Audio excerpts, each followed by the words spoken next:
Chapter 1432. Gu Hong, also known as Ji Chuan, was the grandnephew of Gu Xian of the Three Kingdoms and was known as the Little Immortal. He was once conferred the title of Marquis of Guanyi and later lived in seclusion in Mount Luofu to refine pills. At the same time, he was also a famous doctor in China during the Eastern Jin dynasty. He was the pioneer of preventive medicine and wrote, Behind the Elbow, which recorded the diagnosis and treatment of infectious diseases such as smallpox and chigger. Gu Hong's wife, Bao Gu, was the daughter of the governor of Nanhai, Bao Jing. She was also a famous doctor. She had followed her husband for a long time to refine pills and practice medicine in Mount Luofu, treating the people and benefiting the people. Therefore, the people of Lingnan respectfully called her Bao Gu. Bao Gu practiced medicine and gathered herbs, and her footprints were all over Guangzhou, Nanhai, Huiyang, Baoyuo, and other places. Her medical skills were excellent and meticulous. She was good at acupuncture and was famous for treating tumors and warts. After Bao Gu's death, the people of Lingnan commemorated her contribution to the medical industry and built a shrine to Bao Gu in the Sanyuan Palace at the foot of Yuexiu Mountain in Guangzhou. Therefore, the Gu family that Gu Qingyue belonged to could be called a super medical family. However, Li Zishuan found it a little strange. With the Gu family's background, even after several hundred years, they shouldn't have let Gu Qingyue, a young miss who had never done any household chores, apply for a job at the joint medical center, right? Could there be a story in between? Shaking his head, Li Zishuan left the medical center and went home. He still had to go to the palace to see Li Er, so he had to go home and change his clothes. Greetings, Marquis. Just as he stepped into the gate, a person came from the front yard and bowed to Li Zishuan. Yo! Brother Zhang, why are you here? Li Zishuan was slightly surprised. The person who came was none other than the blacksmith of the workshop, Zhang Hongsheng. Marquis. This Zhang is here today to return the sword. Thank you, Marquis, for trusting this Zhang and being willing to lend the wind-chasing sword to my father. Now that 3 days have passed, this Zhang will return the wind-chasing sword intact. Zhang Hongsheng raised the sword above his head and bowed to Li Zishuan. Li Zishuan nodded and took the wind-chasing sword. After a cursory inspection, he said, It's just a small matter. You don't have to be so polite. I wonder if your father is satisfied with my wind-chasing sword? Satisfied, satisfied. Zhang Hongsheng nodded his head and said, After my father saw the wind-chasing sword, he was shocked by it and even wanted to reforge the 9 raven swords. However, my father knew that he was too old and could not afford to reforge the sword, so he could only give up. My father admires Marquis' honorable master, spiritual master Daoist Lingxiu. I only regret not being able to meet him personally back then. Li Zishuan laughed and said, Haha. Your father's swordsmithing technique is something that few people in the world can match. This Marquis admires your father very much and will definitely pay a visit to him in the future. It was inevitable that the workshop would run into some technical problems in the future. It was not a bad thing to establish a good relationship with a famous blacksmith like Zhang Juzhou. Zhang Hongsheng quickly cupped his hands and said, This Zhang looks forward to Marquis' arrival. Now that the sword has been returned, this Zhang will return to the workshop to forge weapons and armor for Marquis. Oh, by the way, on the way here, this Zhang heard from Steward Fu that the hydraulic stamping machine in the workshop has been completed. It should be ready for use now. Marquis, the plate armor you designed should be ready soon. Hearing this, Li Zishuan's eyes lit up. He said with a face full of joy, Oh? The hydraulic press machine has been completed? Then do you know how Ink Girl's electric motor is? This, Zhang Hongsheng said awkwardly, Marquis, this Zhang is not very familiar with Ink Girl, so I don't know. Mo Lingwei might be chatting and laughing with Li Zishuan, Yan Xiaoning, and the rest, but in front of outsiders, she was cold and unapproachable. It was said that this girl wanted to maintain the dignity of a Yanhuang College professor, so Zhang Hongsheng was innocently implicated. Li Zishuan was stunned for a moment, then reacted and waved his hand, All right then. Go do your work. As for the electric motor, I will personally go to the workshop and ask Ink Girl. Yes. Marquis. After hanging the chasing wind sword on the sword rack at home, Li Zixuan changed into a set of court clothes with the help of Xiao He and Xiao Shi. Then, he rode on Big White and left with Pang Feiji and a few other guards. Currently, the roads in Lantian County were being upgraded. The original bluestone roads were being changed into cement roads. In order to avoid traffic jams due to the road construction, County Magistrate He chose to construct the roads in sections. This way, the construction speed could be guaranteed and it would not affect the people's travel as much as possible. After leaving the county, he rode his horse all the way to Chang'an City. It was only 9 o'clock in the morning, so the weather was not too hot. Therefore, the journey was very refreshing. Little Xian? You're done with the morning court, what are you doing here?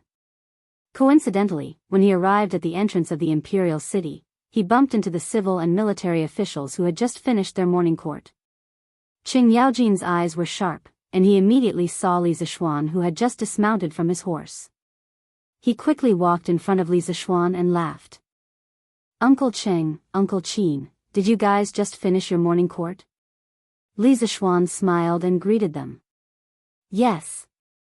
Little Xian, you came to the palace today because you have something to ask His Majesty, right? Qin Xiong nodded and asked with a smile. Yes.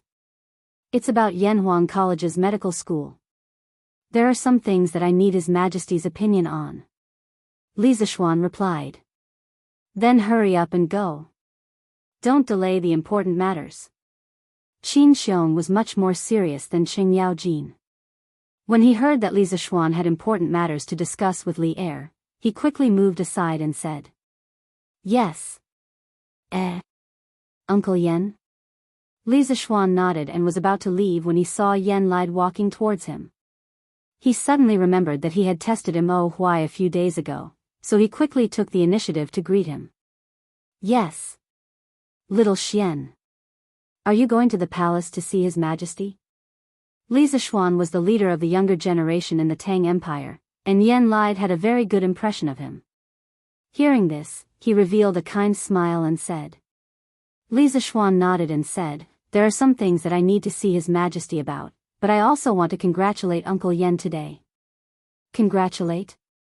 This is for no reason. What's there to congratulate me for? Yan Lide was a little confused when he heard this and asked doubtfully. Li Zixuan smiled and said, Uncle Yan, you're too involved to see clearly. What I mean is that I should be able to attend Xiaoning's wedding soon. Wedding? Ha! Old Yan, is that kid of yours getting married? Not kind.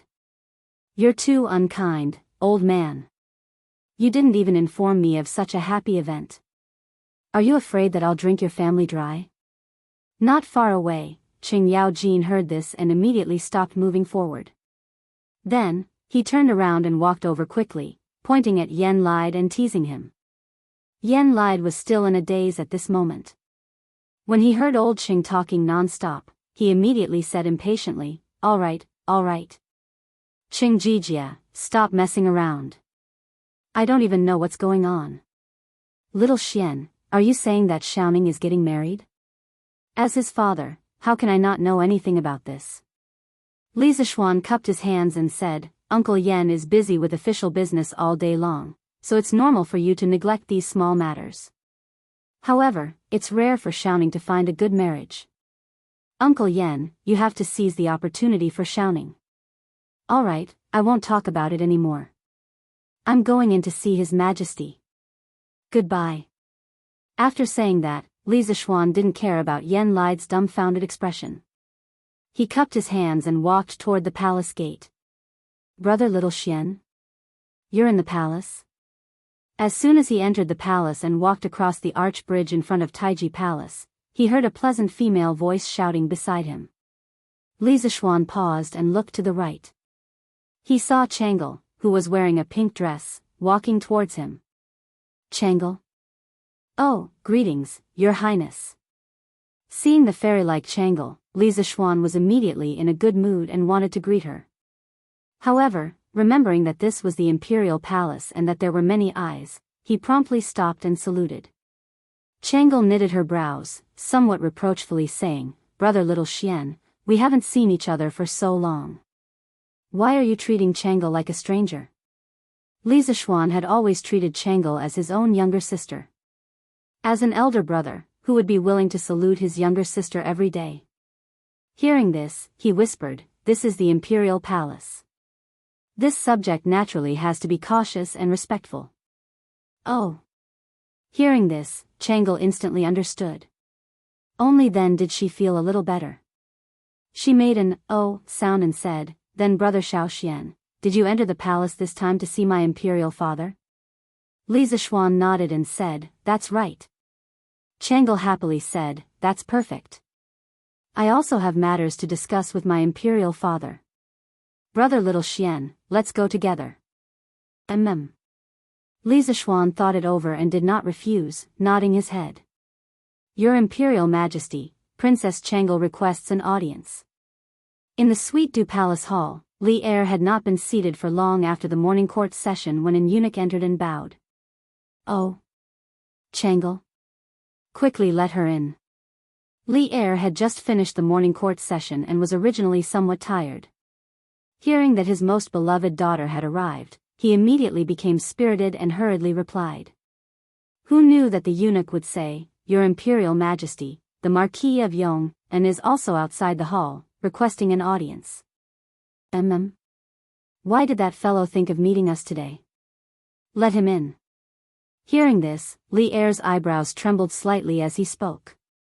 Speaking of which, ever since Li Zishuan had entered the palace to ask for brass after the construction of the hydroelectric dam in Lantian County, Li Er had not seen Li Zishuan for quite some time. Without Li Zishuan causing trouble in Chang'an, Li Er felt that it was lacking a lot of fun. Chang'e pays respects to Imperial Father. This subject Li Zishuan pays respects to your Imperial Majesty. Not long after, Chang'e and Li Zishuan walked in from outside the hall and bowed to Li Er. Dispense with the formalities. Chang'e, quickly come to Imperial Father. Li Er replied with a faint before hurriedly beckoning to Chang'e. This completely different treatment also proved how important Chang'e was in Li Er's heart. Chang'e responded with a smile and then walked cheerfully to Li Er's side. Li Er lightly patted Chang'e's shoulder before looking at Li Zishuan and asking, "Marquis of Yong, and you came to the palace to meet us. Do you have something to report?" Li Zishuan secretly curled his lips as he thought to himself, "Your Imperial Majesty has finally thought of me." He stepped forward and clasped his hands together before saying, "Your Imperial Majesty, the workshop has already made a breakthrough in the weapons and armor that you asked me to upgrade for the Black Armored Army. In a few days, Your Imperial Majesty will be able to see the incomparably sharp vanadium steel horse lance and the world's #1 defensive vanadium steel plate armor." This was the art of speaking. First, talk about the good news to make Li Er happy. Then, talk about the matter of girls entering the school. This was the only way to get a better result. Hearing this, Li Er was indeed delighted. He stood up and said, "Vanadium steel horse lance? Vanadium steel plate armor? That means that your workshop can already produce vanadium steel?" Previously, Li Zishuan had told him that vanadium steel had superior performance compared to ordinary steel. This was why he asked Li Zishuan to create a batch of vanadium steel weapons and armor for the Black Armored Army, the Tang Empire's most elite cavalry. Now that he heard that the weapons and armor were about to be completed, Old Li was naturally excited. Li Zishuan clasped his hands together and said, "Your Imperial Majesty, the workshop has not only mastered the method of smelting vanadium steel, but also a new type of forging technology. It is because of this technology that we can create the world's #1 plate armor. This plate armor is difficult for ordinary swords and arrows to penetrate. It can greatly reduce the death rate of our Tang Empire's cavalry." Li Er couldn't help but ask curiously, "From what I heard, you seem to be very confident in this plate armor. You actually dare to say that its defense is #1 in the world?" "Your Imperial Majesty, I am not boasting. Not only is the defense of this plate armor far superior to the Mingguang armor, it is also lighter than the Mingguang armor. In about 3 to 5 days, this plate armor will be completed. At that time, Your Imperial Majesty will know when you see it." Li Zishuan said confidently. Who gave him such confidence? Of course, it was the workshop's advanced production technology. Li Er nodded and said, "Good. Then let's wait for the plate armor to be completed. If it is really as you said, I will definitely reward you handsomely." "Thank you, Your Imperial Majesty." Li Zishuan said his thanks. Then, he pondered for a moment and bowed, "Your Imperial Majesty, I have another matter to report to Your Imperial Majesty." "What is it?" "Let me hear it." Li Er was still immersed in the plate armor that Li Zishuan said had the world's #1 defense. Hearing this, he nodded and said. Li Zishuan cupped his hands and said, "Your Imperial Majesty, I have planned to establish a medical school in Yanhuang College a long time ago to spread medicine and benefit the people. A few days ago, I spread the enrollment notice of the medical school to the people of all provinces and counties through Datong Daily. Unexpectedly, many women went to Datong Daily to sign up. After they were rejected, they unwillingly surrounded the office of Datong Daily, claiming that they wanted an explanation. Hearing this, Li Er, who was sitting at the head of the table, said in a deep voice, "I have heard about this matter. You can just send some people to send these women away. Why do you need to discuss it with me?" Li Zishuan shook his head and said, "Your Imperial Majesty, that is not what I meant. I want to ask Your Imperial Majesty. Since the Imperial Medical Department can recruit female students every year, can the Yanhuang College's medical school also recruit female students?" Hearing this, Li Er and Changle's faces were filled with surprise. The Ganlu Palace suddenly became quiet. It was so quiet that one could hear a pin drop. Chapter 1433. Nonsense. Ridiculous. Yanhuang College is a sacred place for learning. How can you let a girl enter? After a moment of silence, Li Er's angry roar sounded in the Ganlu Palace. Li Zishuan shrunk his neck and probed, "Your Majesty, why can the Imperial Medical Department recruit female students, but Yanhuang College's medical school, shut up? How can it be the same?" When Li Er heard Li Zishuan talk about the Imperial Medical Department again, he mercilessly interrupted, "The female students of the Imperial Medical Department will eventually go to the palace to serve as female medical officers. What's the use of your Yanhuang College's medical school to train so many female students? What's more, the Imperial Medical Department is a place that specializes in teaching medicine. There's no gender distinction in front of doctors. You just need to separate their rooms." But what about Yanhuang College? In addition to these medical students, Yanhuang College also has hundreds of engineering students. You've recruited these female students, what kind of scandal is that? When the time comes, even if I don't punish you, the spittle of all the scholars in the world will drown you." When Li Zishuan heard this, his heart sank. So this was the problem. After thinking for a moment, he cupped his hands and said, "Your Majesty, the female students of the Imperial Medical Department will serve as female medical officers in the palace, and the female students of Yanhuang College's medical school will serve in the Tang Empire's joint medical center in the future. This is because not only does the palace need female doctors, but the people also need female doctors. Your Majesty has always been diligent and loved the people. How can you ignore the pleas of the people? As for the female students entering Yanhuang College's medical school, it's easy to deal with. When I return, I'll immediately have people build a tall wall between the engineering school and the medical school. I'll also send people to patrol and prohibit the students of the engineering school from entering the medical school to find female students.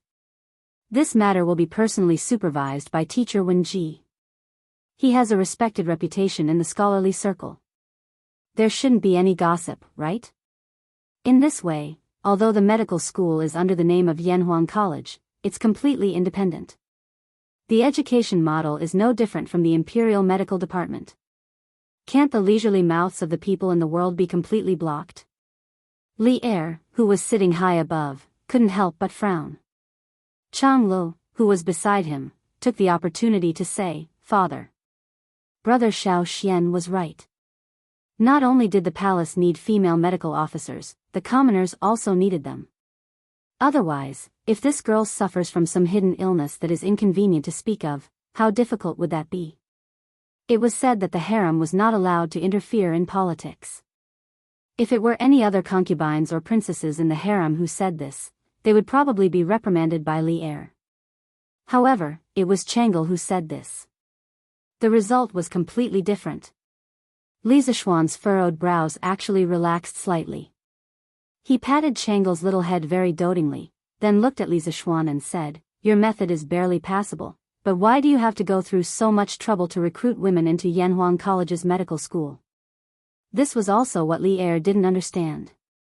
As the saying goes, one doesn't get up early without benefits. In his opinion, although Li Zishuan wasn't the kind of person who only cared about benefits, he was definitely not the kind of person who did things without asking for anything in return.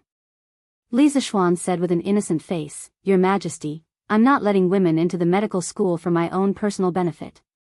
I'm only letting the Tang Empire's medical school have a better development." Li Er asked curiously, "What does letting the Tang Empire's medical school have to do with recruiting women into the school?"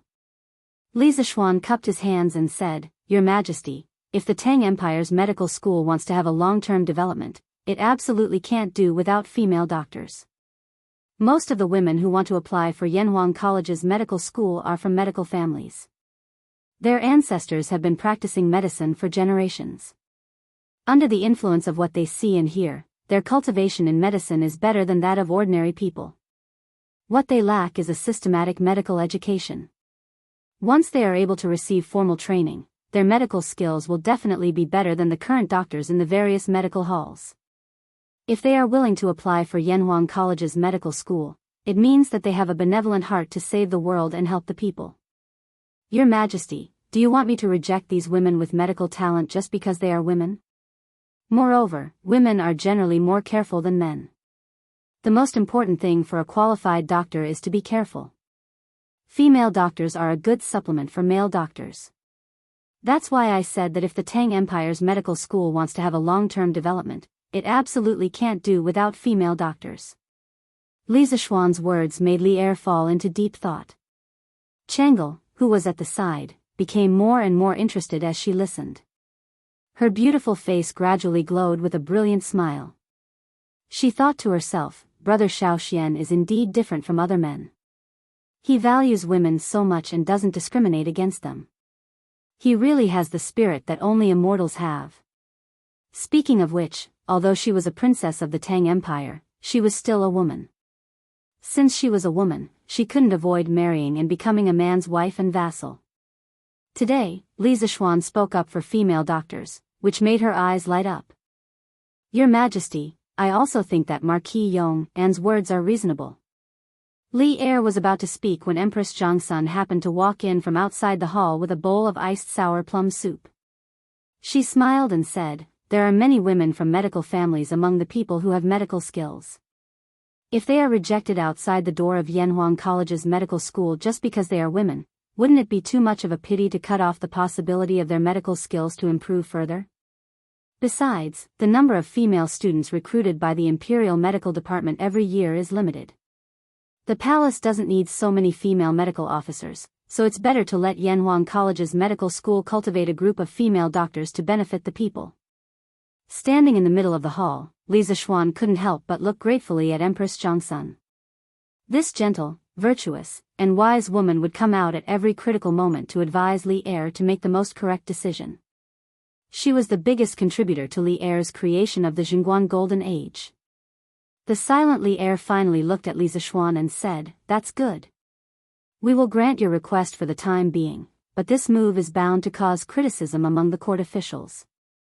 In our opinion, this matter should wait until your new plate armor is made before we announce it in front of all the court officials. At that time, you will have made a great contribution, and the voices of opposition will be much smaller. In addition, if there are people among the people who oppose this matter, you will have to deal with it yourself. If the voices of opposition are too loud, then don't blame us for refuting your proposal." When Li Zishuan heard this, he couldn't help but curse Li Er in his heart for being so cunning. However, it was already not easy for Li Er to be willing to stand by his side. It was basically impossible for him to get Li Er to help him eliminate all opposition.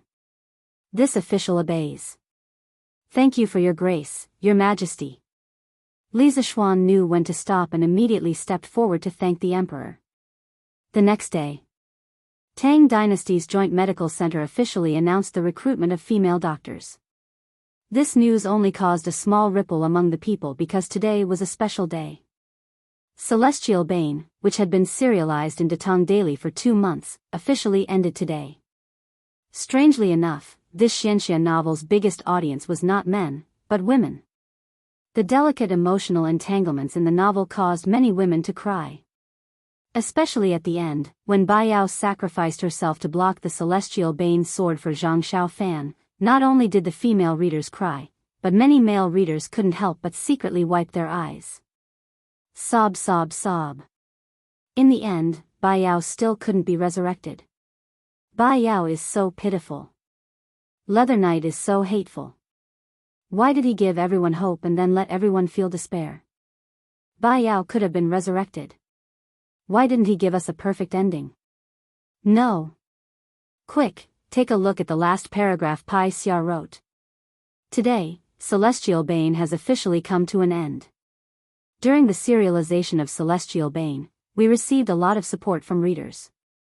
Chivalrous Hero is very grateful.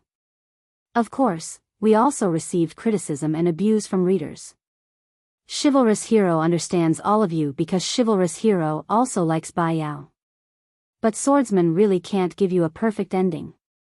Bai Yao's tragedy, from the day she appeared, was already destined. She was a demonic witch, and Zhang Xiaofan was from a righteous sect.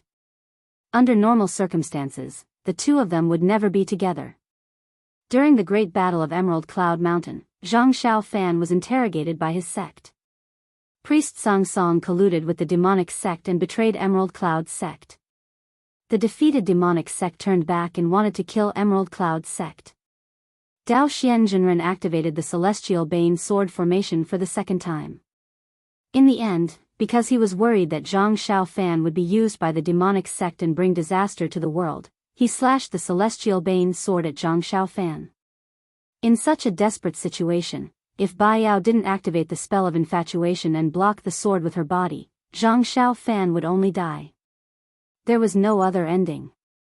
The wounded Zhang Xiaofan joined Ghost King's sect under the name of Ghostly. For 10 years, he searched for a way to resurrect Bai Yao. But the dead cannot be resurrected. Can Bai Yao really be resurrected? Maybe. After all, when Fox Divergent Mountain collapsed, Bai Yao's body disappeared, leaving only a piece of green clothing and the Hehuan bell. It was very imaginative. But if Bai Yao didn't use her body to block the sword and sleep forever, how can you remember her forever? I want you to always remember the Bai Yao who, for true love, was willing to fall into the underworld for 3 lifetimes and 7 lifetimes. Swordsmen were devastated by the end of Celestial Bane. After serious consideration, Swordsman decided to stop writing and thank the readers who accompanied the swordsman along the way. If fate wills it, we'll meet again. Leather Knight's words at the end of the chapter were an explanation for Bai Yao's ending. It was also a declaration that he would stop writing from now on. After reading it, the male and female readers were stunned at first. Then, they cried out in disbelief. What? Stop writing? What does this mean? Leather Knight won't write novels anymore? Sob. Why? Although we're sad that Bai Yao didn't resurrect, Leather Knight, please don't abandon us readers. Sob. We won't scold you anymore. Leather Knight, don't stop writing.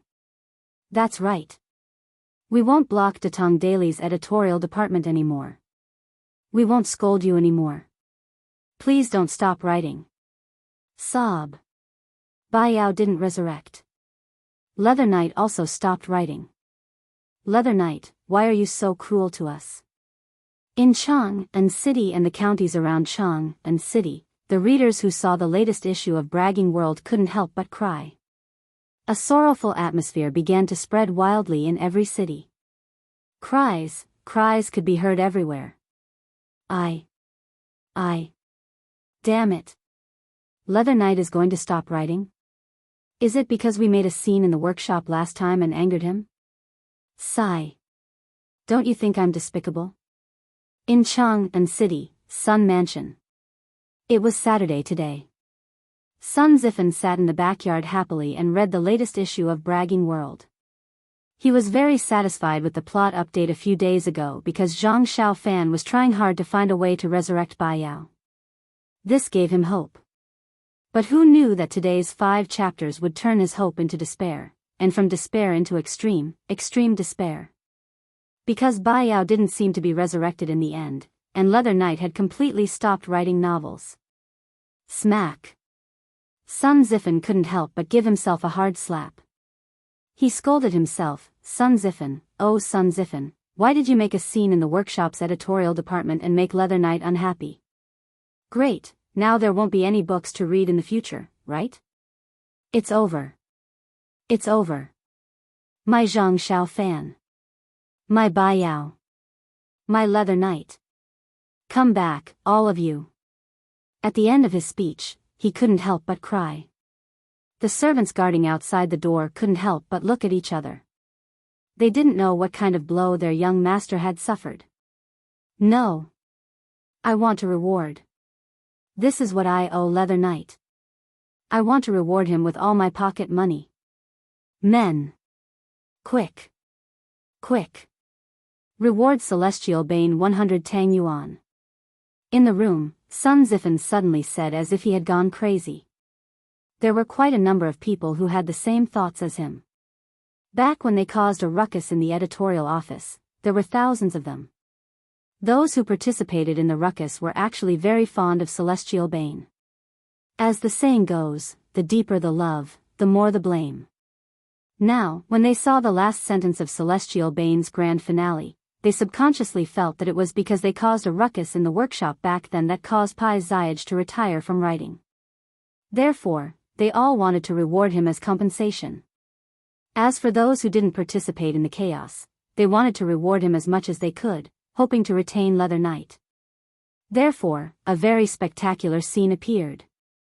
Chang'an, Lantian County, Xinfeng County, Yunyang County, Jingyang County, Sanyuan County, Xianyang County, and more than 20 other counties were all surrounded by Datong Daily's offices. This encirclement was different from the encirclement of women who wanted to apply for Yanhuang College's medical school 2 days ago. This time, the scale was unprecedentedly grand. At least a few hundred people lined up in front of each Datong Daily's office. Everyone was waving Tang Yuan in their hands, shouting that they wanted to reward Celestial Bane, Leather Knight, and begging Leather Knight not to stop writing. The staff of Datong Daily's office panicked in the face of such a scene. Then, they began to frantically receive rewards and distribute fan medals to those readers. Each of them wished they could grow 8 arms because they were too busy to cope with the situation. Today was a day that belonged to Celestial Bane, and more importantly, to Pai Shejue. Fortunately, Tang Yuan was gradually becoming popular among the people. Otherwise, with so much money, the Datong Daily's office would be full again. Chapter 1434. Young Master, something bad has happened. South of Chang'an City, Lin family's backyard. Maid Xiao Shi ran into the study with the latest issue of Tang Dynasty Daily, Bragging World, and informed Lin Hao, who was sitting in front of the desk reviewing his homework. What's wrong? What happened? Don't bother me with such trivial matters. Ever since the start of the new year, Lin Hao had been in seclusion to prepare for the exams.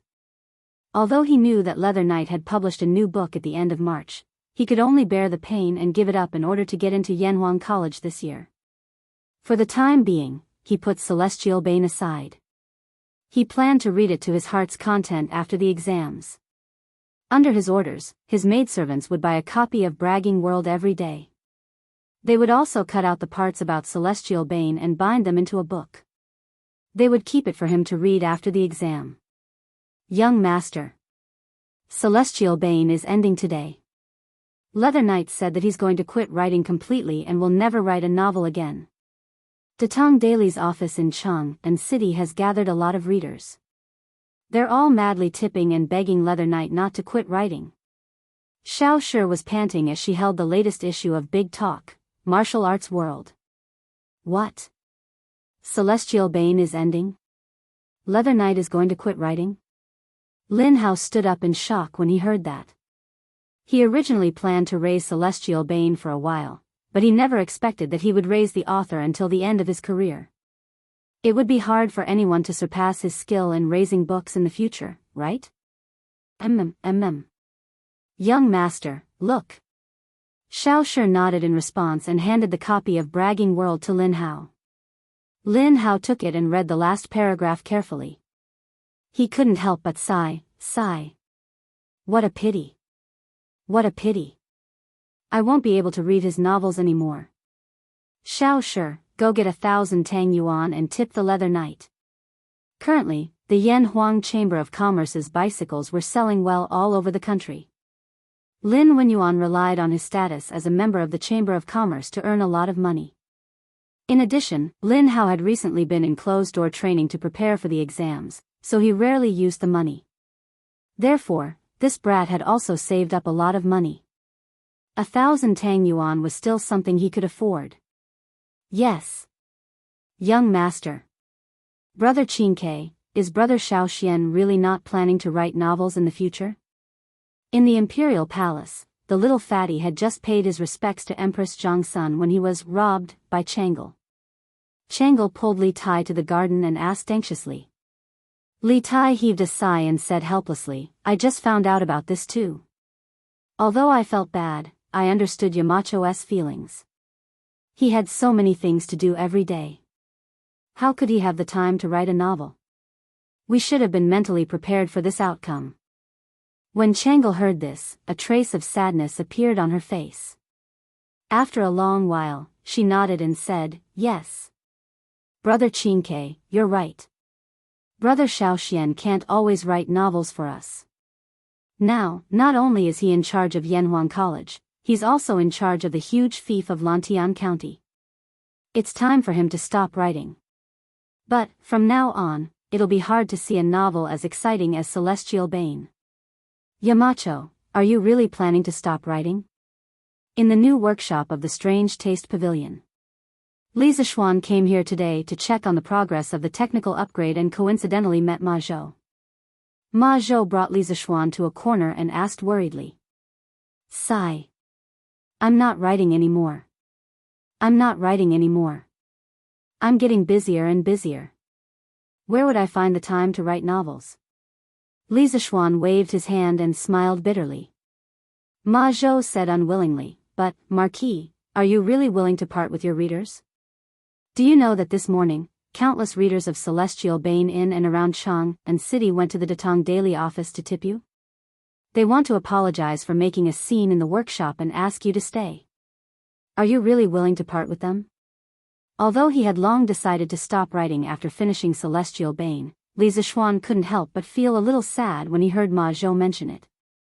It was a kind of reluctance. All good things must come to an end. I have more and more work to do, and I can't keep writing. It's better to get the pain over with than to prolong the pain. While they're still not too deep, it's better for me to withdraw as soon as possible. Besides, each new generation excels the previous one. Now, Hua Hongyi's dream of Qin is gaining momentum and has a chance to take Celestial Bane's first place. I'm leaving when things are done, hiding my achievements and fame. I'm leaving now to make way for the younger generation and to avoid embarrassment if I'm surpassed by others in the future. After a moment of silence, Li Zishuan shook his head and said. Ma Zhou looked deeply at Li Zishuan and said, leaving when things are done, hiding your achievements and fame. Marquis, you have great literary talent. Although what you said makes sense, Marquis, I don't believe a word of it. Celestial Bane's position, whether it's in the past or in the future, is unshakable. Dream of Qin is getting more and more exciting after it's updated, but it's still lacking compared to Celestial Bane. After Li Zishuan told Hua Hongyi about the TV series in his previous life, Hua Hongyi stopped updating for a week and reworked the outline. The updated Dream of Qin was undoubtedly more exciting in terms of plot. Hua Ziyu, a student of engineering, Princess Yushu of Tuan Kingdom, Xiang Yu, the overlord of Western Chu, Liu Bang, the great Qin general Meng Yi, the great eunuch Zhao Gao, the eldest young master Fu Su, the second young master Hu Hai, and the supreme emperor Qin Shi Huang. These characters collided and created dazzling sparks under Hua Hongyi's pen. Especially the part where the main character, Hua Ziyu, used engineering to stir up trouble in the Qin dynasty. The readers couldn't help but exclaim in satisfaction and couldn't stop. Because of this, Dream of Qin's results were getting better and better, and even showed signs of surpassing Celestial Bane. Nowadays, there were more and more novels imitating Dream of the Great Qin. For example, Dream of the Three Kingdoms and Dream of the Han Dynasty could be found everywhere. Basically, they imitated the main character of Dream of the Great Qin and Dream of the Han Dynasty. It could be said that Dream of the Great Qin had created the genre of time travel. Seeing that Dream of Qin was getting more and more popular, Li Zixuan was finally relieved and decided to stop writing altogether. After hearing Ma Zhou's words, Li Zixuan said helplessly, Brother Ma really thinks highly of me, but since things have come to this, I won't write any more novels no matter what. In the future, Brother Ma, you have to find more new talents with potential. Seeing that Li Zixuan had made up his mind, Ma Zhou could only sigh helplessly, shake his head, and leave with his hands behind his back. Li Zixuan stood quietly in place and watched Ma Zhou's back as he left. After a while, he turned around and walked towards Mo Lingwei's laboratory. Little Ningzi, come over and help me coil the coil on the magnet. Oh. Coming. Hey. Can your hand stop shaking? Be serious. I'm not shaking. It's shaking on its own, I can't control it. If you can't control your hands, who can? It's not. Just as he walked to the door of the laboratory, he heard the quarrel between the two enemies. Li Zixuan smiled helplessly and pushed the door open to enter. Cough. Ink Girl, shouting, are you guys assembling the electric motor? At this time, because they were assembling the electric motor together, Yan Xiaoning and Mo Lingwei's heads were less than a centimeter apart from each other. It looked very ambiguous. Li Zixuan couldn't help but cough softly and pretend that he didn't see anything as he said. Hearing this, Mo Lingwei quickly bounced away from Yan Xiaoning as if she had been electrocuted. Her cheeks quickly flushed red. She clasped her hands together and said hurriedly, Sean. Yamacho, you're here. Oh, that electric motor, I'm almost done. I can give it to you tomorrow at the latest. So fast. Li Zixuan looked at the electric motor's casing and various parts scattered all over the floor. He nodded with satisfaction and said, Ink Girl's attainments in electric machinery are really getting better and better. Although the electric motor's principle is simple, it's not simple at all to actually build it. Ink Girl can build it in just 5 days, it's really admirable. Hearing Li Zixuan's praise, Mo Lingwei couldn't help but be overjoyed. However, she remembered that she was a professor at Yanhuang College and should be reserved, so she quickly restrained the smile on her face and said, Yamacho, you've already drawn the electric motor's blueprint. I just need to follow the blueprint. Most of the credit goes to you, I don't dare to take the credit. Hey! Our Professor Mo is actually so modest. Li Zixuan couldn't help but laugh. Yan Xiaoning, who was at the side, was dissatisfied. Yamacho, I also contributed to this electric motor. Why did you all ignore me? Li Zixuan waved his hand and said, Okay. You all contributed. When the electric motor is done, I'll give each of you something good. Yan Xiaoning was instantly happy. Just as he was about to ask Li Zixuan what he was going to give them, Song Xiaoxi's voice suddenly came from outside the door. Young Master Yan, a servant from the Yan residence has sent a message. He said that Minister Yan wants you to go home today. Yan Xiaoning was stunned. He went over to open the door of the laboratory and looked at Song Xiaoxi. Xiaoxi, my father wants me to go home? Did he say what's the matter? Song Xiaoxi saw that Li Zixuan was also in the room. He first bowed to Li Zixuan and then replied, Young Master Yan, I'm not sure about this, but the servant in your residence seems to be in a hurry. Do you want to go out and take a look? When Yan Xiaoning heard this, he subconsciously thought that the Yan family really had an emergency. He quickly turned his head and said, Yamacho, Wei Air, then I'll go home first. Mo Lingwei waved her hand and said, "Okay. Go ahead." Li Zishuan also nodded. He secretly guessed that the words he said to Yen lied yesterday had taken effect. The Yen family was going to propose marriage to the Mo family. After he finished speaking, Yen Xiaoning quickly walked out of the laboratory. "Oh. That's right. Yamacho. There seems to be a problem on Mr. Wang's side. Do you want to go and take a look?" After Yen Xiaoning left, Mo Lingwei was silent for a moment and suddenly spoke. Li Zishuan was stunned and asked curiously, "Mr. Wang? What's the problem on his side?" Mo Lingwei replied, "Yamacho, didn't you ask Mr. Wang to build an electrolytic copper refining workshop?" However, Mr. Wang realized that the electricity produced by our hydropower station is alternating current, and electrolytic copper refining requires direct current. In order for the electrolytic workshop to operate normally, we can only use the lead-acid batteries that Yamacho made previously. However, the lead-acid batteries still need to be recharged after they run out of electricity, and they also need direct current to recharge. So, Yamacho, this is the problem. We have to make a sustainable source of direct current. I see. When Li Zishuan heard this, he couldn't help but be enlightened. Previously, he only cared about making the batteries and neglected the problem of recharging them.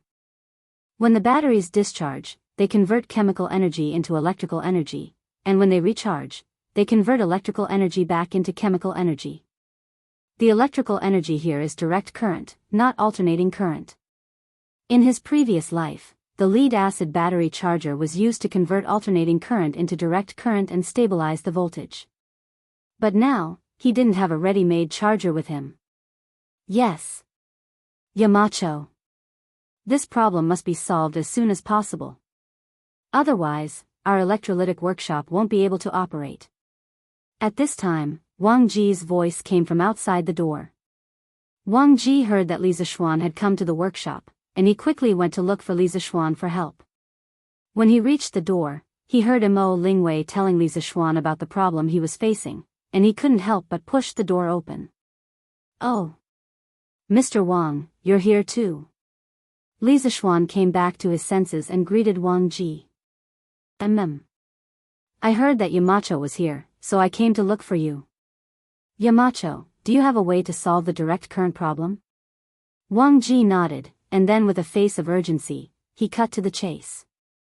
Mo Lingwei also looked at Li Zishuan. In her memory, there didn't seem to be anything that Li Zishuan couldn't solve. Li Zishuan frowned, thought for a moment, and said, "There are two ways to solve this problem. The first is to build a direct current generator to convert the power of the river directly into direct current, and then connect it to the electrolytic workshop." "A direct current generator? Yamacho, how can there be a direct current generator? Can this thing be built?" Mo Lingwei couldn't help but be surprised when she heard it. "Of course it can be built." Li Zishuan smiled, took a pen and paper from the table next to him, and explained as he wrote and drew. The reason why the alternator emits alternating current is mainly because when its rotor winding rotates to cut the magnetic field lines, the direction of the current in the winding will change in the opposite direction once every 180 degrees of space angle. That is, it will change twice in one turn. This changing current is drawn out through the slip ring and the carbon brush. Because the law of change is a sinusoidal curve, it emits sinusoidal alternating current. And when we cut off the middle of the generator's slip rings and insulate them from each other, when the rotor windings rotate to cut the magnetic field lines, the direction of the current output from the windings will change under the action of the slip rings every 180 degrees of space angle. This way, the output will always be a positive pole, and the other end will always be a negative pole. This way, the output will be direct current. After he finished speaking, the internal core structure diagram of the direct current generator was revealed on the white paper. Mo Lingwei looked at it for a while, then nodded and said, "I understand. Yamacho, your design is really brilliant. Hey. By the way, Yamacho, you just said that there are two ways. What's the other way?" Chapter 1435. Updated for playing the zither and playing the phoenix. There's another way, which is to convert alternating current to direct current. In the workshop, in Mo Lingwei's laboratory, Li Zixuan put down the pen and paper in his hand and said. Mo Lingwei and Wang Ji were shocked when they heard this. Mo Lingwei asked, Yamacho, how can alternating current be converted to direct current? Li Zixuan smiled and said, whether it's alternating current or direct current, they're both electricity, so of course they can be converted to each other. Using a rectifier circuit, alternating current can be converted to direct current. Using an inverter circuit, direct current can be converted to alternating current. However, the rectifier circuit requires a new electronic component, the rectifier diode. This diode has a unidirectional conductivity, so it can only pass current in one direction. With it, we can build a rectifier circuit. Mo Lingwei was immediately interested when she heard this. She quickly asked, Yamacho, how do we make a rectifier diode? Can you teach me? The knowledgeable female professor of Yanhuang College in the eyes of others was now like an ignorant student, crazily absorbing knowledge from Li Zixuan. Li Zixuan pondered for a moment and said, the rectifier diode can be divided into electronic diodes and crystal diodes according to the materials used to make it. With our current conditions, we can try to make some electronic diodes. Ink Girl, Mr. Wang, I'll teach you the method of making electronic diodes today. You have to promise me that you won't leak it out. Otherwise, not only will the workshop suffer losses, Tang Dynasty will also suffer losses. At the end, Li Zixuan solemnly reminded Mo Lingwei and Wang Ji. Electronic diodes, also known as vacuum diodes, were widely used in voltage regulation and rectifier circuits because of their unidirectional conductivity. Throughout the history of integrated circuit development, the invention of the electronic diode could be said to be the starting point of the human electronics industry. Therefore, Li Zixuan had to take this matter seriously. In his previous life, after the invention of the electronic diode, the American inventor DeForest cleverly added a grid between the diode filament and the plate, creating the world's first electronic transistor. Since then, these electronic components sealed in small glass bottles have been widely used in various electronic products. For example, televisions, radios, loudspeakers, and other electronic products were all inseparable from diodes and triodes. However, the defects of electronic diodes and electronic transistors were also obvious. They consumed a lot of power, generated a lot of heat, were large in size, and had a short lifespan. Therefore, people had been looking for new electronic devices to replace them. It wasn't until the birth of the transistor and the advent of solid-state electronics technology that the electron tube was completely replaced. In the 21st century, the diodes and transistors used in various countries around the world were actually transistors. Of course, there was another name for them, which was called semiconductor tubes, because they were all made of semiconductor materials such as silicon or germanium. With the current industrial foundation of the Tang Dynasty, first of all, purifying silicon or germanium was a problem. Secondly, the key structure of the semiconductor diode, the p-n junction, was also a considerable problem. The p-n junction was made by using different doping processes. Through diffusion, p-type and n-type semiconductors were fabricated on the same semiconductor substrate. The space charge area formed at the junction of the two semiconductors was called the p-n junction. The p-n junction had unidirectional conductivity. N-type semiconductors were silicon crystals, or germanium crystals, doped with a small amount of phosphorus as an impurity, while p-type semiconductors were silicon crystals, or germanium crystals, doped with a small amount of boron as an impurity. Li Zixuan didn't have any boron on hand, so he temporarily gave up on the idea of making a crystal diode. Yamacho, rest assured. What Yamacho said here today, I will not say a word to outsiders, even if I'm drunk. Wang Ji was the first to cup his hands and say this, but the latter half of the sentence made people not know whether to laugh or cry. Speaking of which, although this old fellow was a drunkard, he wouldn't speak carelessly when he was drunk. This was quite reassuring. Yamacho, I won't say a word about what you said either. I guarantee it with my life. Hearing Li Zixuan and Wang Ji's solemn words, Mo Lingwei also became serious and said to Li Zixuan. Li Zixuan nodded and said, "That's good. Next, I'll tell you how to make the electronic diode. As he spoke, Li Zishuan picked up a pen and paper again, sketching as he explained. First, we'll seal 2 metal plates in the vacuum glass tube. Of course, we can also use the method we used to make the electric lamp. We just need to exhaust the oxygen in the glass tube. There's no need for a complete vacuum. After that, we'll add an alternating current to the anode plate, and a constant current will appear on the other plate. Mo Lingwei was somewhat puzzled and said, Yamacho, what's the principle behind this? Li Zishuan thought for a moment and explained, you see, when the potential of the anode is higher than the cathode, the electrons emitted by the cathode will move toward the anode under the influence of the electric field, forming a current of electrons. When the voltage of the cathode is higher than the anode, the electric field force on the electrons will pull them back to the cathode, and no current will be generated. That's why the electronic diode has a unidirectional conductivity and can be used for circuit rectification. In fact, this effect was called the Edison effect in his previous life. In 1883, Edison, in order to find the best filament material for electric light bulbs, placed a section of copper wire near the carbon filament in the vacuum bulb, hoping to prevent the carbon filament from evaporating. Although it failed, he inadvertently found that the copper wire, which was not connected to the circuit, produced a weak current due to receiving the hot electrons emitted by the carbon filament. Although Edison didn't study this phenomenon carefully, he applied for a patent for the Edison effect.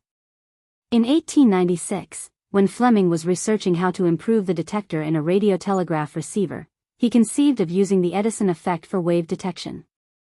He sealed 2 metal plates in a vacuum glass tube and applied a high-frequency alternating voltage to the anode plate.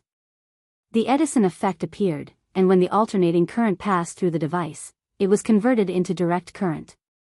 Fleming called this tube with 2 electrodes a vacuum diode. It had both rectifying and detecting functions. This was the first electronic device in human history. Li Zishuan wanted to make this kind of vacuum diode right now. Although he knew the principle behind it, he wasn't completely sure if he could make it in the end. Yamacho, I roughly understand. Overall, the structure of the electronic diode isn't complicated. Although it will take a lot of effort to make it, it's not impossible. Please let me try a few times. Mo Lingwei listened to Li Zishuan's explanation and thought for a long time before finally nodding. Wang Ji also cupped his hands and said, I roughly understand as well. I will definitely do my best to assist Ink Girl in making the electronic diode. Mo Lingwei's progress was directly related to whether his electrolysis workshop could continue operating normally. Of course, he was more concerned than anyone else.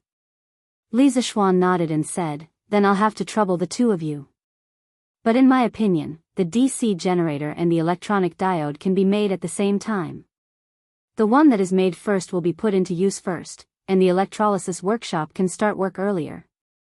To be on the safe side, Li Zishuan decided that he had to go all out and grab both hands. I think he's driving, but I don't have evidence, yes. Yamacho. The 2 of them cupped their hands and replied. Li Zishuan nodded with satisfaction and thought to himself, with the diode, the triode won't be far away. When the time comes, many electrical appliances can be made. Tang Dynasty will soon enter the electronic age. Chapter 1436. Yamacho, I have another question. In the laboratory, Mo Lingwei frowned and asked, since we need direct current so much, why didn't we just use a direct current generator to generate electricity? Hearing Mo Lingwei's question, Li Zishuan couldn't help but praise this girl's intelligence. He thought for a moment and said, Ink Girl, have you ever thought about this question? If the electricity from the hydropower station is direct current, how much voltage will be attenuated after it passes through a 1-mile-long wire? You have to know that for a wire of the same thickness, the longer the length, the higher the resistance, and the greater the divided voltage. Let's say the output voltage of the hydropower station is 200 volts. If it is transmitted to a place 1 mile away, the voltage will be only 150 volts. The further it is, the lower the voltage will be. And the electric lamps produced by our workshop all have the same calibrated voltage. If we use direct current to transmit electricity, the places far away from the hydropower station won't be able to get enough voltage to light the lamps. If we use alternating current to transmit electricity, this problem won't exist because we have transformers. We can use transformers to boost the voltage at places far away from the hydropower station and raise the voltage to the value we need. But direct current isn't as easy to convert voltage as alternating current. Besides, Ink Girl, you should know that the internal structure of an alternating current generator is simpler than a direct current generator, and its lifespan is also longer than a direct current generator. So after considering many factors, I chose alternating current transmission. In fact, even in modern times, the battle for direct current didn't end with alternating current winning. In the 21st century's power system, high voltage transmission coexisted with alternating current and direct current, complementing each other. In fact, with the development of electronic technology, direct current transmission might even return to its dominant position. This was because direct current transmission only needed to consider the losses caused by the resistance of the line, while alternating current transmission would cause losses due to impedance, inductive reactance, and capacitive reactance. But with the current technological conditions of Tang Dynasty, alternating current transmission was the most feasible and economical method. Mo Lingwei suddenly understood. She nodded and said with admiration, "I didn't expect there to be so much knowledge in this." Yamacho was really farsighted when they built the hydropower station. Li Zishuan smiled and didn't answer. Instead, he looked at Wang Ji and asked, "Mr. Wang, I believe that the problem of the DC power supply will be solved in a few days, but I don't know if you have the materials and equipment ready?" Wang Ji nodded and said, "Don't worry, Yamacho. This old man is fully prepared and only lacks one crucial element. The electrolytic cell, crude copper, and bile vitriol are all ready." Li Zishuan said in surprise, "Oh?" His progress was so fast. "Then, Mr. Wang, do you have enough gall alum prepared?" After all, the amount of copper that the workshop would be refining in the future was not small. Li Zishuan had to ask in advance. Wang Ji smiled and said, "Don't worry, Yamacho. Gall alum isn't anything rare. There's a mine in Lantian County that produces gall alum, and it's more than enough to supply our workshop." Li Zishuan was pleasantly surprised when he heard that. "What? There's a gall alum mine in Lantian County? Why didn't I know about it?" Wang Ji asked curiously. "There's always been a gall alum mine. But it's only used in medicine and isn't worth much. It's normal that you don't know about it, Marquis." Gall alum was a crystal of copper sulfate. It could also be used in medicine. It could stimulate the gastric mucosa and stimulate the vomiting center to induce vomiting. It was used in phlegm congestion, throat paralysis, epilepsy, eating poison, mouth ulcers, tooth ulcers, pterygium, and so on.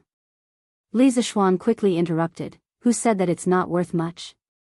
Not only can it be used to refine crude copper, it can also be used as an electrolyte to electrolyze copper. With this gall alum mine, we can solve our copper shortage problem to a large extent." Refining copper with gall alum? How can copper be extracted from gall alum? Oh, right. This can indeed be done. Gu Xianwang mentioned in Biopuzi inner chapter, Yellow and White, that using gall alum solution to soak iron pieces to obtain copper. In chemistry, this is called a substitution reaction. Why didn't I think of this? Wang Ji was puzzled at first, then he patted his head and said in annoyance. There were two ways to refine copper, the fire method and the wet method. The fire method was to make contact with burning charcoal and decompose the peacock stone into copper oxide, then reduce it back to metallic copper. The equation was Cuco 3. CuOH, 2 plus C equals 2 Cu plus 2 CO2 plus H2O. This was also the main way to produce copper before the Song dynasty in China. The wet method was also known as the gall copper method. The production process mainly consisted of two aspects. The first was to immerse the iron in gall alum, CuSO4.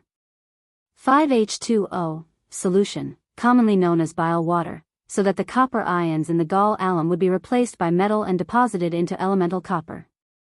The second was to collect the copper powder that was about to be replaced, and then smelt and cast. China's people first used natural copper compounds to refine copper by wet method.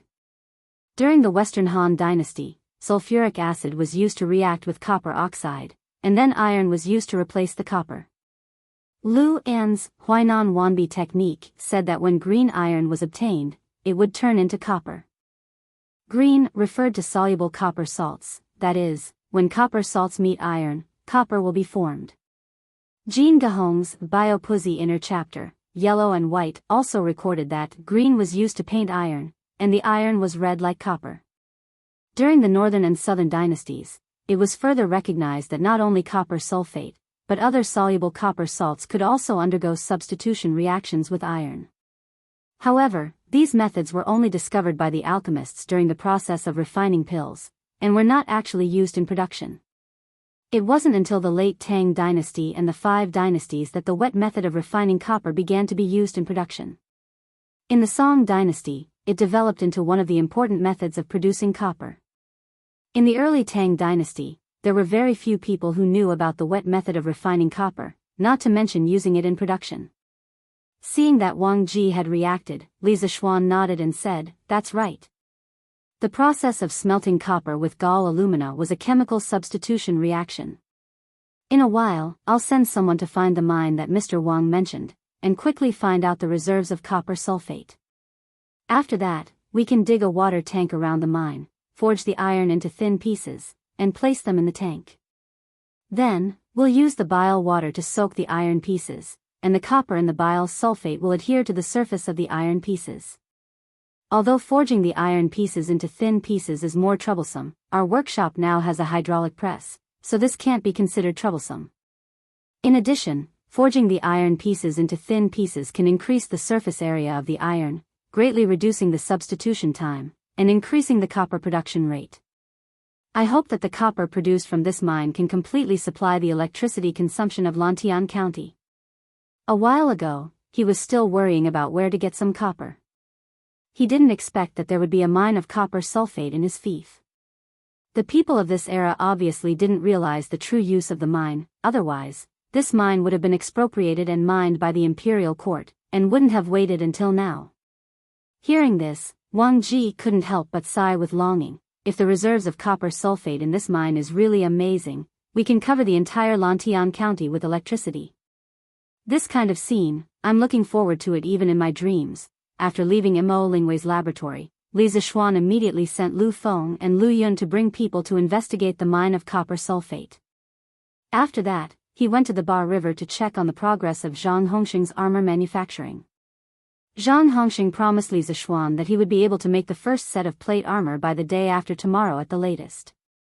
After the first set was made, the production speed would get faster and faster. "Young master, yesterday, I got people to use the hydraulic press to forge a batch of iron pieces of the same size and thickness. With these iron pieces, we can make the chain you mentioned before. I have already arranged for the craftsmen to assemble the chain, and it should be completed by tomorrow." With the chain, young master, are you planning to start building the second generation of chain-driven bicycles? Faubert was also at the hydropower station. Seeing Li Zishuan come over to inspect the work, he quickly walked over and said. Li Zishuan heard this and was delighted. He secretly thought that those outdated and clumsy front-wheel-driven bicycles could finally be eliminated. He smiled and said, "Build. Quickly build. The faster the better." "Oh, right, Faubert, this chain-driven bicycle, even if I don't give you the blueprint, you should be able to imagine its structure, right?" Faubert nodded and said, "Young master, don't worry. I know what I'm doing. This second generation of bicycles is only different from the first generation. Everything else is basically the same. This won't be a problem for me." Li Zishuan said excitedly, "Hee hee. That's good. I'll wait for Faubert's good news. The previous bicycles have brought us a lot of profits. Now that we have the technology to produce chains, we can create a more agile and light second-generation bicycle. I believe that more people will like it and be willing to spend money on it. In the near future, the bicycles produced by our Chi Chu Pavilion workshop will be spread all over the Tang dynasty." Last year, because he didn't have a dam or a hydraulic press, he couldn't make chains. He could only make those ancient bicycles with pedals installed on the front wheel. These bicycles were very taxing to ride and could easily trip over. Li Zishuan only felt that it was a novelty at first. After riding it for a few days, he stopped riding it. He was a modern person. Any bicycle that he had ridden before was a million times better than those ancient bicycles. But Qing Yaojin, the native of the Tang dynasty, didn't know that there were better bicycles in this world. They only knew that the bicycles produced by the Chi Chu Pavilion workshop were faster, more agile, and more convenient than horse carriages. That was why they rode them every day. Now that he had chains, everything was different. Not only could Li Zishuan produce bicycles with chains to drive the rear wheels, he also wanted to make mountain bicycles with disc brakes to change the speed. He even wanted to make electricity. These improved bicycles could not only replace horse carriages, but also horses. The next day, the first thing Li Zishuan did after breakfast was to go to the medical center. When Dr. Wang saw Li Zishuan, he quickly reported, "Yamacho, this time, our Tang Dynasty Joint Medical Center has recruited a total of 58 highly skilled and ethical doctors. Among them, there are 8 female doctors and 50 male doctors. Among them, there are some who are good at bone setting and treating injuries. There are also some who are good at treating children's diseases. There are also some who are good at acupuncture and massage. In any case, there are already qualified doctors in the previous departments." Li Zishuan nodded and said, "That's good. The medical center must operate normally as soon as possible and fully open to the people of Lantian County. All the prices of the herbs and the consultation fees must be open and transparent. We can't cheat the people. In addition, the number of female doctors is still too small compared to the number of male doctors. I told you before that doctors don't differentiate between men and women. In the eyes of a doctor, there should be no concept of gender. Don't look down on other people's medical skills just because they are women. Gu Qingyue yesterday is a good example. We have to recruit more female doctors in the future." Li Zishuan heard that in yesterday's interview and examination, Gu Qingyue had smiled proudly with 2 full marks. Who knew how many people's eyes had popped out of their sockets? Li Zishuan felt that Gu Qingyue could be used as an example to all the women in the world who were interested in medicine. He wanted to tell the world that women could also learn and practice medicine, and that their medical skills were not inferior to men. Dr. Wang cupped his hands and said, "Yamacho, after yesterday's interview and examination, no one dares to look down on female doctors. The reason why there are only 8 female doctors is because there are too few female doctors who came to apply. However, today's Datong Daily published a notice that our joint medical center can recruit female doctors. I believe that soon, there will be female doctors with excellent medical skills coming to our medical center." Li Zishuan heard this and nodded, "That's good. If the medical center has any difficulties in the future, Dr. Wang, you can tell county magistrate he or me.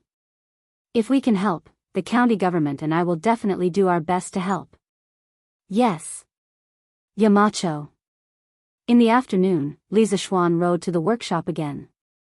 He had received news that Mo Lingwei's electric motor and the second-generation chain bicycle that Faubert was in charge of had been completed. "Yamacho, this is the electric motor. As long as it is connected to the battery, the rotor inside will be able to spin rapidly." Mo Lingwei pointed at the lump of metal on the floor and said in the workshop of Chitsu Pavilion. Li Zishuan frowned. He had to admit that the electric motor's appearance was a little ugly. The outer shell was cast directly. The surface was not polished, quenched, or painted. It was as ugly as it could be. He just did not know if this ugly thing could be used properly. "Connect it to the battery and let me see," Li Zishuan said softly. "Okay." Mo Lingwei replied and quickly asked Song Xiaoxi, who was next to her, to bring a lead-acid battery over from Wang Ji's place.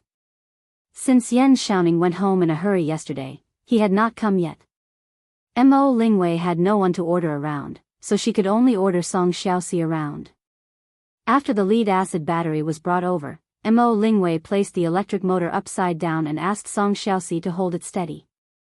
Then, she connected the power source. When the power source was connected to the battery's positive and negative electrodes, the electric motor started to spin rapidly. Success! Success! We have changed the way power is used in this era, Li Zishuan said as he looked at the electric motor that was spinning wildly. Chapter 1437. In his previous life, there were 3 revolutions in the history of mankind. The first revolution was when the steam engine replaced the inefficient human and animal power. The second revolution was when the internal combustion engine replaced the internal combustion engine. The third revolution was electricity. Li Zishuan had originally wanted to follow this rhythm and start a power revolution in the Tang dynasty. But last year, when he created the telegraph, he created electricity along with it. Since then, he couldn't help but want to create more things related to electricity. Thus, electric lamps, lead-acid batteries, electric motors, and other modern electrical equipment were all invented by him. As for the steam engine and the internal combustion engine, Li Zishuan believed that he did not need to create them.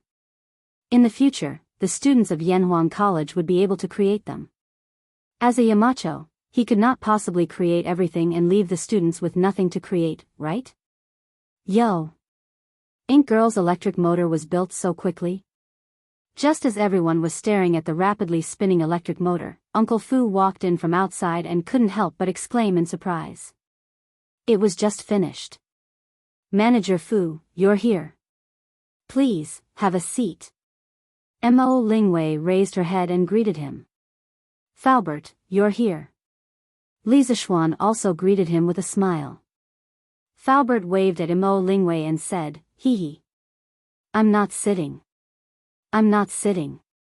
This old man is here to look for young master. Hearing this, Li Zishuan raised his head. Faubert also looked over and said, young master, the second-generation bicycle with chains has been built. Do you want to take a look? Li Zishuan exclaimed, even the bicycle has been built? Sure. Let's go take a look together. Xiaoxi, bring someone to carry the electric motor and lead batteries over. Yes. Young master. Song Xiaoxi nodded, then called for a servant to move the electric motor and battery. Yamacho, why do you want to bring the batteries and electric motor to the bicycle? Mo Lingwei asked in confusion. Li Zishuan smiled and said mysteriously, hee hee. Ink Girl, you'll know when the time comes. Following Faubert, Li Zishuan, and the others, they arrived at the yard where the bicycles were assembled and produced. They saw a 2-wheeled bicycle that was about half the height of a person standing in the open space. Looking at the bicycle, Li Zishuan felt a sense of familiarity, because the style of the bicycle was almost exactly the same as a modern bicycle. At that moment, he felt as if he had returned to the modern era. Young master, is this structure correct? Faubert asked uncertainly. Li Zishuan hadn't given him any blueprints for the rear-wheel drive bicycle. Faubert had designed it based on the original bicycle, so he wasn't sure if the design was right. Li Zishuan came back to his senses and nodded. Correct, correct. This is exactly the same as the bicycle in my mind. Faubert's heart finally settled down. He smiled and said, that's good. Young master, do you want to try it out yourself? Of course, I'll try it out. Li Zishuan nodded and walked towards the bicycle. He gripped the handlebars and felt the sensitivity of the handlebars. Li Zishuan stepped on the other side of the bicycle with one leg and sat down on the seat of the bicycle. Then, with a light push of his right foot, the bicycle stood up steadily and started moving forward. Easy. Li Zishuan, who was riding the new bicycle, only felt relaxed. This chain-driven bicycle was undoubtedly 100 times easier to ride than the previous front-wheel drive bicycle. Wow!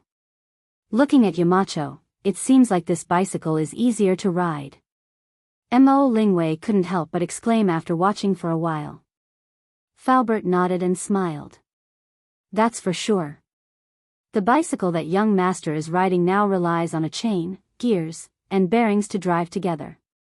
Furthermore, the number of gears connected to the pedals is much more than the number of gears connected to the rear wheel. When you step on the pedals, the rear wheel will have to turn a few times. It's not like the bicycle that you used to ride in a single round. Therefore, it's much easier to ride. Uncle Fu could be considered an old expert in the field of machinery. He was able to clearly explain the advantages of the new bicycle in just a few words. It was clear and concise. Mo Lingwei wasn't stupid. After listening, she quickly understood. She looked at Faubert and said with admiration, "These improvements are really ingenious. Manager Fu, you're really amazing." Faubert smiled and waved his hand. Hee hee. I wouldn't dare to take the credit for this. The idea was all from young master. I just followed young master's suggestions and designed the blueprint. Mo Lingwei smiled. Hee hee. Manager Fu, you don't have to be humble. The mountain leader has already told me that you designed all the blueprints by yourself. Looking at Yamacho riding this new bicycle, I want to ride it too. Manager Fu, do you have any more new bicycles? Faubert shook his head and said, only one of them has been made so far. If Miss Mo wants, the workshop can make another batch in 2 days. Faubert watched Yan Xiaoning grow up, and Mo Lingwei was Yan Xiaoning's crush. Faubert took good care of Mo Lingwei in the workshop. Mo Lingwei smiled playfully and said, I don't have to wait until then. I want to ride it now. Then, she put her hands around her mouth and shouted at Li Zishuan, who was racing in the open space, Yamacho. Come down quickly. Let me ride this bicycle too. Li Zishuan heard the shout and could only ride the bicycle back. He handed it to Mo Lingwei and said, Ink girl, if you want to ride it, then ride it quickly. But you have to be quick because we're going to modify this bicycle in a while. Modify the bicycle? Yamacho, didn't you just say that this bicycle is already perfect? Then why do you need to modify it?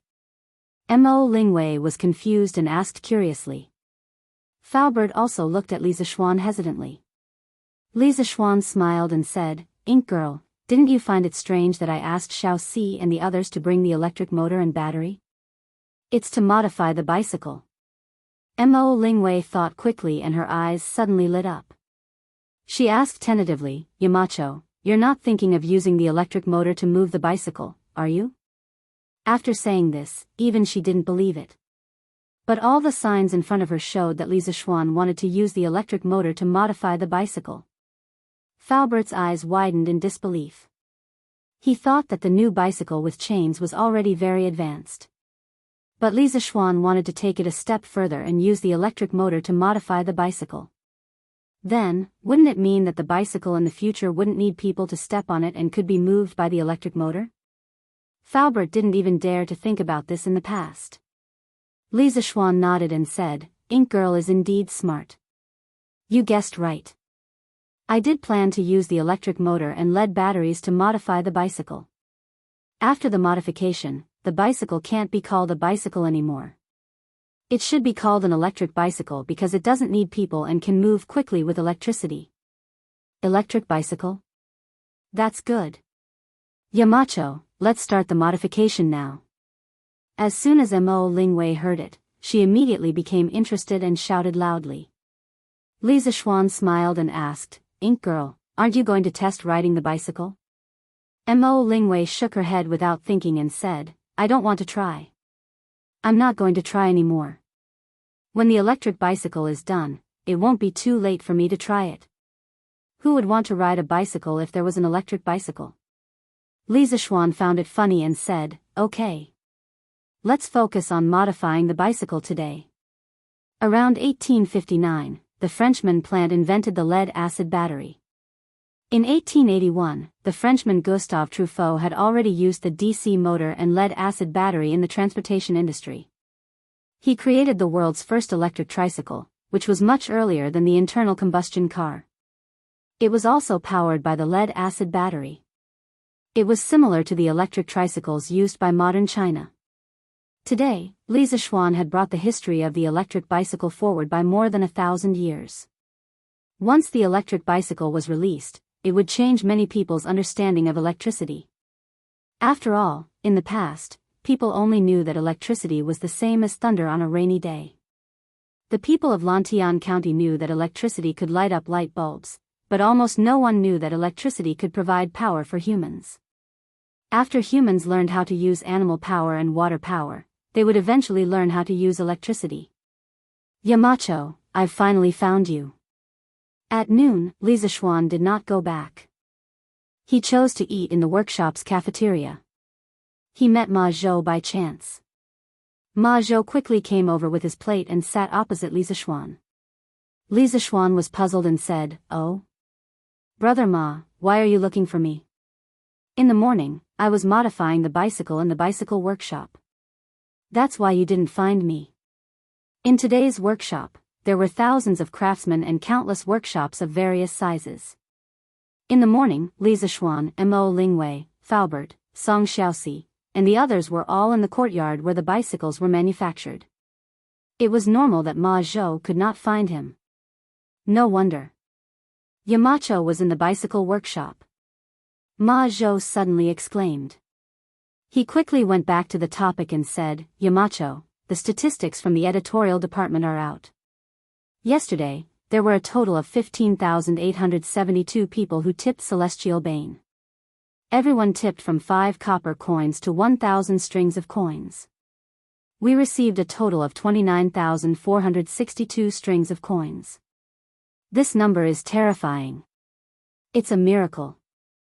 I don't think there will ever be another novel and bragging world that can create such a miracle." Li Zishuan was silent for a moment and said, "In fact, in many people's hearts, the characters in Celestial Bane can't be measured by money. They're just using this method to bid farewell to the characters in the book. But isn't it also bidding farewell to you, Yamacho?" Ma Zhou sighed and said, "Yamacho, those readers can't forget you. Are you really willing to stop writing from now on?" Li Zishuan shook his head and said, "Brother Ma, it's useless to say more now that things have come to this. Come. Let's eat." Seeing that, Ma Zhou decisively stopped talking about it. He rolled his eyes and suddenly said, "Yamacho, speaking of which, your Celestial Bane saved many of our offices this time." Li Zishuan asked curiously, "Where did that come from?" Ma Zhou quickly explained, 2 days ago, there were women who applied for medical school surrounding Datong Daily's office. But when the news of the end of Celestial Bane came out yesterday, those readers replaced those women and came to surround the office. However, they came to reward Celestial Bane, not to cause trouble. After what they did, our Datong Daily's office wasn't surrounded by those women today. Yamacho, don't you think this counts as saving our office? Li Zishuan suddenly understood and nodded, "I see. But even if they continue to surround Datong Daily's office, I have a solution." "Brother Ma, you don't have to worry." Ma Zhou was puzzled. "Marquis has a solution? What is it?" Li Zishuan smiled and said, "I plan to announce to the world that I'm recruiting women into the medical school. Tomorrow morning, I'll officially announce this in front of all the civil and military officials." Ma Zhou was shocked. He stared and said, "Yamacho, this can't be. You'll be impeached by many officials if you do this. It might even affect the Academy's reputation." Li Zishuan shook his head and said, "It's okay. I've already thought of a foolproof plan. Brother Ma, don't worry." Ma Zhou was helpless, but he knew that once Li Zishuan decided on something, even 9 bulls couldn't pull him back. He didn't try to persuade him anymore. In the afternoon, Qing Chumo, Sun Zifan, and Yuchi Baolin came to the workshop. "Yamacho, I heard that our academy is recruiting female students. Is it true?" When Li Zishuan heard that the idiot had come to the workshop, he walked from the bicycle workshop to the front yard of the workshop. Who would have thought that Qing Chumo would ask such a question? Li Zishuan rolled his eyes in annoyance and said, "Where did you get this information from? The academy doesn't recruit female students. Even if it does, what does it have to do with you? You don't study hard, and you don't help train the team. You only care about things that have nothing to do with you." Qing Chumo heard this and said, "I'm innocent." "Yamacho. Who said that we haven't been training the team recently? Basically, we go to the field every day and lead the outstanding players to train. Last month, Brother Shanbei returned to Japan because of the death of Empress Tugu. At that time, Li Zixuan was determined to establish the Tang Football Association. Later, he was busy with work and couldn't leave. Cheng Chimo and Yuchi Baolin volunteered to be the coaches of the national team. TSK. Don't be so full of yourself. When I'm done with work, I'll go and see the results of their training in person. Li Zixuan couldn't help but mock. Chapter 1438. Hey. Yamacho, it's up to you whether you want to believe it or not. In any case, Baolin and I have been diligent and conscientious lately. We have a clear conscience. In the workshop, Cheng Chimo chuckled after hearing Li Zixuan's words. Beside him, Yuchi Baolin couldn't help but nod in agreement. Brother Cho Nyo is right. Yamacho, we really haven't been slacking off recently. The players that Yamacho transferred to the national team will be organized by us whenever we have time for physical training and tactical training. The teamwork between the players is getting better and better. Li Zixuan nodded and said, If that's the case, that's great. You guys can train them according to the tactical training manual and physical training program that I gave you. If I have time, I will personally train them. If you guys do well, there will definitely be a place for you in the Tang national team. Cheng Chimo chuckled and said, Heh. Yamacho, I like what you said. Sun Zifan then said, Yamacho, a few days ago, the medical school was recruiting students. Many women who know medicine wanted to sign up. They surrounded the Datong Daily office and wanted to use this opportunity to ask Yamacho to allow them to enter the college. Yamacho, what do you plan to do? Will you agree to their request? After saying that, the chubby boy looked at Li Zixuan with a burning gaze. Clearly, he was eager to know the answer. Cheng Chimo and Yuchi Baolin also looked at Li Zixuan in unison. TSK, men like women. This was an unchanging law of nature. Yanhuang College was impeccable in terms of facilities and teaching staff. The only downside was that the college was like a temple for monks. There were only men and no women. Therefore, as soon as they heard that a woman wanted to apply for the Yanhuang Academy, Cheng Chimo, Sun Zifan, and the other old foxes, who were in the age of puberty and hormone secretion, immediately came to Li Zixuan to ask for his opinion. Li Zixuan had also been a student in his previous life. How could he not see through Sun Zifan's true intentions? He glanced at them and said indifferently, Could it be that you bastards are thinking about women? As soon as he said this, Sun Zifan and Yuchi Baolin immediately flushed red. Yamacho, what are you saying? How could I, Sun Zifan, be that kind of person? No matter how bad Sun Zifan was, he was still the son of a great scholar. How could he be called a pervert? Yuchi Baolin stammered, Yamacho, I'm not. This honest man almost blurted out the modern era's 3 consecutive denials. I'm not, don't talk nonsense. Cheng Chimo, on the other hand, was not a stingy person. He was thick-skinned and crossed his arms. He did not explain, but he did not deny either. Li Zixuan pointed at the 3 people in front of him and sneered, Haha. You guys. Let me put it this way. I do intend to recruit some talented women who know medicine to further their studies in the medical school. However, to avoid criticism, I plan to separate the medical school and the engineering school with a high wall. I'll imitate the way the Imperial Physician Department teaches students and train these medical students. What? Separate them with a high wall? F***CK. Yamacho, aren't you being too cruel? Do you have to be so heartless? Cheng Chimo couldn't sit still after hearing Li Zixuan's words. He glared at him and said angrily. Li Zixuan glanced at him and said lightly, Didn't you say that you're righteous people just now? What? Now you're showing your true colors? Sun Zifan, who was about to speak, was stunned when he heard this and immediately shut his mouth. Cheng Chimo pursed his lips and said, That's what they said. I didn't say anything. Yamacho, don't you think that our engineering school is a little out of balance? It's not easy for some female students to come in. Why are you surrounding them with a wall? Hearing Cheng Chimo spouting nonsense, Sun Zifan quickly chimed in, That's right. Yamacho. There's a saying that goes, a fair and graceful woman is a good match for a gentleman. Although we don't have any thoughts about the female students who just entered the school, the balance between male and female yang can stimulate our motivation to study. Yamacho, you should be more happy to see this situation. Li Zishuan was speechless and couldn't help but scold, get lost. If the two of you can focus on your studies, Qingke and Xiaoko won't have anything to do with first place in the school. Yamacho, you're calling me? Speak of the devil. As soon as Li Zishuan finished speaking, Li Tai's voice came from outside the room. The fatty came today mainly to talk to Li Zishuan about quitting writing. He wanted to see if there was any room for negotiation. After all, he was an experienced novel enthusiast. Naturally, he didn't want Li Zishuan to quit writing. He asked the servant about Li Zishuan's location. As soon as he arrived at the door, he heard the conversation between Li Zishuan and Qing Chimo. Qingke, you're here too? Have a seat. Li Zishuan nodded at Li Tai and greeted him. Hey.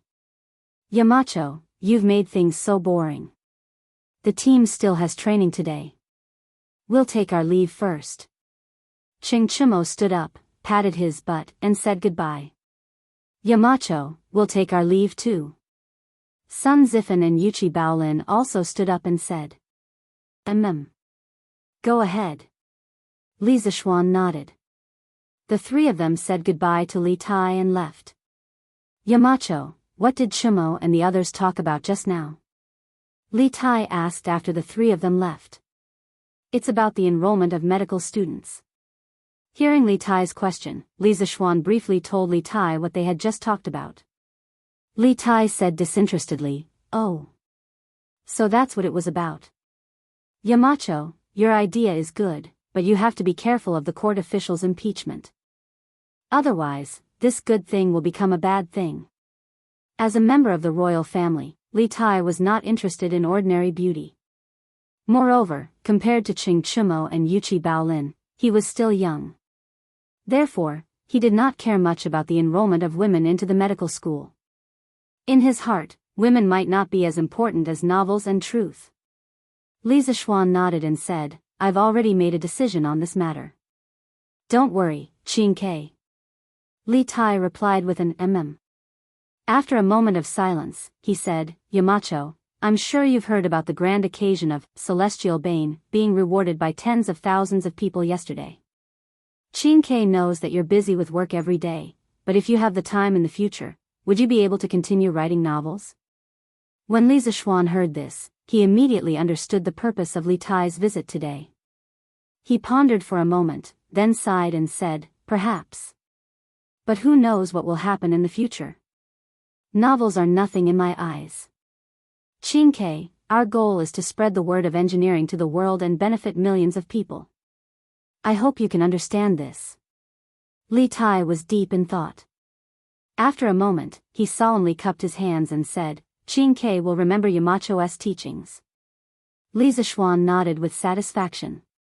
Just as he was about to speak, Song Xiaoxi said from outside the door, Young master, Steward Fu has finished modifying the bicycle. They asked me to inform you. Li Zishuan was shocked when he heard that. He quickly replied, okay. Tell Faubert that I'll be right there. Yes. Young master. Song Xiaoxi replied and turned to leave. Inside the room, Li Tai was puzzled. Yamacho, why are Steward Fu modifying the bicycle? Li Zishuan stood up and smiled. The workshop has recently created a lead-acid battery and an electric motor. We plan to use these two things in the new second-generation bicycle. We will use the battery's electricity to power the bicycle. This way, the bicycle will be able to run faster than a horse without any effort. Qingke, you came at the right time. Why don't we go and have a look together? You can do that? Let's go. I'll go with Yamacho. Li Tai's eyes shone brightly as he hurriedly replied with great interest. So, the master and disciple left the room and walked towards the bicycle workshop's courtyard.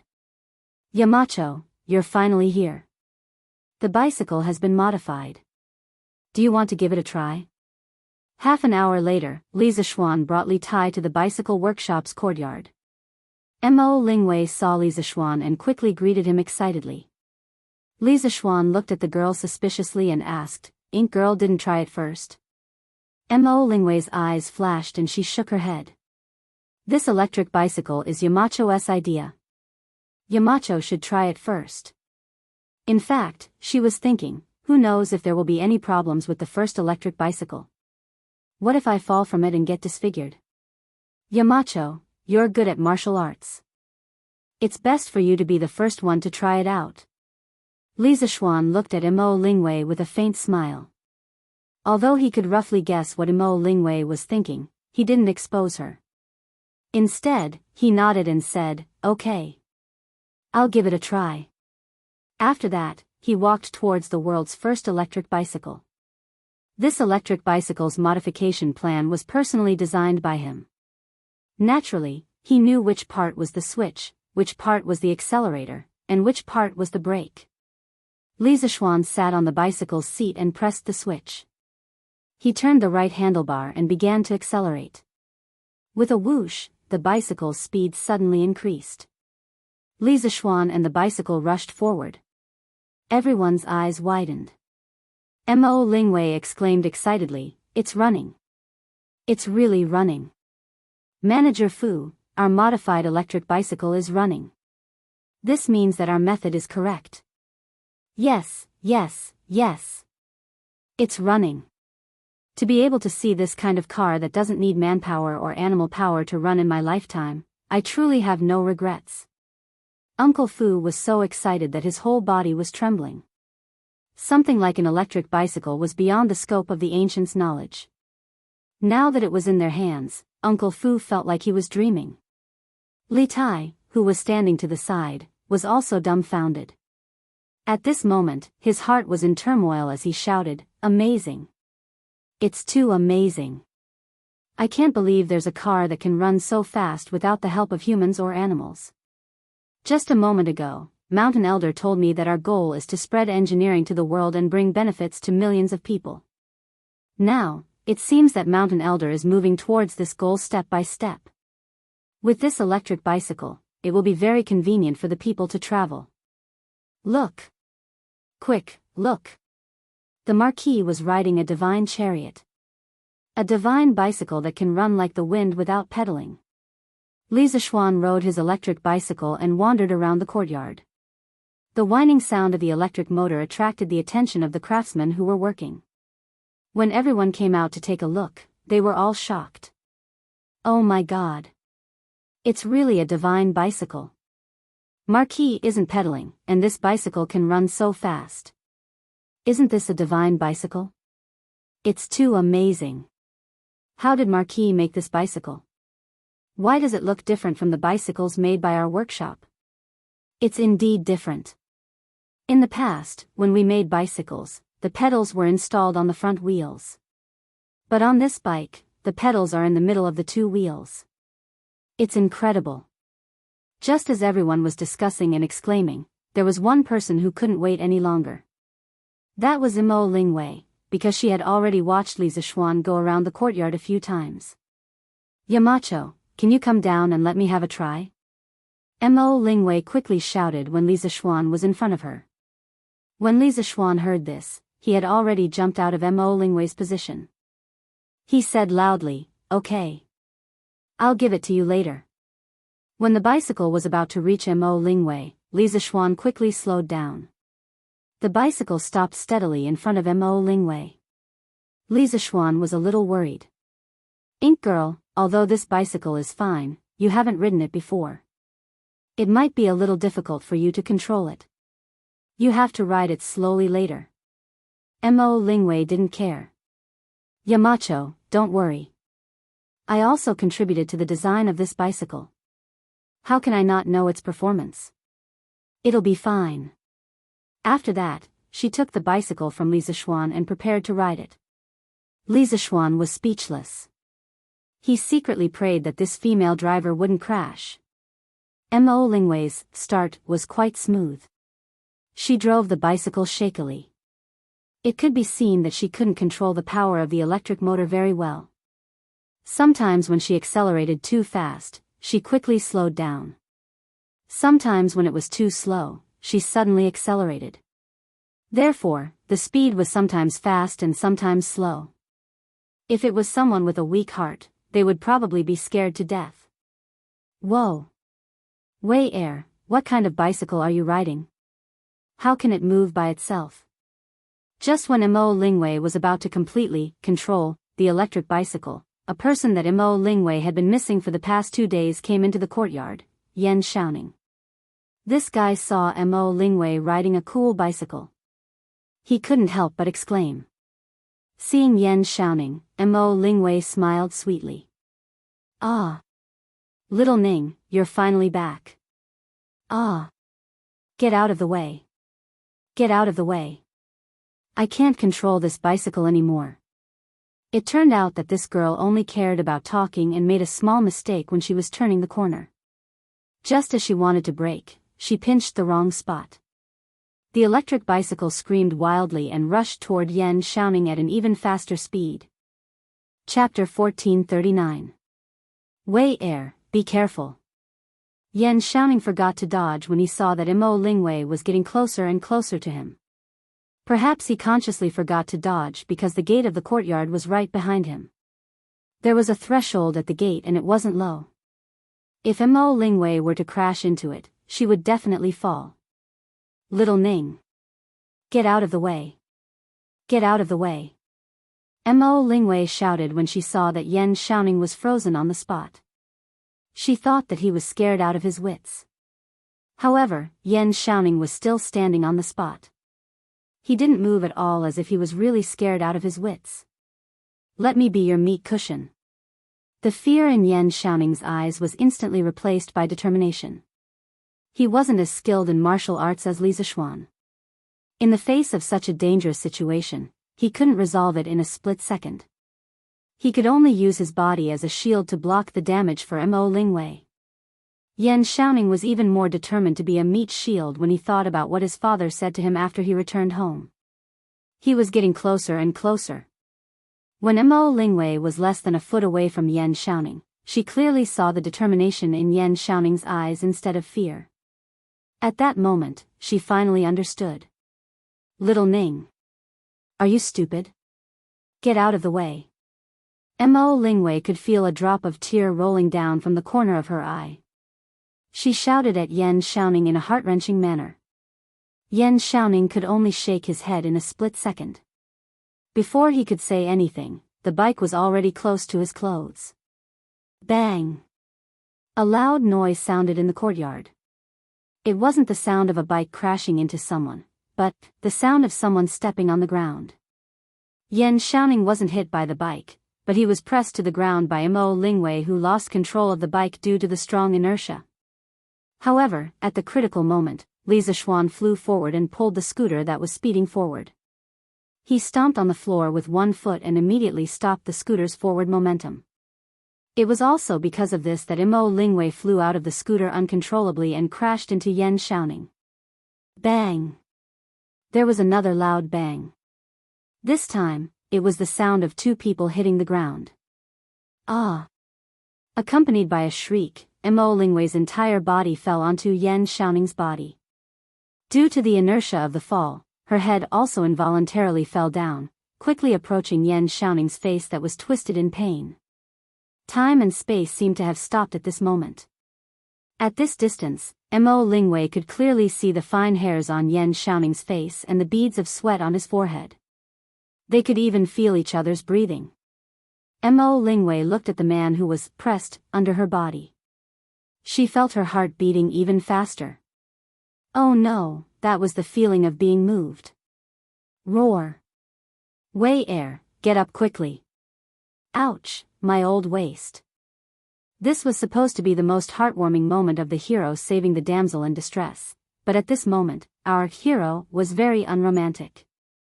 His cry of pain completely broke the warmth. Mo Lingwei secretly rolled her eyes and said, "Oh." Then she got up from Yan Xiaoning's body. Ouch! Ouch, ouch, ouch. Wei Air, help me up quickly. Yan Xiaoning also wanted to get up from the ground, but when he turned over, he felt that his waist was about to break. When he was pushed down by Mo Lingwei just now, his waist just happened to hit the door sill. If he didn't use his hand to cushion his waist at the critical moment, his waist would probably have broken. Mo Lingwei was still angry at a certain someone for being unromantic. At this moment, when she saw Yan Xiaoning's face full of pain, she knew that Yan Xiaoning didn't have a light fall this time. She immediately panicked. Little Ningzi, are you okay? Yamacho, quickly come and take a look at little Ningzi. Mo Lingwei carefully helped Yan Xiaoning up. At this moment, she remembered that Li Zixuan knew medicine, so she quickly turned her head and shouted. Actually, she didn't need to shout. Li Zixuan was already walking over at this moment. Xiaoxi, quickly go and get Dr. Sun. Li Zixuan skillfully helped Yan Xiaoning up from the ground without letting Yan Xiaoning exert any strength on his waist. Then, he ordered Song Xiaoxi. Yes. Young master. Song Xiaoxi also knew that the situation was urgent. He responded and directly rushed out of the courtyard with his fastest speed. Yamacho, even you can't cure little Ningzi? Mo Lingwei's eyes were red and she asked with a sobbing tone. This girl thought that Yan Xiaoning's life was in danger from the fall and couldn't be saved. Her heart was filled with grief and she couldn't help but cry out loud. Li Zixuan was speechless at Mo Lingwei's somewhat excessive reaction. After a moment of silence, he said, Ink girl, it's true that I know some medicine, but massage and bone setting isn't my strong point. Xiaoning fell on his waist, it's better to get Dr. Sun here. Oh. I see. Mo Lingwei suddenly understood.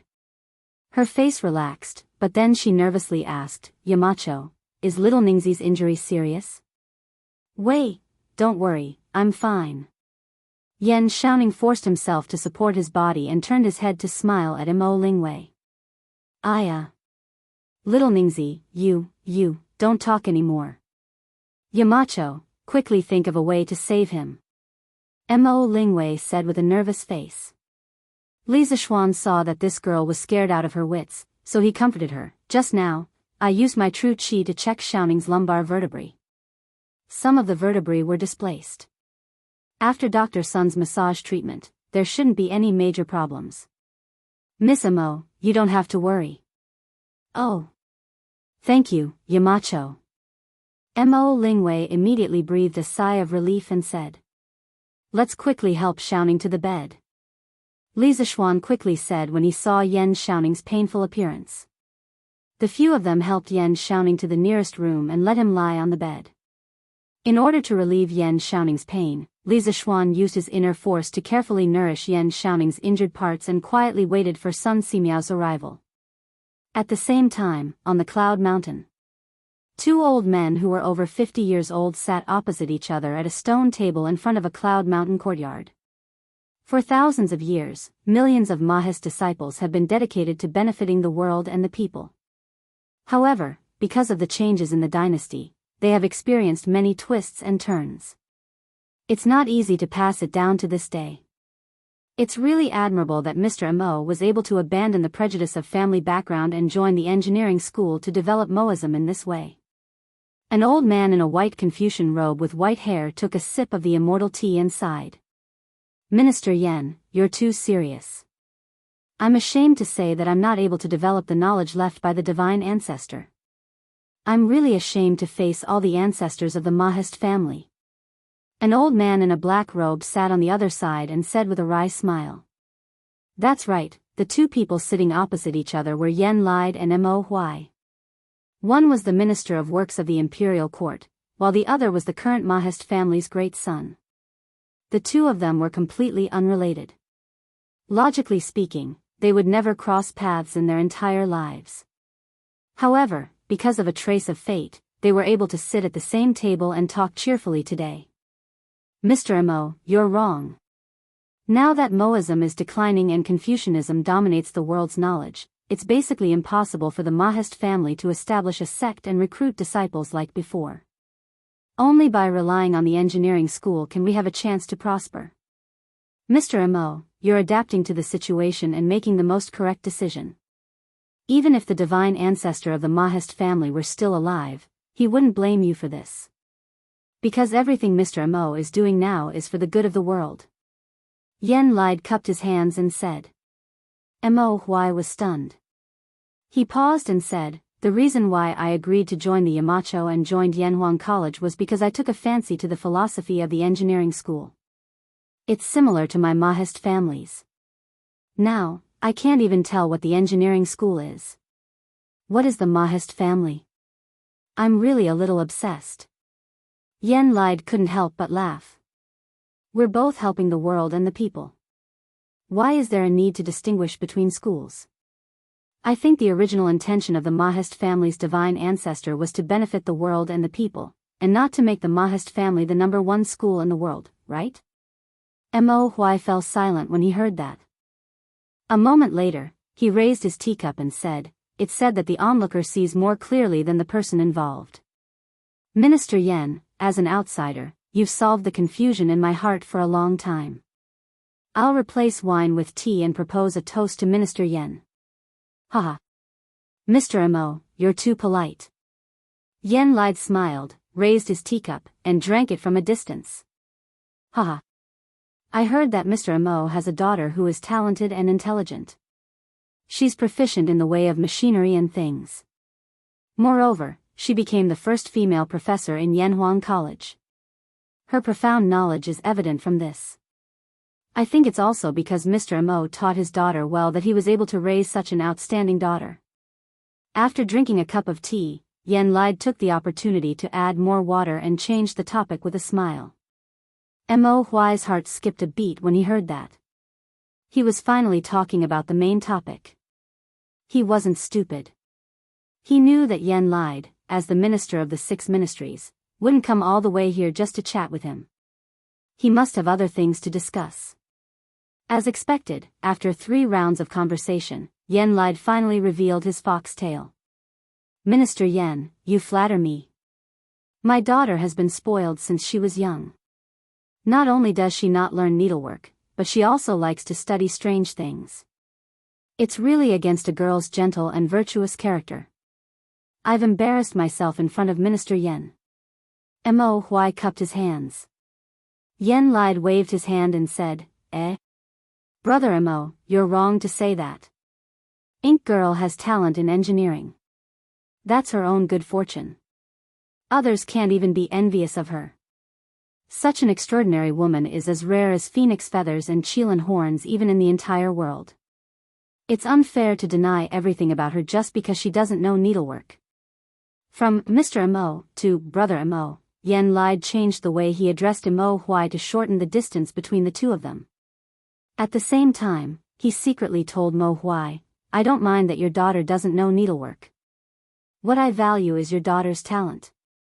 Mo Huai's eyes flashed and said, Minister Yen, as the Minister of Works, your standards for judging people are indeed different from ordinary people. Speaking of my daughter, this old man would like to talk to Minister Yen about your son. Yen Lide was shocked and thought to himself, here it comes, here it comes. He quickly straightened his face and said, Oh? Brother Mo, are you talking about my son? That kid is always idling outside and doesn't make this old man feel at ease. There's nothing to say. Mo Huai laughed and said, it's still the same saying. The onlooker sees the game clearly. As a person in the game, how can Minister Yen see your son's outstanding qualities clearly? Your son is protected by Minister Yen and is born in an official family. He has never had to worry about food and clothing since he was young. He should be like the rich playboys in the capital, playing with dogs and chickens all day long and loitering in brothels. However, he didn't. Instead, he became Yacho's right-hand man. Yanhuang College and the workshop have all been invested with young Master Yan's energy and blood. With such a talent in the Yen family, why worry about not being able to bring glory to the family? Yen Lide's old face immediately wrinkled with a smile. After all, as a father, it was impossible for him to not be happy when someone praised his son, not to mention that Mo Huai might be his future in-law. Haha. Brother Mo, you're too kind. You're too kind. How can my son be as good as you say? Yen Lide waved his hand and said, Eh? Your daughter and my son are about the same age and have similar interests. As elders, why don't we give them a push behind their backs and make this marriage happen? We'll become in-laws from then on, how about it? Marriage proposal. At this time, Yen Lide saw that the time was right and finally expressed his real intention, marriage proposal. Previously, he sent someone to call Yen Xiaoning home to ask if Yen Xiaoning had a sweetheart now. Yen Xiaoning was the only son of the Yen family. Yen Lide had always been concerned about Yen Xiaoning's marriage.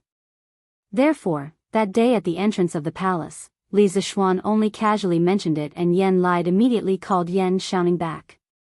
After he found out that Yen Xiaoning's sweetheart was Mo Lingwei, the daughter of the current generation of the Mo family, he immediately sent someone to collect all the information about Mo Lingwei. It didn't matter if he didn't look, but when he did, Yen Lide was immediately shocked. He was shocked by Mo Lingwei's talent and even more shocked by Mo Lingwei's status in Yanhuang College. In addition, Mo Lingwei's background, the daughter of the Mo family's master, made Yen Lide approve of this marriage from the bottom of his heart. At the very least, both parties of this marriage were completely well-matched in terms of social status. Although the Mo family was in decline now, it was still the Mo family.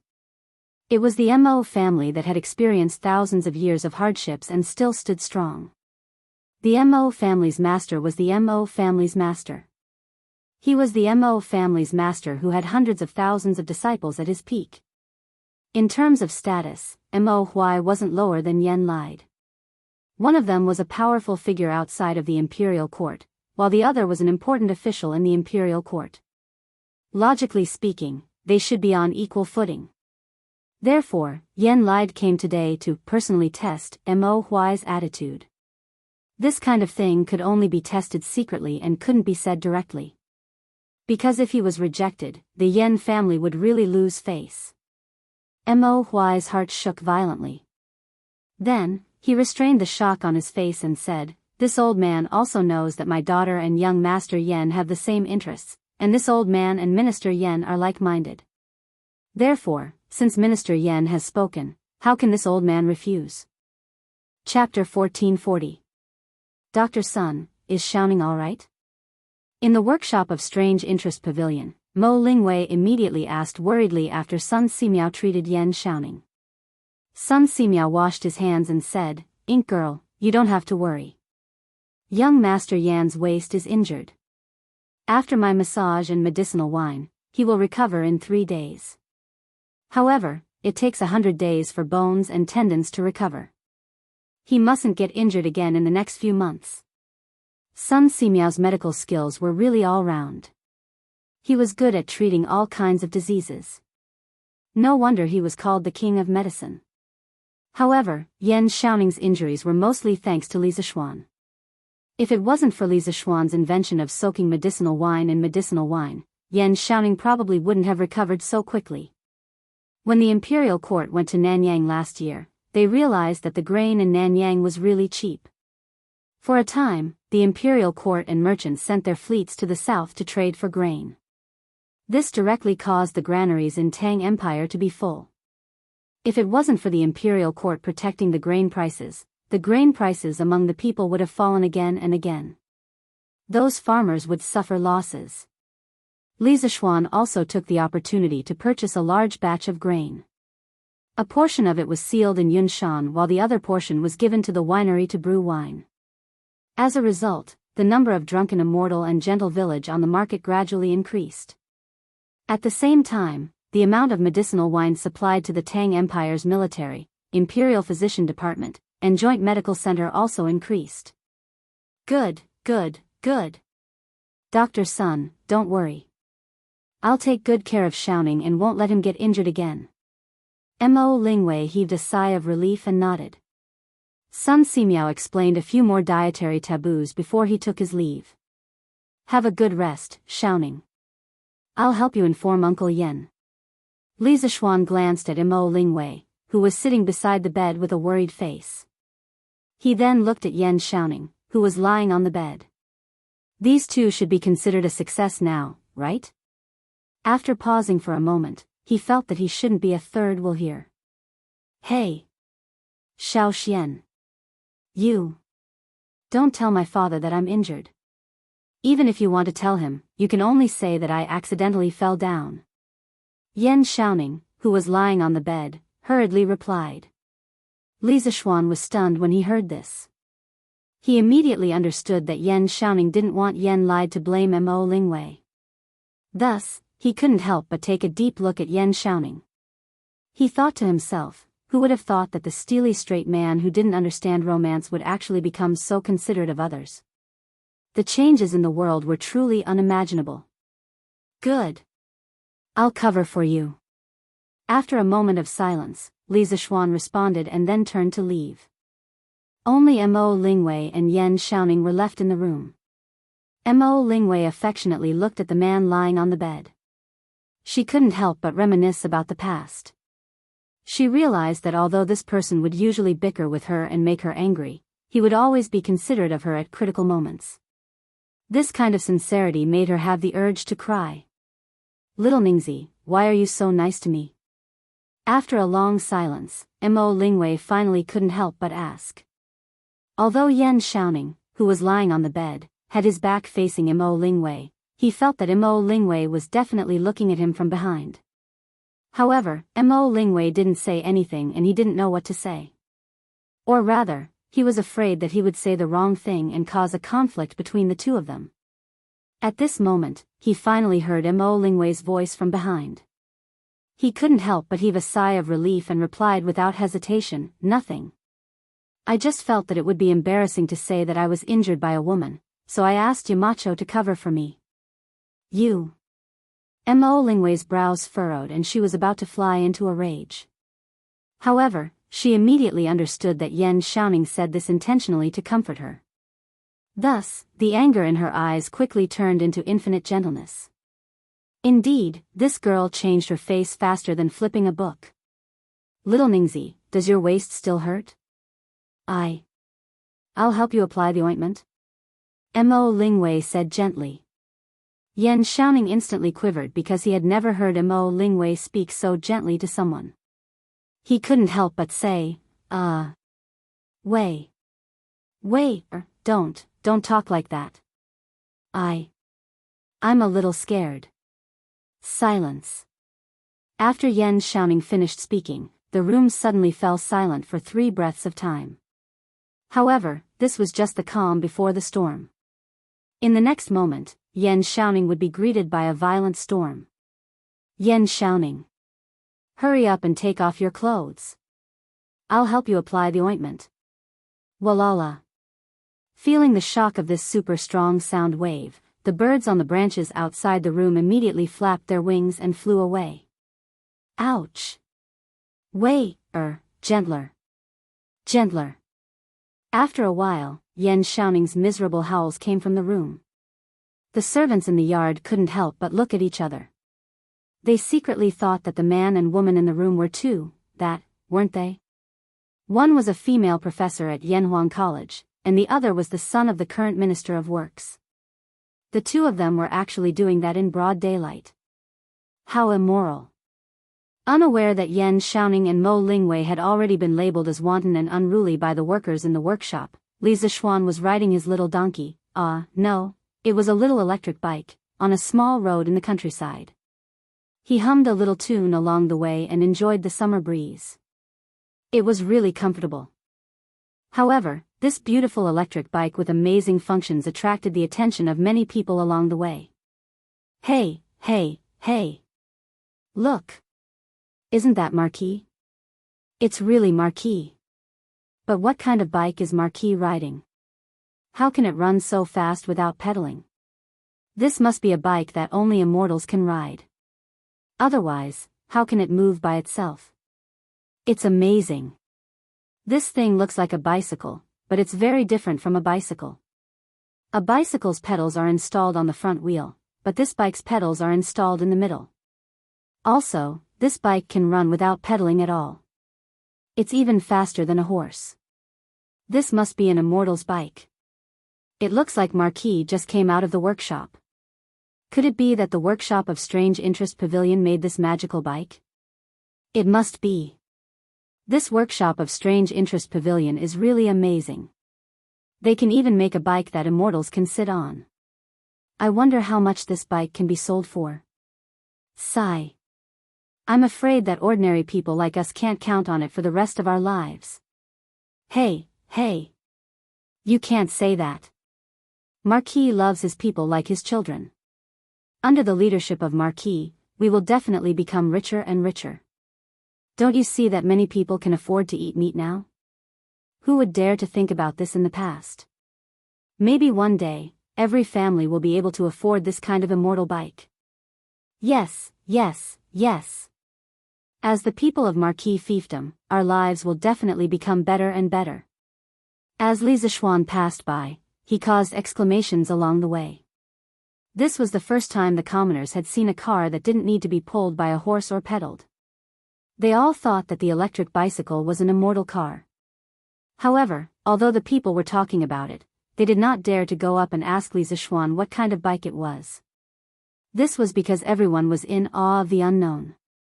Especially when Li Zishuan was riding on the electric bike, he looked like an immortal. It was even more frightening that they did not dare to go up to him. It was already late. Li Zishuan did not plan to return to Lantian County that night. He planned to spend the night in Yunshan. He also wanted to test the electric bike's ability to climb hills.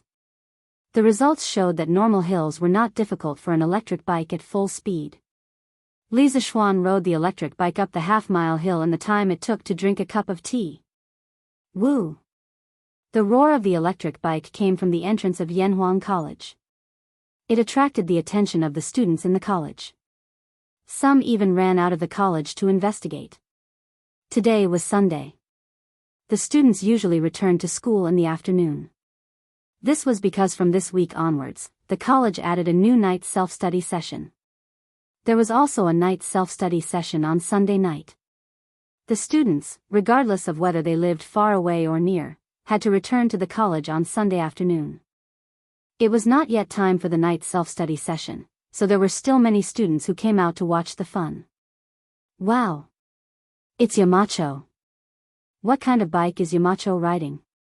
Why is it running so fast? Hey! Did you notice that Yamacho's feet did not move at all, but the bike was running so fast? What kind of logic is this? Didn't Mr. Amo teach us the conservation of energy? Then where does Yamacho's kinetic energy come from? It's obvious that this guy has been poisoned too deeply by physics and can't extricate himself. I think there must be something incredible installed on the mountain cavalry's carriage. Perhaps it's this thing that's generating kinetic energy that's driving the carriage forward so quickly. What on earth is that thing? How would I know? When Yamacho comes to the college tomorrow, we will ask him personally. It had to be said that these students who had received formal engineering education had a completely different way of thinking from ordinary people. When ordinary people saw the electric bicycle, they immediately categorized it as a vehicle for immortals. However, when the students of Yanhuang Academy saw the electric bicycle, they did not categorize it as a groundless supernatural power. Instead, they were seriously thinking about what provided the kinetic energy for the bicycle. Damn! When I left in the afternoon, Yamacho was still normal. But why is Yamacho riding such an awesome bike? Chinkei, tell me, what is with Yamacho's bike? Where did it come from? Ching Chumo heard the noise and immediately ran out of the gate of the academy. When he saw Li Zishuan riding a novel car and whizzing past, his eyes almost popped out of their sockets and his face was full of, what the F***ck? Li Tai curled his lips and replied, this is an electric bike. It is Yamacho's latest modified bike. It uses a battery to power the motor. It converts chemical energy into electrical energy, and then the electrical energy into kinetic energy to drive the bike forward. Damn! Chinkei, can you not make it so complicated?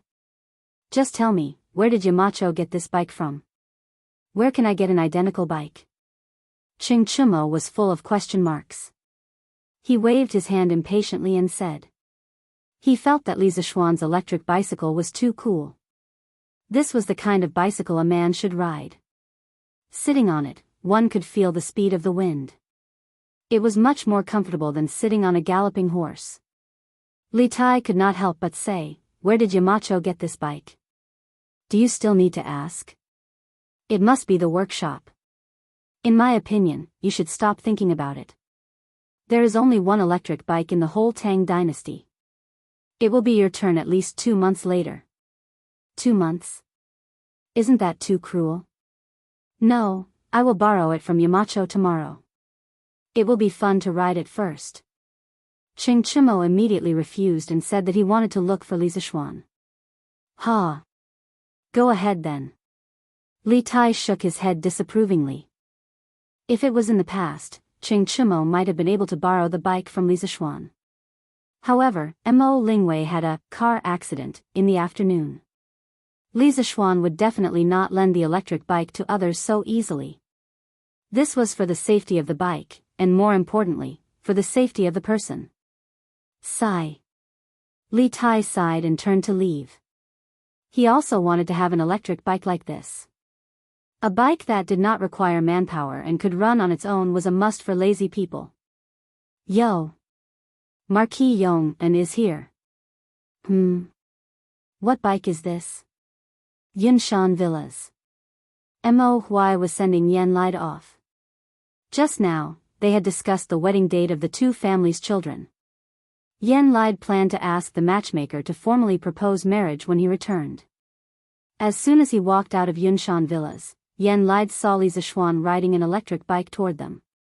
With his sharp eyes, he quickly noticed the uniqueness of the bike. He could not help but exclaim in surprise. Yen Lide shook his head. It was also his first time seeing the electric bike. Screech. Li Zishuan had excellent eyesight. Naturally, he also saw Yen Lide and Mo Huai at the intersection. The bike began to slow down when it was about to reach them. After a while, the electric bike stopped steadily in front of Yen Lide. Li Zishuan quickly got off the bike and cupped his hands. "Uncle Yen, you came to Yunshan Villas today? Why didn't you tell me in advance? I could have prepared a banquet for you." Yen Lide waved his hand and said, "You don't have to be so polite, Xiao Xian. I came to Yunshan Villas today because I have something to discuss with Mr. Mo." At this point, Yen Lide pointed at the electric bike beside Li Zishuan and said, "This bike of yours is very novel. I saw that you didn't pedal just now, but this bike can still move like it's flying. What's the principle behind it?" Yen Lide had been engaged in engineering machinery all his life, but this was the first time that he had seen such a machine that could move by itself without human or animal power. He was really curious about it. At this moment, old Yen had completely forgotten that the city gate of Cheng and would be closed in a few minutes. Li Zishuan smiled and said, "Uncle Yen, this is the workshop's latest electric bike. First of all, this bike uses chain transmission and rear-wheel drive to make the bike structure more reasonable. Second, this bike is installed with a lead-acid battery and an electric motor. The battery provides power to the electric motor, causing the motor's rotor to rotate rapidly. Then, the electric motor drives the wheels to rotate together, so that it can move like it's flying without pedaling." Chapter 1441. Electric motor? Battery? These are all good stuff. Xiao Xian, who made these things? Yunshan Villa. After Li Zishuan briefly explained to Yen Lide how the electric bicycle, the electric motor, and the battery worked, Yen Lide could not help but ask in surprise. Li Zishuan glanced at Mo Huai before replying, "Mr. Wang, Ink Girl, and Xiaoning were able to make the battery and electric motor so quickly. Without their recent hard work, how could there be such a magical electric bicycle?" "What? Xiaoning and Ink Girl contributed to the electric motor and battery?" Yen Lide was shocked when he heard that. In the eyes of a father, his child would never grow up. However, when the father found out that his son had done something that even he could not do, the shock he would feel would be similar to Yen Lide's. Mo Huai, who was at the side, did not look too shocked. It was mainly because Mo Lingwei had always been at Yanhuang College. Mo Huai was also a teacher at Yanhuang College. He naturally knew more about his daughter's situation than Yen Lide. Li Zishuan nodded and said, Uncle Yan, Xiaoning has made considerable progress in both his theoretical foundation and his technical level. Don't underestimate him like before. Good. Good. Good. Yan Lide's face was filled with gratification as he said, good, 3 times. He had just discussed the marriage between his son and Mo Lingwei with Mo Huai. Now, he learned from Li Zishuan that his son had great capabilities. His son was about to complete the 2 most important things in a man's life. How could Yan Lide not be gratified? Hee hee. In-law, you've taught your son well. In the future, Xiaoning will definitely be able to inherit your mantle and bring the Yan family to greater heights. Mo Huai cupped his hands and smiled. In-law? Li Zishuan opened his mouth in surprise. He knew that Yan Lide must have something to do at Yunshan Villa today, but he never expected that old Yan would come directly to Mo Huai to discuss the marriage of his son and daughter. Wasn't this progress a little too fast? Hee hee. That was right. This old man came to Yunshan today to ask for this marriage for Xiaoning. This child and Ink girl are in love with each other and have the same interests. But after all, there are differences between men and women. If they hang out together every day without any status, it will ruin Ink girl's reputation. So as a father, I might as well help them get married. Seeing Li Zishuan's surprised expression, Yan Lide chuckled and explained. I see. Hearing this, Li Zishuan couldn't help but feel happy for his good friend. He cupped his hands and said, if Xiaoning knew about Uncle Yan's love and care for Xiaoning, he would definitely be grateful and filial to you. Sigh. As long as this brat doesn't blame me in his heart, it's fine. Yan Lide shook his head and patted Li Zishuan's shoulder. With a complicated expression, he sighed, Little Xian, you were right last time. This old man has indeed cared too little about Xiaoning.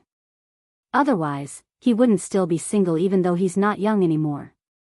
When Li Zishuan heard this, he couldn't help but console, Uncle Yan, please don't think that way. Xiaoning didn't meet the fated person before, so he didn't get married. After all, marriage is a big event in a lifetime.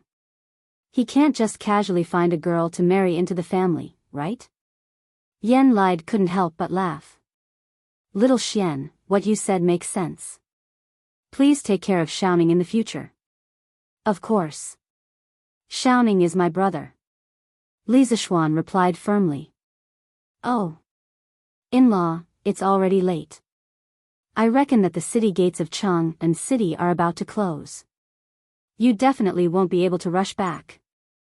In this old man's opinion, why don't you stay in Yunshan for the night and ride down the mountain tomorrow morning and rush to Chang'an City for the morning assembly?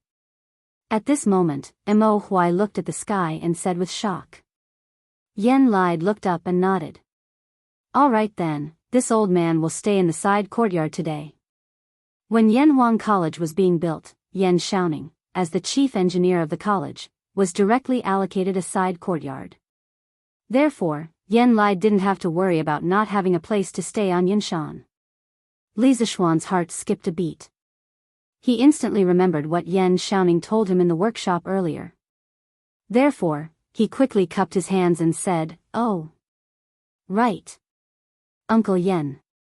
There's something I forgot to tell you. Xiaoning accidentally fell down in the workshop today and suffered some minor injuries. He's recuperating in the workshop now, so he can't return to the side courtyard tonight. Fell down? Humph. How old is this brat? How can he still fall down while walking? How worrisome. When Yan Lide heard this, he immediately snorted in dissatisfaction.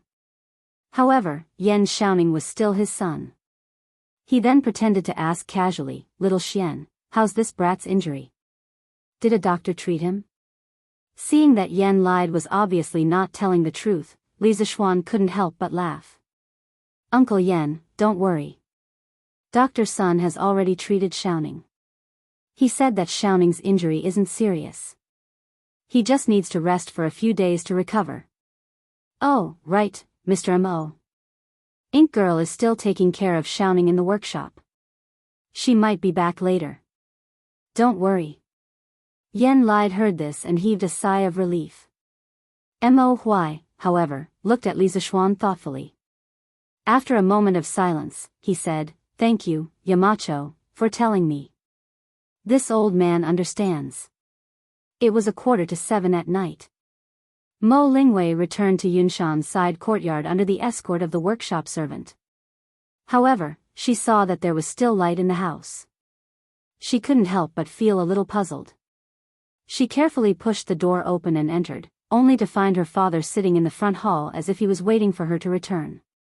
She couldn't help but ask, "Father? Why are you here tonight?"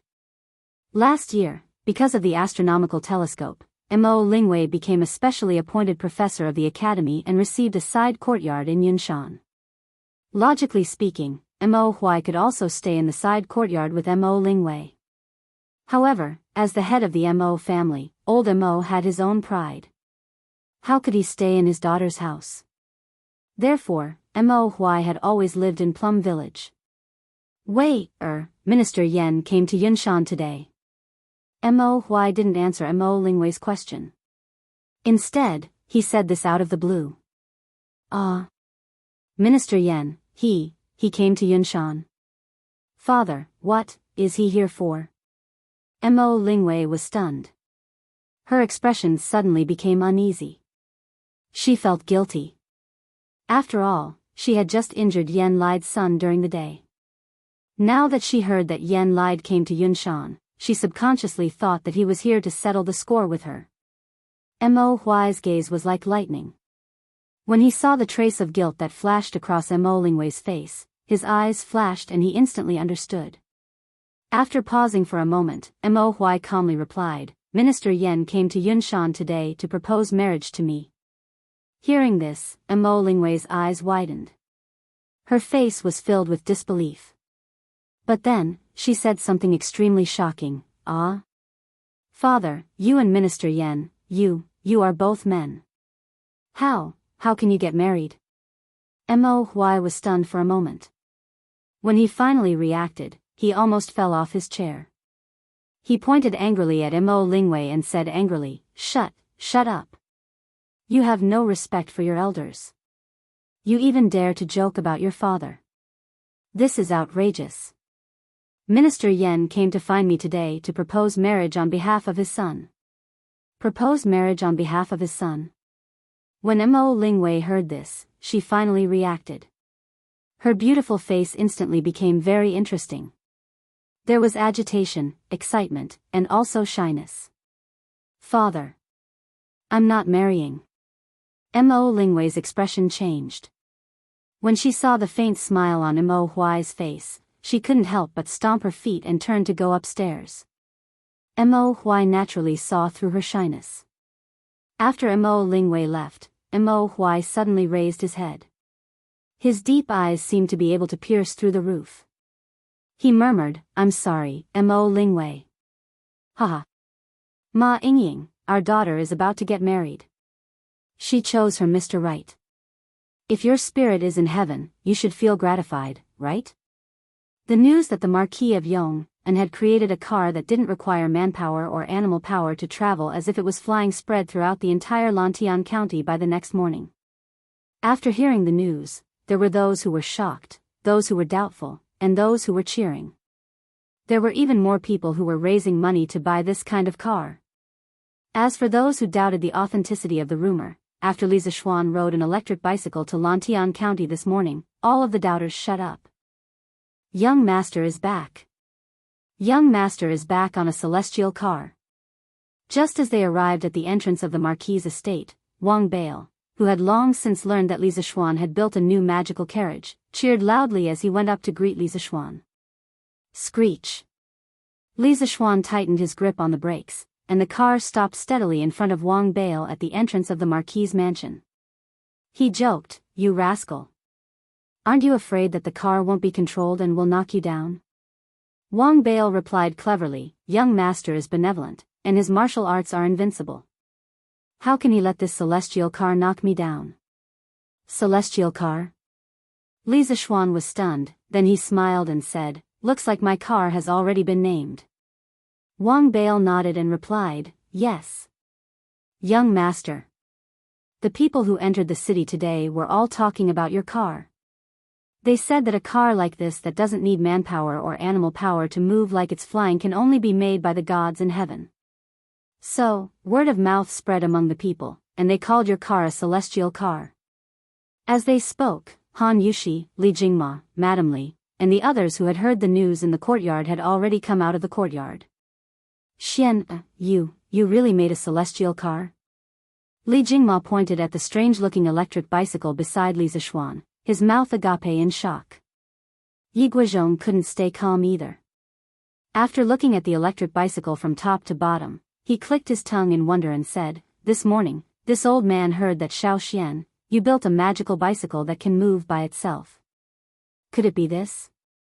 Li Zishuan cupped his hands and replied, "Grandfather guessed right. This is a car that can move on its own." After another round of explanation, Li Zishuan explained the general principles of the electric bicycle to his family. Regardless of whether they understood or not, Li Zishuan pushed the bike straight to the backyard. However, a little tail inevitably followed behind him. "Big brother. Big brother. I want to ride this bike. Hurry up and teach me." "No. Children can't ride this bike." "Nonsense, Mo Lingwei is an adult and knows some martial arts. Even she got into an accident while riding a bike. How could Li Zishuan let his sister ride an electric bicycle? Why? It's too dangerous. It's easy to fall. Think about it. If you fall off this bike, you'll probably be disfigured and become ugly. Do you still want to ride it?" "Oh. Then I won't ride it. But big brother, you have to give me a ride." Okay. It's cool in the afternoon. Big brother will ride the bike and you can go out to play, okay?" Okay. After finally getting rid of the little girl's entanglement, Li Zishuan finally got the time to be alone with Han Yushi. "Wife, didn't I say that I wanted to give you a surprise a few days ago? What do you think? Do you like this electric bicycle? This is the first and only electric bicycle in Tang Dynasty." In the backyard, Li Zishuan patted the electric bicycle and smiled at Han Yushi. Husband, you want to give this bike to me?" Han Yushi was stunned and was immediately surrounded by a huge surprise. Then, she waved her hands and said, No. Husband, this thing is too expensive. I can't accept it. I'm satisfied that you have this intention." Li Zishuan couldn't help but frown and say, "Wife, what are you saying? You and I are husband and wife. What's mine is yours. It's just a bike. What's so expensive about it? Come and hold it. This bike is yours from now on." After that, Li Zishuan pretended to be angry and pushed the electric bicycle to Han Yushi's side. A trace of emotion flashed through Han Yushi's eyes. After pausing for a moment, she smiled sweetly and said, "Husband, as you said, we husband and wife are one. What's yours is mine, so why do we have to make such a clear distinction? Just leave this bike with husband. Because husband is always busy and tired, he needs it more than I do. Besides, if I want to use it, I can just ask husband for it." Li Zishuan was touched and annoyed. He was touched that his wife was so considerate of him. He was annoyed that if he knew this, Li Zishuan wouldn't have praised the electric bicycle in front of Han Yushi. Now, Han Yushi wasn't willing to accept this gift. "Young master." Wang Jiao came and said that Master Zhang from the workshop brought a batch of armor to the mansion. "Do you want to take a look?" Right at this moment, Xiaoxi hurriedly ran over and said. As for Wang Jiao, he was the gatekeeper, Wang Bail. There were women in the backyard.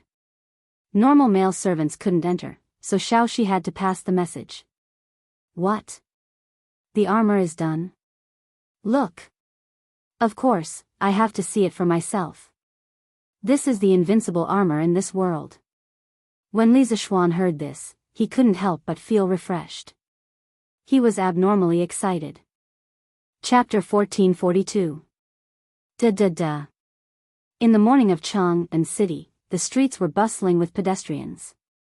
The peddlers were hawking their wares, the commoners were chatting and laughing with each other, the children were selling newspapers, as well as the sounds of reading coming from the Imperial College and the Hongwen Library. These various sounds formed the various states of life in Chang'an City in the morning. But today, in Chang'an City, there was a different sound mixed in. It was the sound of iron ingots hitting the bluestone road. It was crisp and cold, giving people a bone-chilling feeling. Everyone looked in the direction of the sound and sucked in a breath of cold air. What they saw was a group of fully armed knights riding tall horses and marching in this direction with an awe-inspiring aura. The hooves of those warhorses seemed to be tied with a lump of iron ingot, which led to the crisp, da-da-da sounds on the street. However, this was not the most important thing. The most daunting thing was that the knight leading the group was actually covered in iron armor. Other than his eyes, not a single part of his body was exposed. His head, neck, limbs, and hands and feet were all wrapped in iron armor. Even the warhorse he was riding was covered in a set of shiny iron horse armor. From afar, this person looked like a knight cast directly from steel. Powerful. Cold. Ruthless. This was the most intuitive feeling that this iron knight gave to the commoners on the street. The commoners who were close to him even had a feeling of suffocation. Therefore, there was no need for someone to open the way. Wherever the Iron Knight went, the crowd would automatically disperse. This was a kind of deterrence that came from the soul. Towards the unknown, most people would subconsciously feel afraid, not to mention this kind of Iron Knight that made people tremble in fear. Da-da-da. This group of knights was still moving forward at a moderate pace. The previously bustling street immediately quieted down after this group passed by. Not far away, a group of martial marquis heard of the abnormality here and immediately rushed over. However, after seeing the soldier beside the Iron Knight, the leading martial marquis could not help but be startled. Then, he waved his hand and the martial marquis turned around and left. Hiss. Seeing this, the surrounding commoners all sucked in a breath of cold air, thinking to themselves, where did this cavalry come from, for Wu Ho to immediately avoid them. Although they had doubts in their hearts, no one dared to ask at this time. After all, everyone was afraid of angering the Steel Knight. After the strange cavalry left, the commoners on the street couldn't help but discuss with each other. Oh my God! What was the background of that fully armored cavalryman? It looked too terrifying. Just like the undead cavalry from the underworld. Tisk. Wang Lao Air, you're talking as if you've seen Hell's cavalry before. TSK. However, that man who is wearing steel armor from head to toe is indeed quite evil. Standing beside him, I feel like my feet are emitting cold air. That's right. That person was too terrifying. If I hadn't covered my third brother's mouth just now, I reckon that this brat would have been scared to the point of crying on the spot. How could there be someone in this world who would cover their entire body in metal armor? Won't it affect your walking? Yeah. This set of metal armor is at least 40 to 50 gene. Furthermore, with the 4 limbs wrapped in metal, it's inconvenient to move. That's not right. Just now I saw that the cavalry's hand holding the reins and the hand holding the lance, his movements were very nimble. Tisk. How is that possible? If that's the case, when this cavalry goes on the battlefield, wouldn't he be invincible and invincible? Hua. It's true. That person's entire body, other than his eyes, is completely covered in metal armor. Even the horse he's riding on is covered in horse armor. Who can break through his defense? Where did this cavalry come from? Why didn't the Wu Ho government stop them? I think I saw Yong and Marquis subordinate Commander Pang. What? Zheng Laoqi, are you sure you didn't see wrongly? I shouldn't have seen wrongly. I've seen Commander Pang before. Tisk. Doesn't that mean that this cavalry is Marquis? It can even be said that the person in the steel armor is Yong and Marquis? That might really be possible. But I don't know why Marquis brought troops to Chang'an City. Don't tell me Marquis wants to. Pa. Want what? Want your head. Just based on those 10 over cavalry, how can they rebel? Besides, Yong and Marquis is an upright and loyal person. He is even more loyal to His Majesty. How can he do such a rebellious act? The commoners were all discussing the sudden appearance of the cavalry. At this moment, in the imperial court, the morning court was also bustling with activity.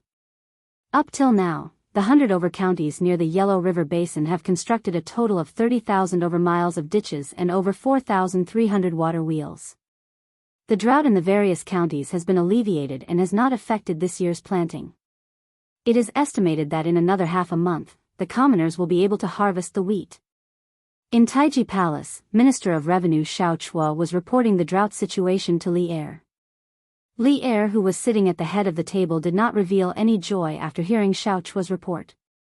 Because even though the drought in Guangzhou had been greatly alleviated and they would be able to harvest in another half a month, Li Er felt that the imperial court had spent so much effort, but in the end, it was very likely to be feeding the locusts. According to the prophecy that Li Zishuan left behind, the locust plague was about to arrive. Minister Xiao has worked hard. After a moment, Li Er recovered from his thoughts and nodded. Your Majesty. At this moment, Wei Zheng stepped forward and clasped his hands. I believe that the Marquis has contributed greatly to the Guangzhou drought being alleviated so quickly. If not for the water wheels that he designed, most of the fertile land in the Guangzhou region would still be in a drought state, not to mention the planting of rice and the summer harvest. Your Majesty has always been one to reward meritorious deeds and punish wrongdoings. So I believe that the Marquis who created the water wheels and gave the blueprint to the imperial court should be rewarded. Reward. And it wasn't for his own reward. When the officials heard this, they could not help but look strangely at Wei Zheng, thinking to themselves, since when would the dignified Wei Xuanqing help others to ask for a reward? Did the sun rise from the west today? Qing Yaojin looked at Wei Zheng's back with a face full of smiles, thinking to himself, why is this old Wei more and more pleasing to the eye? But no matter what other people thought, Wei Zheng himself did not have any selfish motives. The reason why he wanted to help Li Zishuan ask for a reward was mainly because Li Zishuan had said by the Ba River, living high in the imperial court, one worries about the people, living far away in the martial world, one worries about the ruler. He felt that Li Zishuan was a very good junior and was worth supporting. Li Er also looked at Wei Jing curiously and then said lightly, Minister Wei, you don't have to worry about this matter. This time, Li Zishuan has contributed greatly to the drought, so I have already rewarded him in private.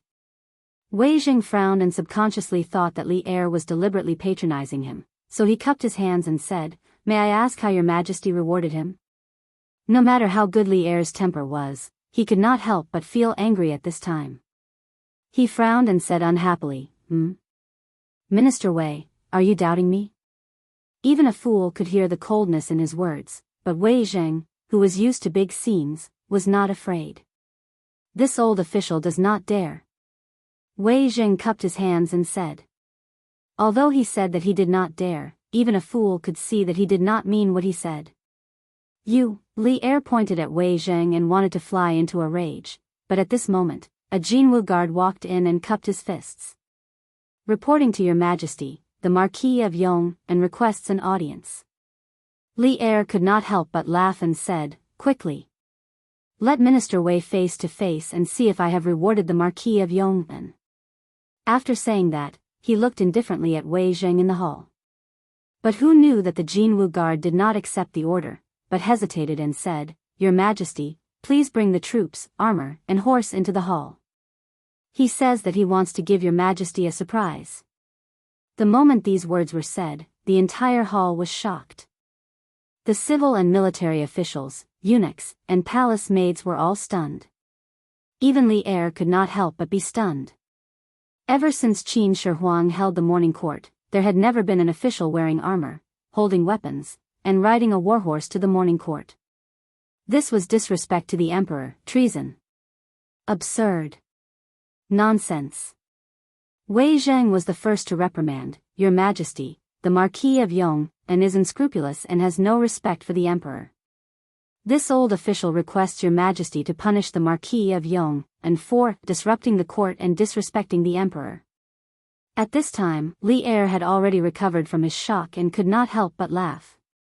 Minister Wei, you were the one who asked for a reward for the Marquis of Yong, and now you are also the one asking for a punishment for the Marquis of Yong An's crimes.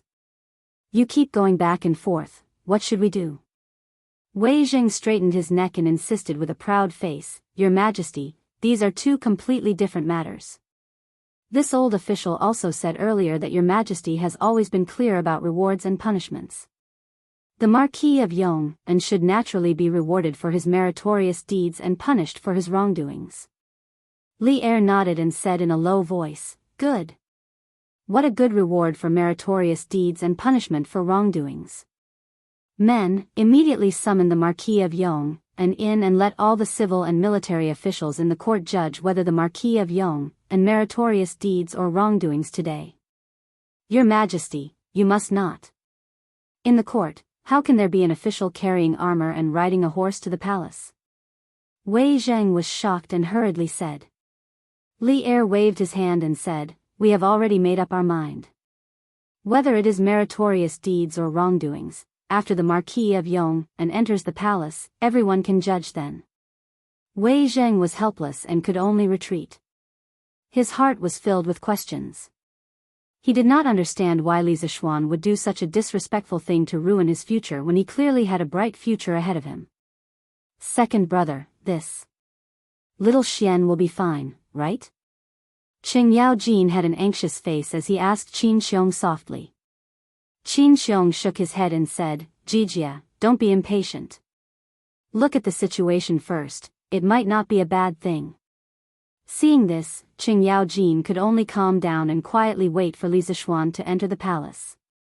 Among the civil officials, Zhang Sun Wuji, Fang Xianling, and the rest were all silent, making it impossible to know what they were thinking in their hearts. Da-da-da. Not long later, a series of crisp, da-da-da, sounds came from outside the palace. Everyone looked towards the source of the sound and saw a knight dressed in silver full-body armor, holding a cold lance in his hand, riding a warhorse wrapped in horse armor and slowly walking into the palace. Bang bang bang. Facing such an awe-inspiring yet strange cavalry, many of the civil officials retreated a few steps in fright. And in the military officials' camp, many of the generals' eyes lit up when they saw the steel cavalry. It was like the light in a wolf's eyes when it saw its prey. Bang! Arriving in front of the officials, the steel cavalry nimbly jumped down from the horse and fastened the lance to the saddle. He cupped his fists towards Li Zishuan and said, This subject Li Zishuan greets Your Majesty. Today, I brought the armor and warhorse to court mainly for a reason.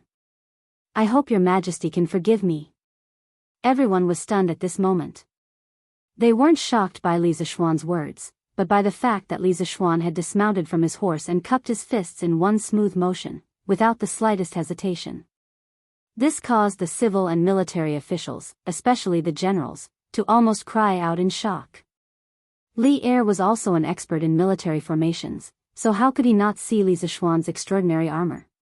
He waved his hand and said, Marquis Yong, there's no need to be so polite. What kind of armor are you wearing? Li Er asked even though he already knew the answer. A few days ago, Li Zishuan had told him about the new armor. Now that he asked again, he was mainly asking on behalf of the civil and military officials. Li Zishuan also roughly understood Li Er's meaning. He cupped his fists and replied, Your Majesty, this subject is wearing the latest vanadium steel plate armor made by the workshop. This armor is not only lighter than the radiant armor, its defensive power and defensive range are also far superior to the radiant armor. This plate armor can withstand all kinds of damage from swords and arrows. Together with the armored warhorse, a cavalry like this can rampage on the battlefield, sweeping everything in their path. Plate armor. After hearing Li Zishuan's introduction, the faces of the officials in the hall changed as they whispered among themselves. What? This plate armor is actually lighter than the radiant armor? How is this possible? That's right. This plate armor clearly covers the entire body, while the radiant armor only protects the key areas. How can the plate armor be lighter than the radiant armor? But this plate armor truly is very nimble. Just now, the Marquis of Yong jumped down from his horse. This means that the plate armor doesn't affect his normal movements. Just this point alone is already very powerful. After all, it can protect all parts of the body, making it impervious to swords and arrows on the battlefield. It's an invincible existence. If this plate armor can be fully equipped in the army, why should our great Tang fear the Turks? That's right, that's right. A plate-armored cavalry like this is completely capable of wiping out the Turks. As the officials were discussing, Duan Jishuan stepped forward and cupped his fists. Your Majesty, this subject would like to boldly test out the defensive capabilities of this radiant armor. As soon as he finished speaking, the hall immediately fell silent. The civil and military officials all looked at Li Er in unison. After a few moments of thought, Li Er nodded and said, "Permitted." Chapter 1443. Marquis Yong'an, are you willing to let this old man try? Inside Taiji Palace. Duan Jishuan turned to Li Zishuan and asked. Li Zishuan, whose entire face was hidden behind the visor, nodded without any hesitation. General Duan, if you want to try it, then go ahead. The purpose of this plate armor is to be used in the army in the future. If we don't test it in advance, then won't we be harming innocent soldiers on the battlefield in the future? Good. Marquis Yong'an is wise. Duan Jishuan looked at Li Zishuan with praise. He didn't have any ill feelings towards Li Zishuan. In addition, Li Zishuan had invented the telegraph to resolve the crisis in Guan City, allowing the reinforcements to rush to the aid of the black armored army.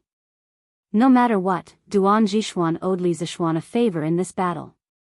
A few days ago, Duan Jishuan, who was busy with the expansion of the black armored army, received news from Li Er that after the expansion, Li Zishuan's workshop would be responsible for all the equipment. As the commander of the black armored army, Duan Jishuan was only in charge of leading the troops. Even if he had any objections to the logistics arrangements made by Li Er, he would not voice them out.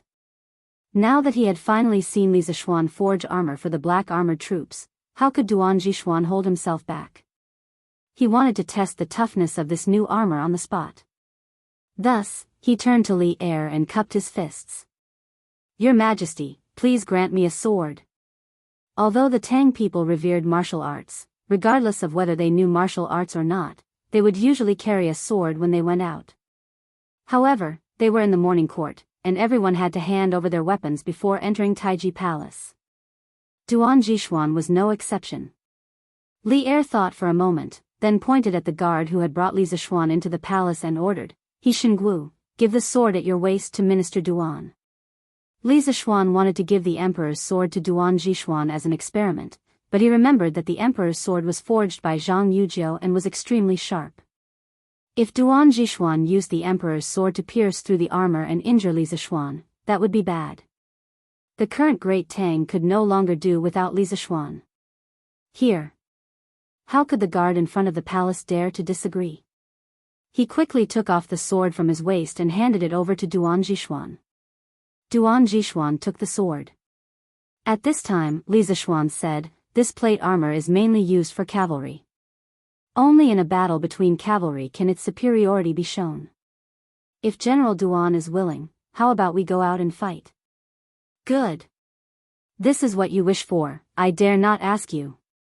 That was what Duan Jishuan was thinking, but he was too embarrassed to say it out loud. Now that he heard Li Zishuan mention it, he couldn't help but have a good impression of Li Zishuan. Yes. Good. Since that's the case, then please follow me to the drill grounds to watch the battle between official Duan and the Marquis of Yong'an. Hearing this, Li Er quickly went with the flow. The officials in the hall naturally had no objections to Li Er's words. Furthermore, the new plate armor that Li Zishuan had brought today had piqued their curiosity. To be able to watch a battle between a veteran and a new soldier, no one would be unwilling. A few moments later, Li Er led the officials to the drill ground on the northern side of the imperial city. This was the drill ground of the imperial army, and the choice of this place showed just how important this competition was to Li Er. At this time, Duan Jishuan was already wearing a Mingguang armor. He held a sharp sword in his hand and rode on a warhorse covered in armor. He was facing off against Li Zishuan with an imposing aura. This was basically a battle between an old cavalry and a new cavalry. Duan Jishuan represented the best cavalry in the world in terms of equipment and battle prowess. Li Zishuan relied on the new armor to become a new cavalry. Whether or not he could defeat Duan Jishuan, the legend of the strongest cavalry, would depend on the following battle. Marquis of Yong, and, for the sake of fairness, the two of us are not allowed to use internal energy in the following battle. How about we just compete with our moves? Before the battle began, Duan Jishuan suddenly said. The reason why he said this was, of course, to take care of Li Zishuan, this martial arts junior. Although Li Zishuan was now also in the Grandmaster realm, Duan Jichuan believed that he was also a veteran Grandmaster. Even if they were in the same realm, he could crush Li Zishuan with his advantage of experience. That was why he made this suggestion. However, Duan Jishuan did not know that Li Zishuan was now completely different from him in terms of realm. Especially a few days ago, Li Zishuan had an epiphany at the foot of the Cloud Mountain and touched the threshold of the Grandmaster late stage. Now, his strength was already above Duan Jishuan's. Li Zishuan heard this and did not refuse. He smiled and nodded, "Thank you for your kindness, General Duan." Without using internal energy, just using real swords and spears to compete with each other was more in line with the scene of cavalry charging on the battlefield. It was also better to test the effectiveness of plate armor on the battlefield. After his voice fell, Li Zishuan made a gesture, indicating that Duan Jishuan could start the attack. Hiya! Seeing this, Duan Jishuan's eyes flashed. He raised the long sword in his hand and then urged the warhorse under him. One man and one sword rushed toward Li Zishuan with an unstoppable force. Fast. From the moment Duan Jishuan urged the warhorse to the moment he rushed to within 30 feet of Li Zishuan, it was only the blink of an eye. Many officials on the sidelines, especially the civil officials, did not even have time to react. Duan Jishuan's long sword was about to touch Li Zishuan's neck. When killing an enemy on the battlefield, naturally, one had to directly attack the enemy's most vulnerable part. Cutting the throat with a sword was also the simplest and most effective way to kill the enemy. As the commander of the most elite cavalry in the world, Duan Jishuan's kung fu was indeed invincible in the world. Some of the generals could not help but secretly cheer for Duan Jishuan in their hearts. However, Li Zishuan's next reaction surprised everyone. He did not dodge, but directly used the lance in his hand to stab Duan Jishuan's neck. Blood for blood, a life for a life. No one had expected such a desperate fight to the death before the start of the competition. Clang. TSK. Not only did others not expect it, but Duan Jishuan, as one of the parties involved, also did not expect Li Zishuan to use such a method. When he saw Li Zishuan's lance coming toward him, Duan Jishuan quickly adjusted his position on the horse. His entire upper body was slightly tilted back, and Li Zishuan's lance was close to the bridge of his nose and stabbed behind him. After dodging, his sword that was originally going to stab Li Zishuan's neck could only be lightly brushed by Li Zishuan's neck, making a tisk sound. However, this brushing sword did not leave a single mark on Li Zishuan's neck. It was truly inconceivable. Just think about it, if the two of them had not dodged when Duan Jishuan and Li Zishuan had fought to the death, the final outcome would have been Li Zishuan's life and Duan Jishuan's death. This was the key to the strong defense brought by the plate armor. Duan Jishuan's attack did not succeed, so he quickly turned his horse around and slashed at Li Zishuan again. As a general who had fought on horseback for more than 10 years, Duan Jishuan's equestrian skills were naturally much better than Li Zishuan's. Before Li Zishuan had finished turning around, Duan Jishuan's incomparably sharp sword had already slashed at Li Zishuan's back. Clang! Li Zishuan, who was turning around, saw Duan Jishuan's movements from the corner of his eye. After hearing a whistling sound from behind him, Li Zishuan did not panic. Instead, he calmly shrugged his right shoulder and straightforwardly sent his right shoulder under Duan Jishuan's blade. Clang! The loud sound of metal clashing came from the drill ground. Li Er and the civil and military officials were all stunned. Who in the world would dare to use their shoulder to block a sword like Li Zishuan? But this was not the end. At this moment, Li Zishuan borrowed the force of Duan Jishuan's slash to support himself with one hand on the horse's back and actually completed a beautiful turn.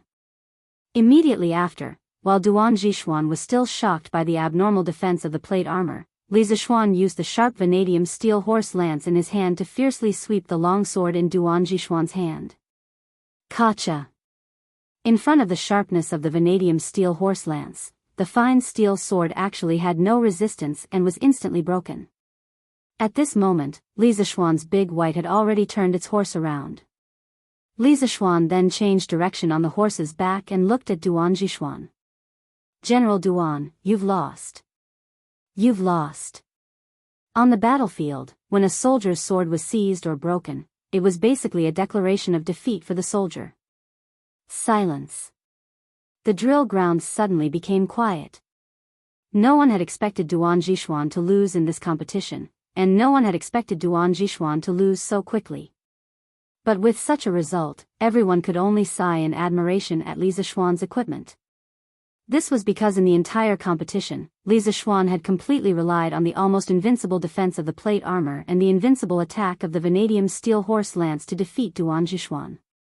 In terms of horsemanship, Li Zishuan was far inferior to Duan Zhishuan. In terms of strength, everyone also thought that Li Zishuan was inferior to Duan Zhishuan. Good. Good. Good. Good armor, good horse lance. This old man concedes defeat.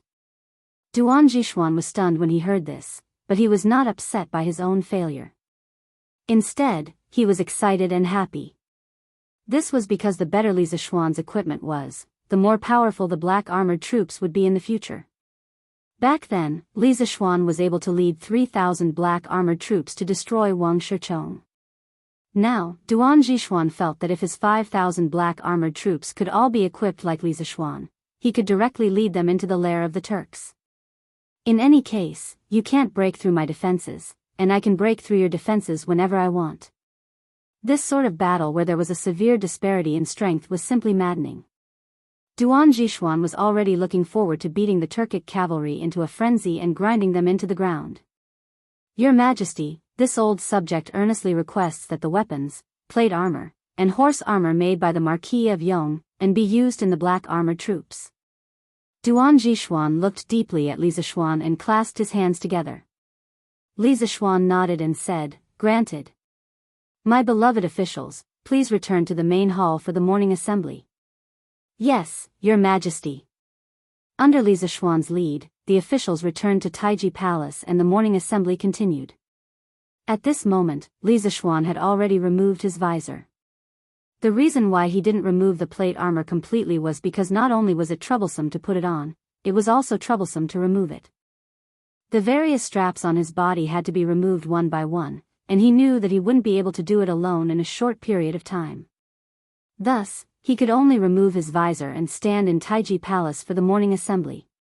It was just that it was strange for him to stand in front of the officials in such an attire. What do my beloved officials think of the plate armor and lance presented by the Marquis of Yong and today? In the morning assembly, Li Zishuan asked calmly. When everyone heard this, they couldn't help but recall the duel on the training ground. Qing Yaojin couldn't suppress the excitement in his heart, and he was the first to step forward and laugh heartily. Your Majesty, this old subject thinks that the plate armor and lance are very good. First of all, the plate armor can't be pierced by ordinary swords and sabers. It's like wearing a tortoise shell, and no one can hurt you on the battlefield. With this plate armor, our soldiers will die a lot less in the future. Moreover, this lance is too powerful. If we charge into the enemy's formation with this thing and chop the enemy's spears and swords into pieces, how will they fight back then? At that time, who will be a match for us?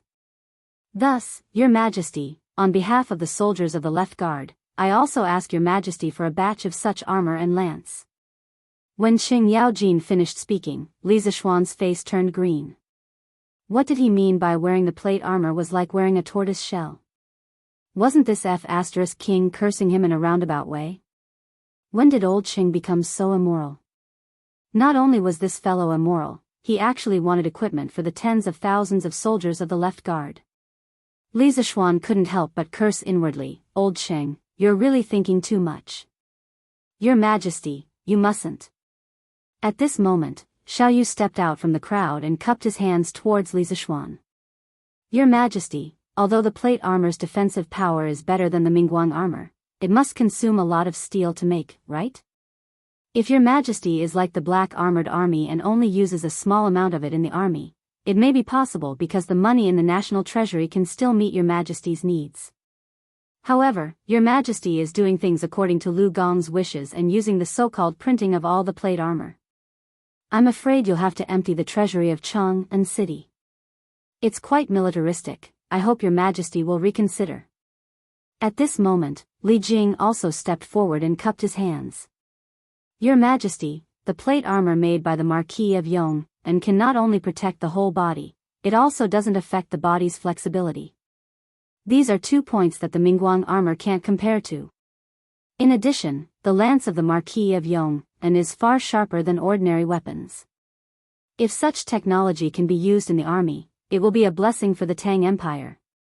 However, your Majesty must also control your actions.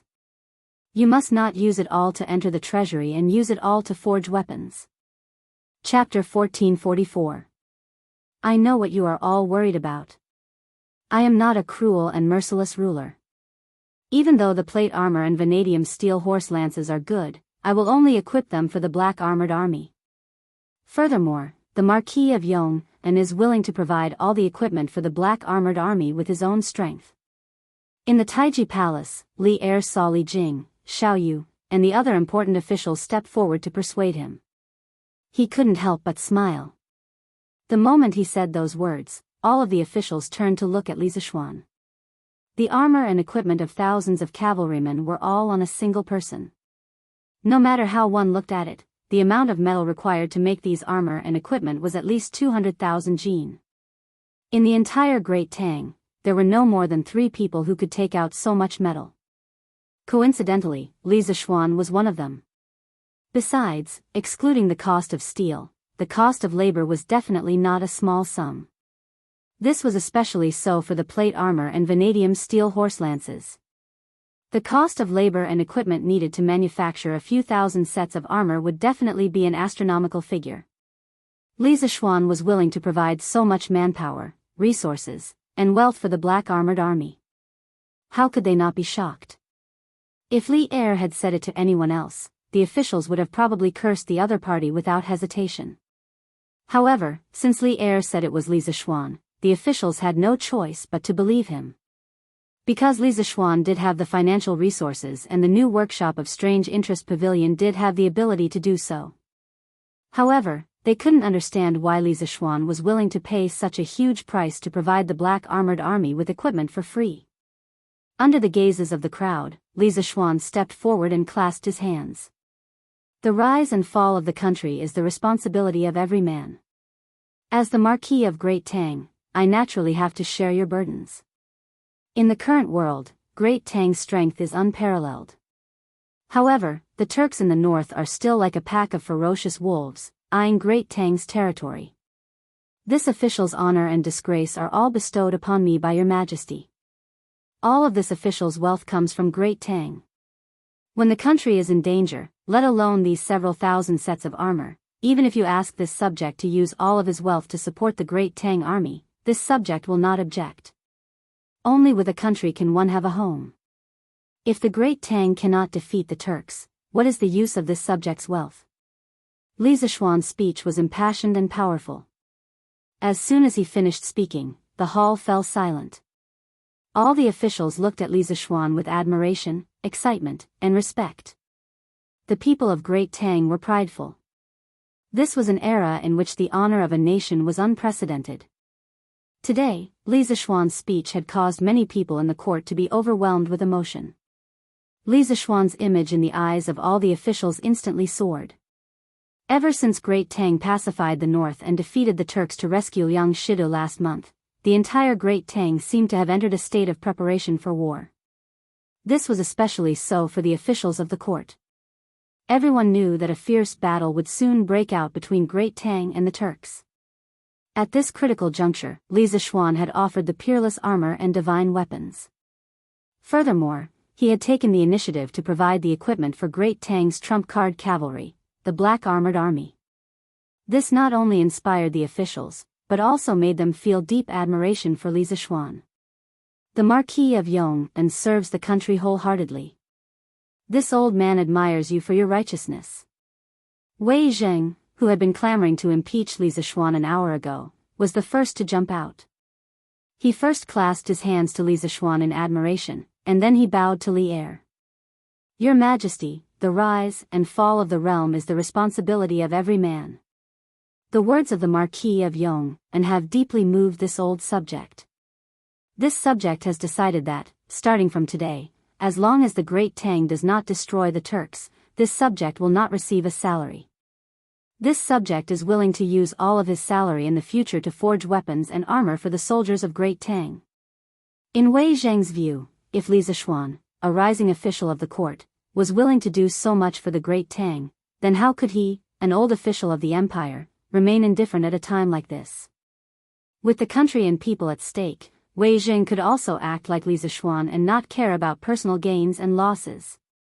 Imperial Father, this son is willing to take out half of the Eastern Palace's allowance each month to buy weapons and armor for the soldiers of the Great Tang. Li Qingxian, who had been standing below Li Er, stepped forward and clasped his hands. As the heir to the throne of the Great Tang, his words had an extraordinary meaning. Your Majesty, this subject is also willing to cut his own salary to support the Great Tang in the war against the Turks. At this moment, Fang Xianling and Du Ruhui stepped forward and clasped their hands towards Li Er.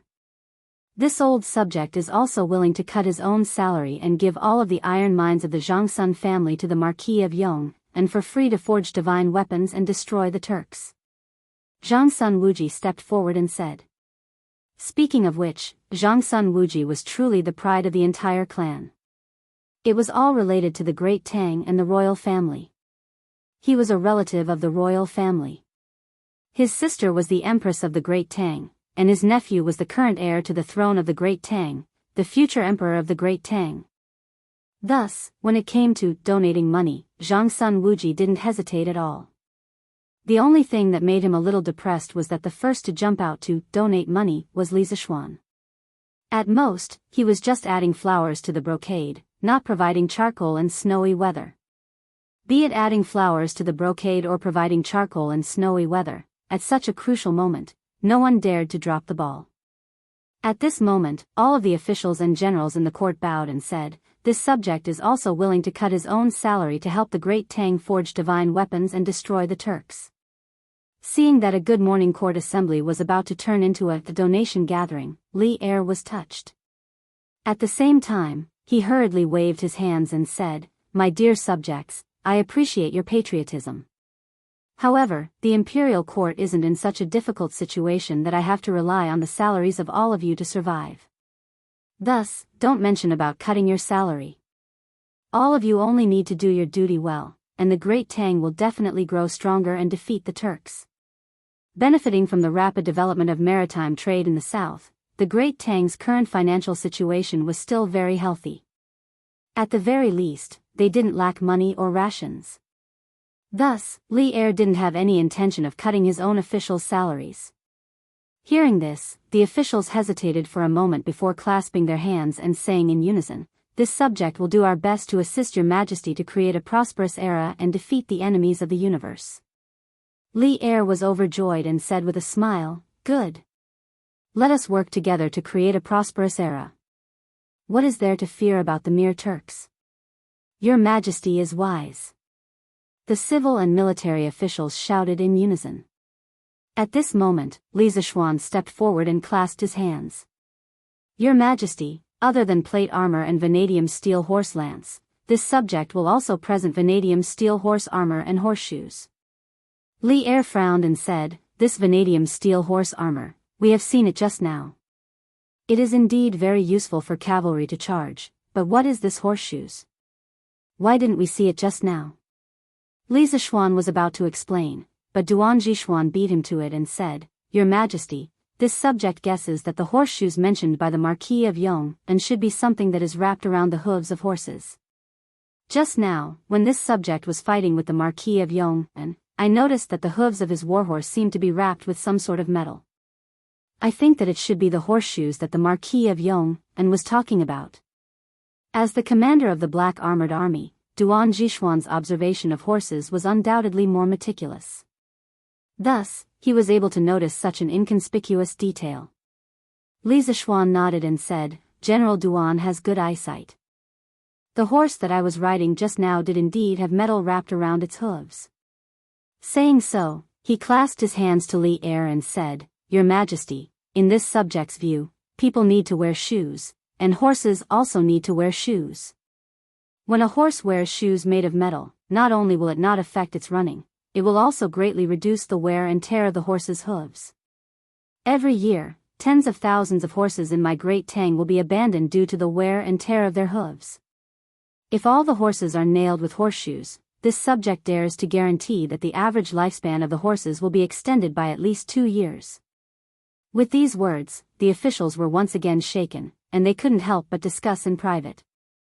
A moment later, Xiao Yu stepped forward and said, "Your Majesty, if the Marquis of Yong'an's words are true, then this subject suggests that we immediately implement horseshoes in the army. Every year, tens of thousands of warhorses are eliminated due to the wear and tear of their hooves, and this is especially true for the warhorses on the front lines. If horseshoes can really protect the hooves of the horses, it will save the Great Tang countless amounts of money every year. At the very least, we can save 20% of our military expenditure." As the butler of the Great Tang, Xiao Yu helped Li Er manage the country's purse. He knew better than anyone else just how much of the annual expenditure of the imperial court on the military was used to purchase warhorses. Thus, when he heard Li Zishuan introduce the use of horseshoes, Xiao Yu was more excited than anyone else. Military expenditure will be reduced by 20%. Hearing these words, not only did many of the officials in the imperial court reveal expressions of shock, even Li Er, who was seated at the head of the table, could not remain calm. Old Li straightened his body and looked at Li Zishuan, asking, "Marquis of Eternal Peace, are you certain that not only will this horseshoe not harm the horseshoe, it will instead protect the horseshoe?" Li Zishuan clasped his hands and said, "This subject is extremely certain.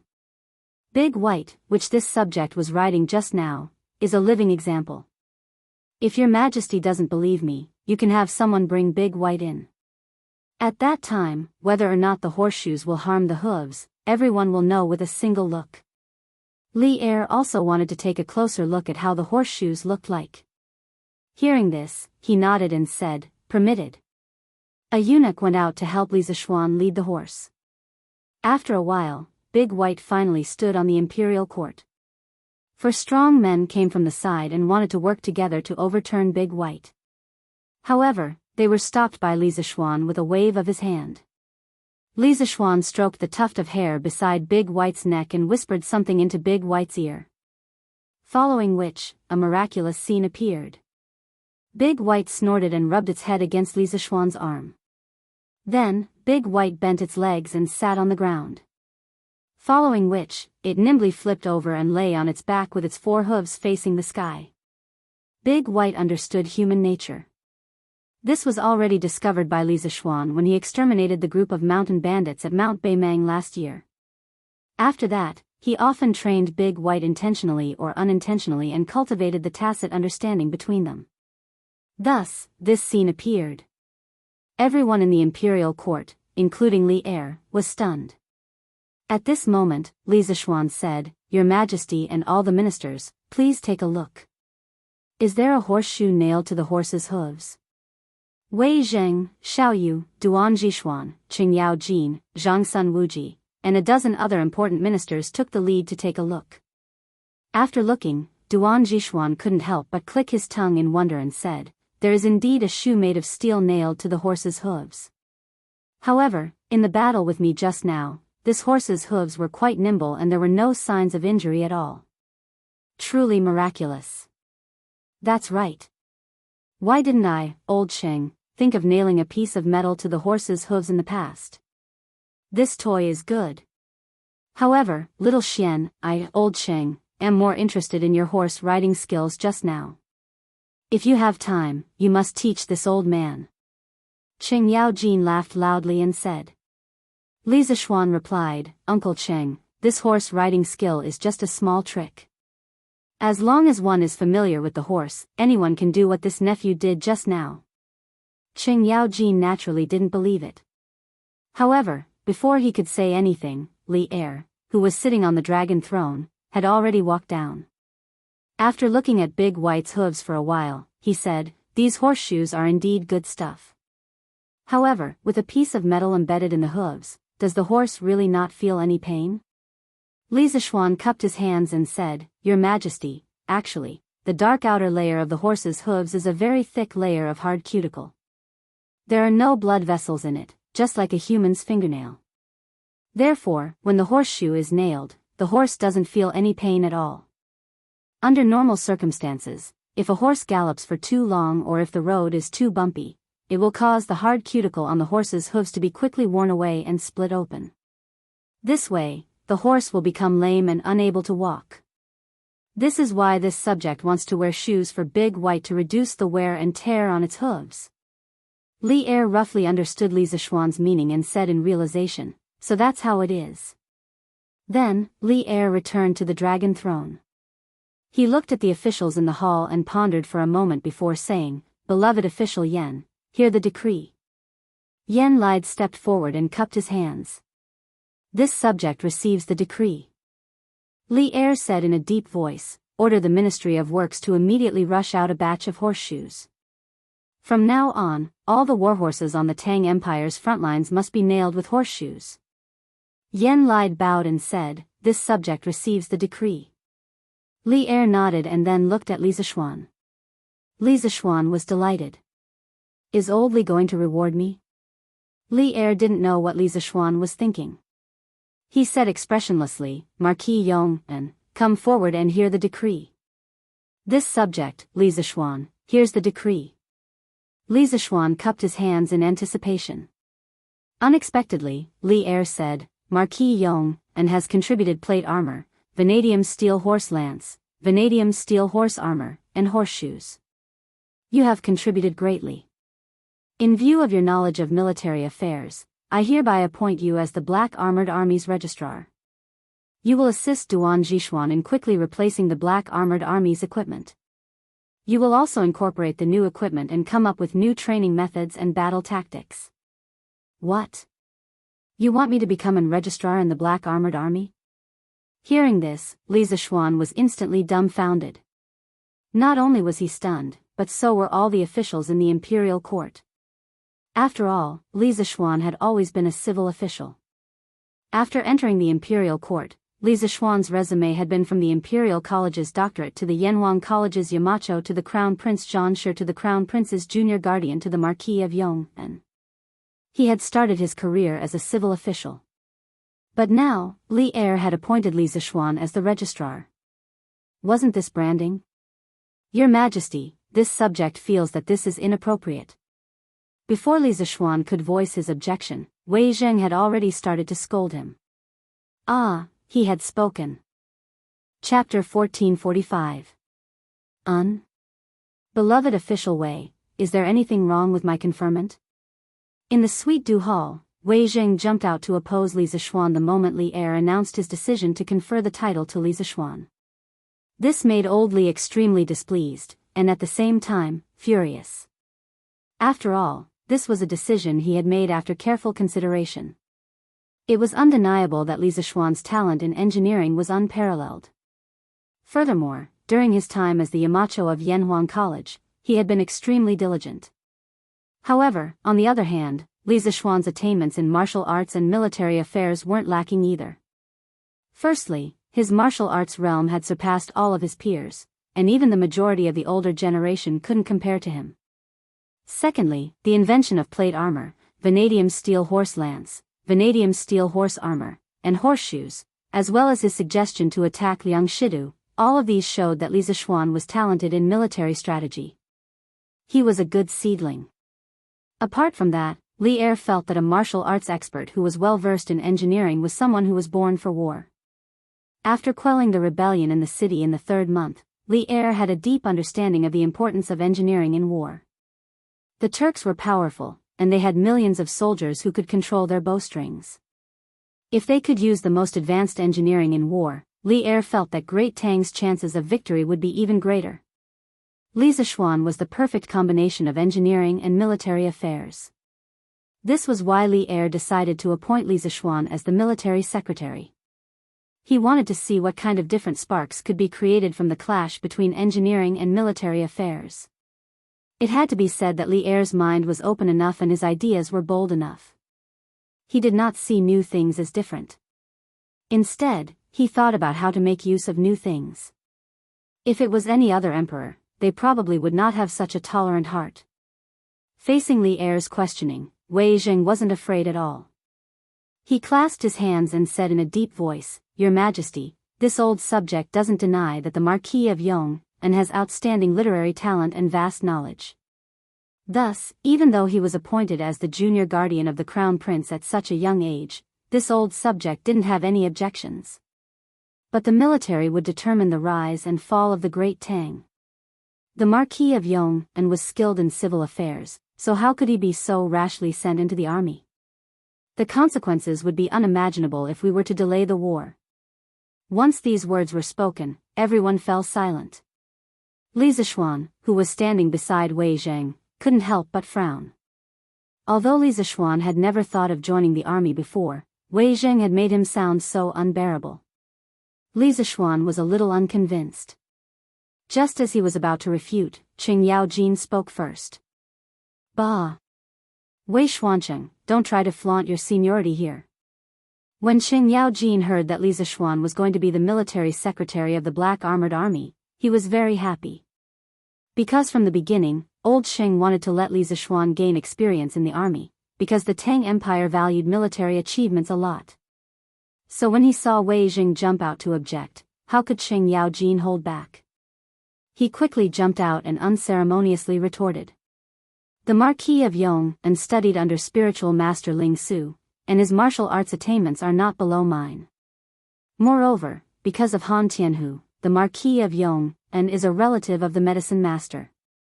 If he wants to learn the art of war, won't he be able to learn it at any time? Also, the previous rebellion in Guan City and the punitive expedition to Liangshidu, these two battles were won so smoothly because of the Marquis of Yong and's contributions. Such a good general seedling, why did you, Wei Xuancheng, call him a weak scholar who doesn't know anything about military affairs?" Li Jing, who rarely attended morning court, didn't expect to be used as a scapegoat. He couldn't help but shake his head, but he didn't refute. If it was really as Qing Yaojin said, if Li Zishuan wanted to ask him for advice on the art of war, he probably wouldn't refuse. Wei Zheng's face flushed red as he refuted, "Duke Lu, you are twisting words and forcing logic. During the rebellion in Guan City and the punitive expedition to Liangshidu, the Marquis of Yong and did make a great contribution, but that was only behind the scenes planning. The Marquis of Yong and is not good at war. If His Majesty forcibly places the Marquis of Yong and in the Black Armored Army, it will only backfire." In fact, the reason why Wei Zheng was so vehemently against Li Zishuan joining the army was because he had a certain selfish motive.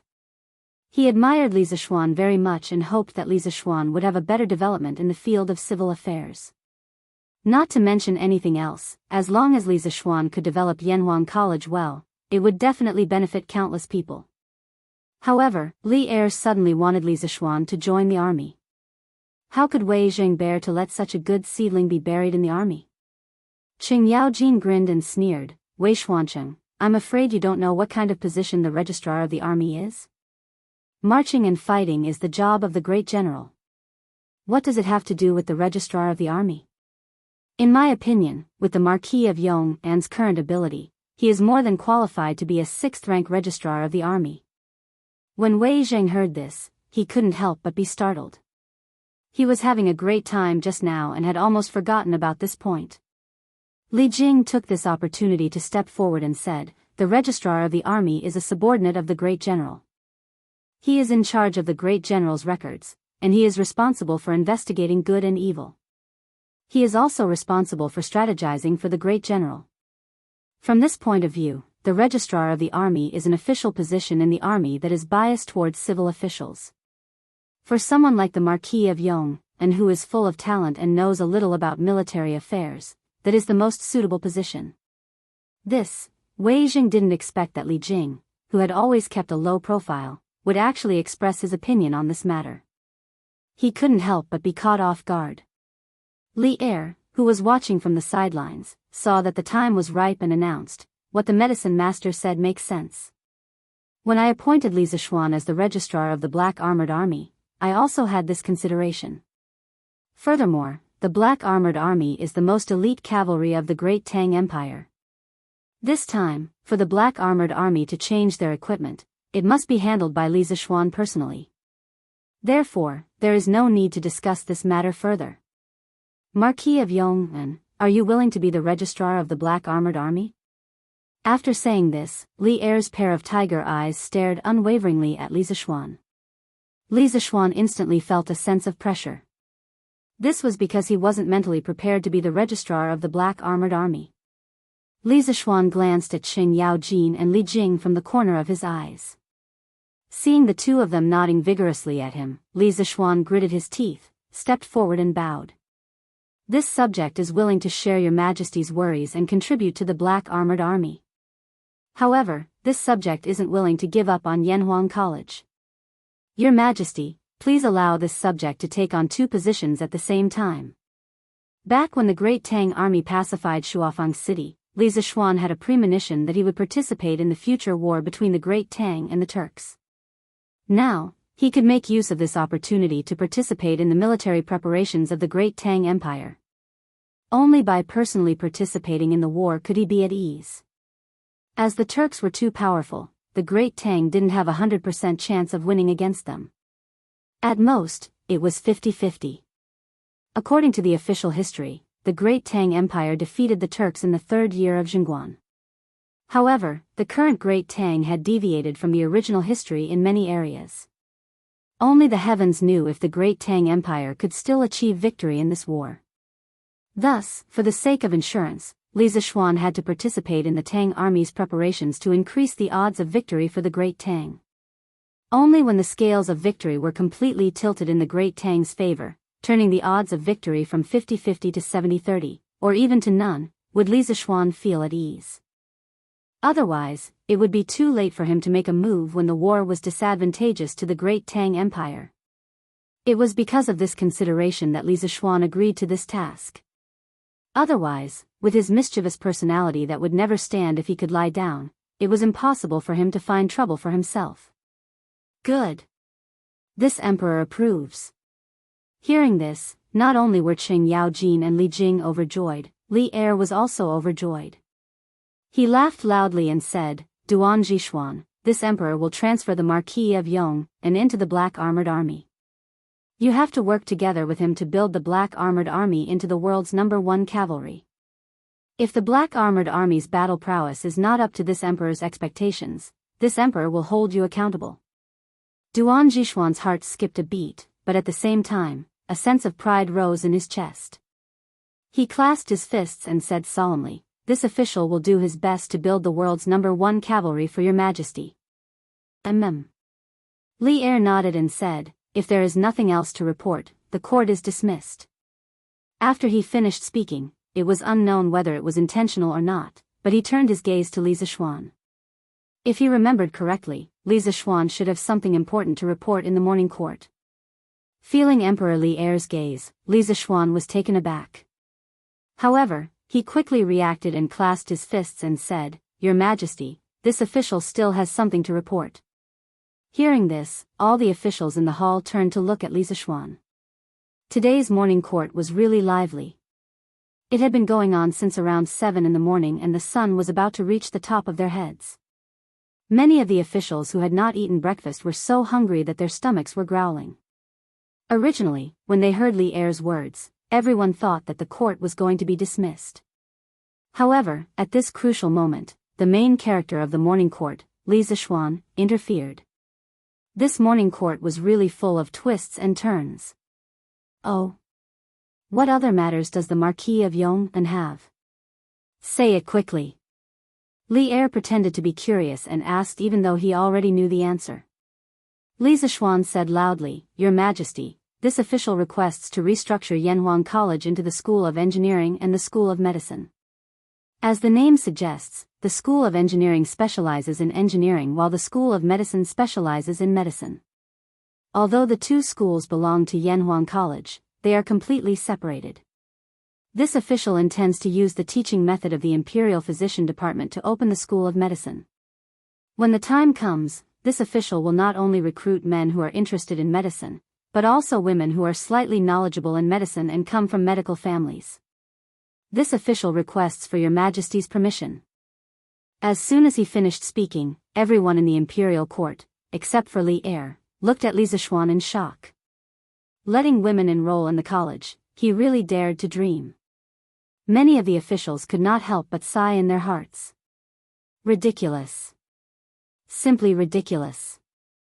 Kang Yingda stood up angrily and reprimanded, Marquis Yong, and, "This old man will not stop you if you want to develop engineering in Yunshan, because your engineering can indeed bring a lot of convenience to the people of Tang Empire. But to let male and female students cohabit in the same college, this old man will definitely not agree. Since ancient times, there has always been a difference between men and women. If men and women are allowed to study together in the same academy, not only will it be immoral, it will also go against the Confucian school's 5 relationships, and it will also ruin the reputation of women. This old man will definitely not agree to this." As a descendant of Confucius, Kang Yingda was naturally the staunchest defender of Confucianism. Although he was different from those narrow-minded scholars who rejected other schools of thought, he would not make any concessions in terms of the moral principles of men and women. Li Zishuan retorted, "Chancellor Kang, I have already said that before the School of Medicine enrolls students, I will order people to completely separate the School of Engineering from the School of Engineering. In the future, this School of Medicine will be like the Imperial Physician Department, specializing in cultivating doctors who are interested in medicine. There will be no gender distinction in front of doctors, and the Imperial Physician Department will also recruit many female students every year. Why can't my School of Medicine enroll them?" Although he did not get along well with Kang Yingda in the past, today he was only discussing the matter as it was and not specifically going against Kang Yingda for revenge. Kang Yingda did not back down and said, "The Imperial Physician Department is the Imperial Physician Department, your School of Medicine is the School of Medicine. The Imperial Physician Department recruits female students to cultivate female medical officers for the nobles in the palace. Why does your School of Medicine recruit female students?" Li Zishuan replied, "Of course it is to treat the common women. The Imperial Physician Department trains female medical officers for the nobles in the palace, so why can't the School of Medicine train female doctors for the common women?" Bao Gu of the Eastern Jin dynasty had excellent medical skills and was meticulous. She was good at acupuncture and was famous for treating tumors and warts. She followed her husband Gu Xinwang to Mount Luofu in Guangdong for a long time to refine pills and practice medicine. She treated the people and helped the people. Her reputation spread far and wide in the Lingnan area and her name went down in history. As a great scholar, why can't Chancellor Kang tolerate the thousands of female doctors who aspire to become Bao Gu in his eyes?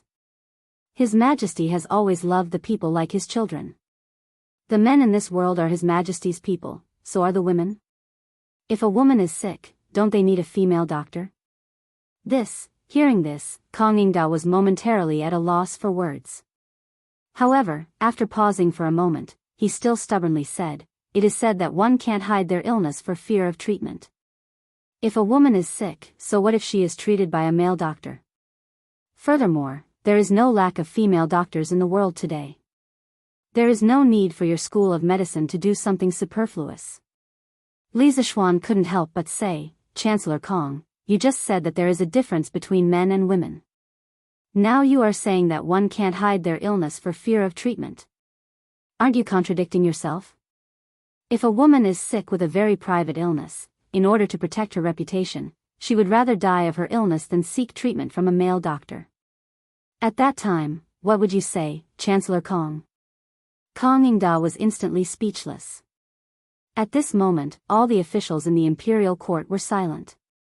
Firstly, Li Zishuan had entered the palace today to present plate armor, vanadium steel horse lance and other new equipment. He had also shouldered the logistics of the Black Armored Army by himself, greatly increasing the military strength of the Black Armored Army. No one could deny such a contribution. At this time, if they stood out to reject Li Zishuan's suggestion, it would seem unreasonable. Secondly, which family didn't have a woman? Li Zishuan's words were right. Some women's private illnesses were indeed not suitable for a male doctor to treat. Therefore, in their hearts, they actually hoped that Yanhuang College's School of Medicine could cultivate more female doctors. Chapter 1446. In this debate regarding Yanhuang College's recruitment of female students, Li Zishuan won by a very small margin. The reason for his victory was mainly because Li Zishuan had performed a great service today. In addition, there was the precedent of the Imperial Medical Department. As long as Yanhuang College separated the medical department, it was basically equivalent to a second Imperial Medical Department. The only difference was that the Imperial Medical Department served the Imperial Court, while his Imperial Medical Department served the common people. After Li Er announced in front of the civil and military officials that Yanhuang College's medical department could recruit female students, he ordered the court to withdraw. The civil and military officials, who had long been hungry, hurriedly withdrew from the Taiji Palace and returned to their homes. Marquis Yong'an, have you thought it through? Do you really plan to join the Black Armored Army? Wei Jing suddenly asked when he passed by Li Zishuan. Li Zishuan stopped in his tracks and nodded. That's right. This marquis has already decided. Cavalry is what we need the most in the grasslands. If we can build the Black Armored Army into an invincible force, our chances of victory in the future war with the Turks will be much higher. When Wei Zheng heard this, he still felt that Li Zishuan was taking things for granted. He shook his head and sighed deeply. AI. You're still thinking too simply. The situation on the battlefield is ever-changing and complicated. It's not that easy to deal with. You're full of talent. You should be concentrating on teaching and educating people, but now you're going to join the Black Armored Army. What a pity. What a pity. After saying this, Old Wei sighed and left with his hands behind his back. Li Zishuan wanted to refute, but Wei Zheng had already walked far away. However, Wei Zheng's attitude towards him now seemed a little strange. It felt like heroes sympathizing with each other. This made him feel a little puzzled. He thought to himself, when did Wei Zheng start treating me so well? Hey! Little Xian, don't listen to Wei Xuanqing's nonsense. While he was deep in thought, Qing Yaojin's laughter suddenly came from behind him. Old Qing quickly walked to Li Zishuan's side and said, Wei Xuanqing, that stubborn old man, wants to keep you in the court to promote culture and education so that you can be an upright civil official whose name will go down in history. But Xiao Xian, with your martial arts and strategy, wouldn't it be a pity if you don't help our Tang Empire pacify the four sides? Aya, it's a pity that His Majesty didn't arrange for you to join this old man's left guard camp. However, Duan Ji Xian's Black Armored Army isn't bad either. It's a good place to gain experience. Little Xian, you definitely won't regret going there. Old Sheng had always had high hopes for Li Zishuan when it came to military affairs. However, Li Zishuan wasn't interested in joining the military in the beginning. In addition, he was the only child of the old Li family, so Old Sheng couldn't persuade him. Now, with Li Er's push, Li Zishuan had finally entered the military. Old Sheng was happy from the bottom of his heart. After all, in his opinion, how could promoting science and education be more satisfying than going to war and killing enemies? When Li Zishuan heard this, he smiled slightly and said, This nephew understands. As the saying goes, men should be hot-blooded. Serving the country isn't just one way to promote science and education. Going to war and killing enemies is also considered serving the country. Haha. Little Xian is right. However, you're proficient in both civil and military affairs. Even if the situation is special, it's best that you don't fall behind in both civil and military affairs. Qin Xiong had unknowingly followed behind the two of them and chuckled. He looked at the problem more comprehensively and profoundly than Qing Yaojin. He knew that Yanhuang College was likely to become Li Zishuan's strong foundation in the Tang Empire in the future. Therefore, he felt that while Li Zishuan joined the military, he shouldn't give up on Yanhuang College's career. After all, since ancient times, the country had been founded by martial arts and ruled by civil letters. Once the world was completely settled, the role of military generals in the imperial court would become smaller and smaller. At that time, promoting science and education would be the way to go. Uncle Qin, you're right. This nephew is indeed planning to do so. Li Zishuan nodded and replied. That's for the best. The few of them left the palace and went home separately. As Li Zishuan's main task for joining the Black Armored Army this time was to let the soldiers of the Black Armored Army get used to the new equipment and practice the tactics that were compatible with the new equipment. However, the Black Armored Army only needed a few sets of the new equipment and was far from being able to mass-produce them. Therefore, Li Zishuan wasn't in a hurry to report to the military camp and be on duty. After handing over the plate armor and lance to Pang Feiji, Li Zishuan urged his horse and headed towards the east gate of Chang'an City. However, as he was wearing plate armor when he entered the city in the morning, he was still recognized by many citizens. Therefore, as he walked on the streets, many citizens stared at Li Zishuan without blinking as if they were looking at a rare species. Li Zishuan felt uncomfortable being stared at like that. Therefore, he hurriedly increased the speed of his horse, wanting to leave Chang'an City as soon as possible. Nay, Boss Lin? When he was about to reach the Yanqing gate, Li Zishuan suddenly saw a familiar person through the window of a carriage beside him. He stopped his horse and greeted him. That's right, this person was the first batch of members of the Yan Huang Chamber of Commerce, Lin Wenyuan. Li Zishuan could still remember Lin Wenyuan's son, Lin Hao, calling him Grandmaster in order to fool the guards and watch the fireworks on Yunshan Mountain. Marquis? You just finished your morning court session, right? I was just about to go to Yunshan Mountain to visit you. Lin Wenyuan was shocked when he heard that. He hurriedly asked the coachman to stop the carriage, opened the curtains, and jumped off the carriage. He cupped his hands and greeted Li Zishuan. As everyone knew, although Li Zishuan was a noble, he did not attend morning court sessions. Moreover, after Yanhuang College was built last year, Li Zishuan did not live in Chang'an City.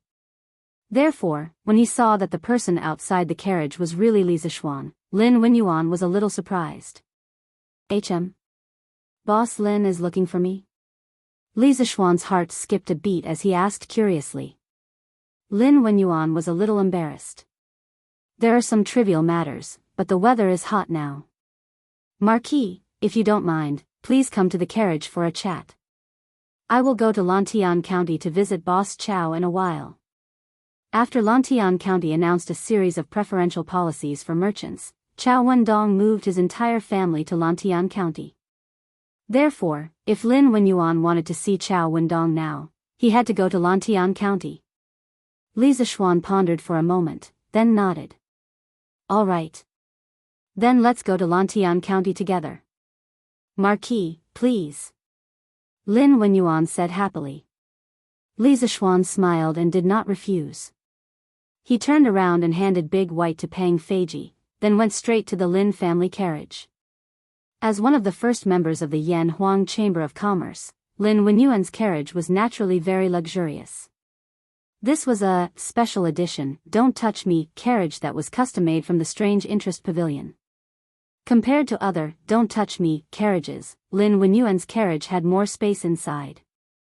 Of course, the interior was also more luxurious. Although this was the case, Li Zishuan did not have the time to care about this. After he sat down, he directly asked, Boss Lin, what do you want to talk to me about? Can you say it now? Lin Wenyuan immediately smiled apologetically. Marquis, please forgive me. You have to waste your time on me despite your busy schedule. I feel very uneasy. Li Zishuan waved his hand and interrupted. There's no need to be so courteous. I've known Boss Lin for a long time. Boss Lin, if you have something to say, just say it. Lin Wenyuan knew that Li Zishuan was the kind of person who did not like to beat around the bush. Hearing this, he said directly, Marquis, it's like this. This morning, I heard that you created a kind of immortal carriage that does not require human or animal power to move quickly. Is this true? Li Zishuan could roughly guess what Lin Wenyuan wanted to say. His eyes flashed and he said, "That thing is not called an immortal carriage. There are no immortals in this world. That carriage is called an electric bicycle. I modified the original bicycle and changed it from the front wheel to the rear wheel. Then, with the help of the workshop's special electric motor and lead-acid battery, the bicycle can rely on electricity to move quickly." As for the name, immortal carriage, that the people gave to the electric bicycle, although it sounded very domineering, Li Zixuan did not like it because he felt that the name contained too much superstition. Even though his soul had somehow transmigrated to the Tang dynasty, Li Zixuan still did not believe in the existence of immortals in this world. Therefore, he would definitely not use the name, immortal chariot, in the future. Especially now that engineering had developed to a certain extent, many people had begun to truly understand this world. Li Zixuan did not wish to become a theologian when all his students had become propagators of engineering. "I see." After listening to Li Zixuan, Lin Wenyuan could not help but be enlightened. Then, he asked tentatively, "Marquis, I wonder if you plan to sell this electric bicycle to the public in the future?" Li Zixuan's eyes narrowed. He thought for a moment and said, "If the electric bicycle wants to run for a long time, it must be charged with lead-acid batteries. Before the power lines are widely available, the electric bicycle cannot be sold." Lin Wenyuan was a little disappointed when he heard this. Li Zixuan saw this and asked, "It seems that Boss Lin wants to make money from the electric bicycle?" "No, no, no." Lin Wenyuan was shocked and quickly waved his hand. "Marquis, please understand. I did not mean that. The bicycle that the workshop made previously has already made me a lot of money. I do not dare to have any other thoughts. Now, I just want to help Marquis with his worries." "Help me with my worries? What do you mean?" Li Zixuan was puzzled.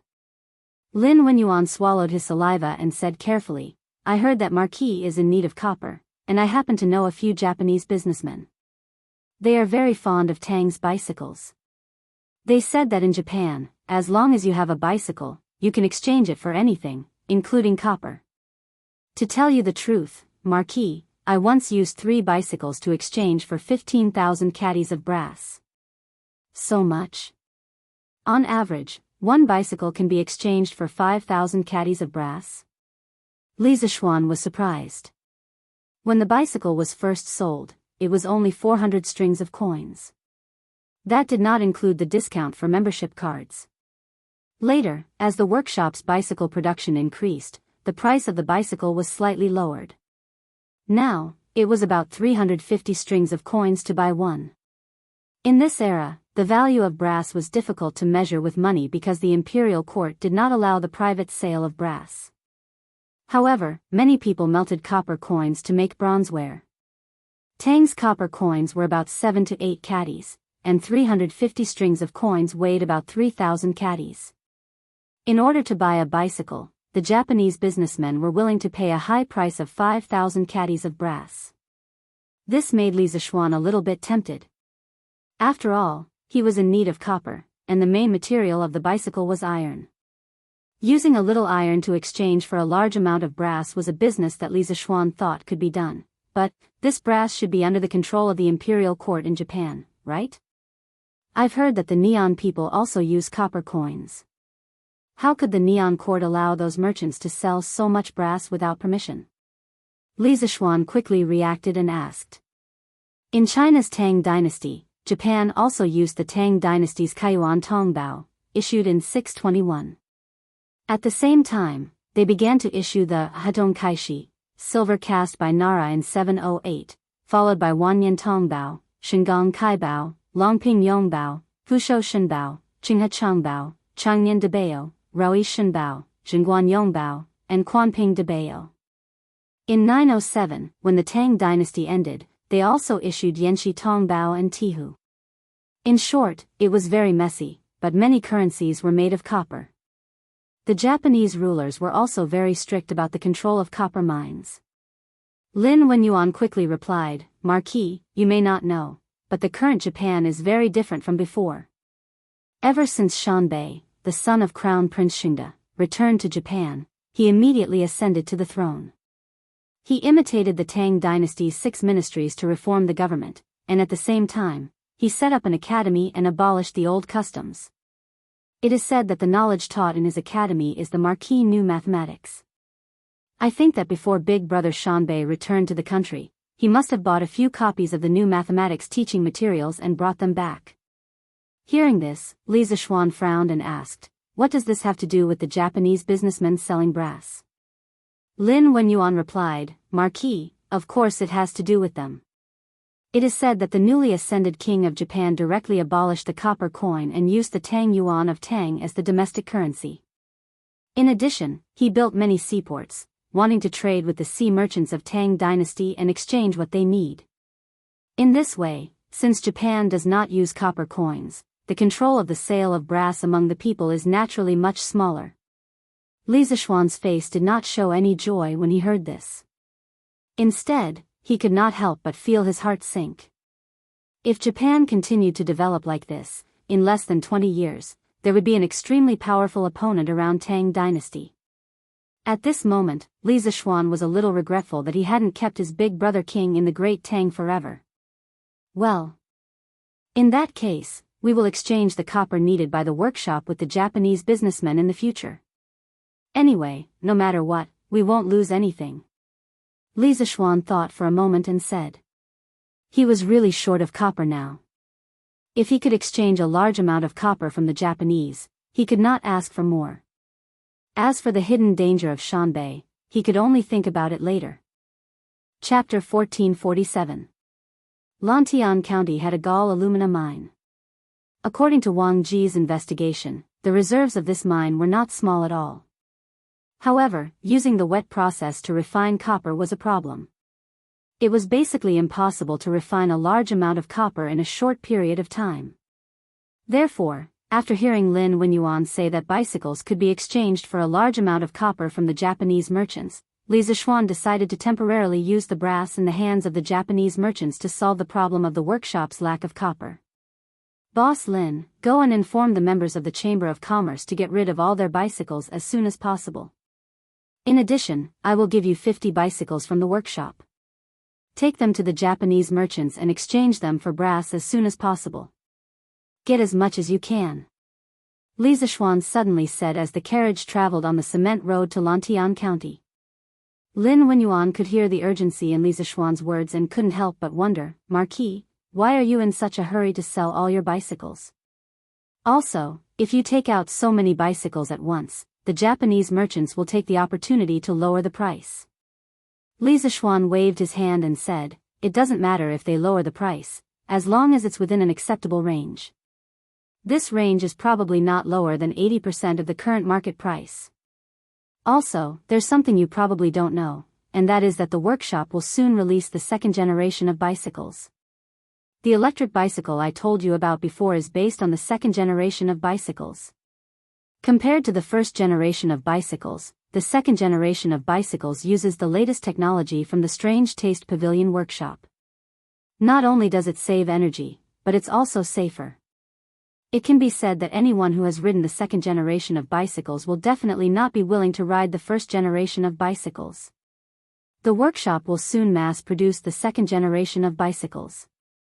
When that time comes, the demand for the first generation of bicycles will definitely decrease. If you don't hurry up and get rid of all your bicycles, you'll have to sell them at a lower price in the future."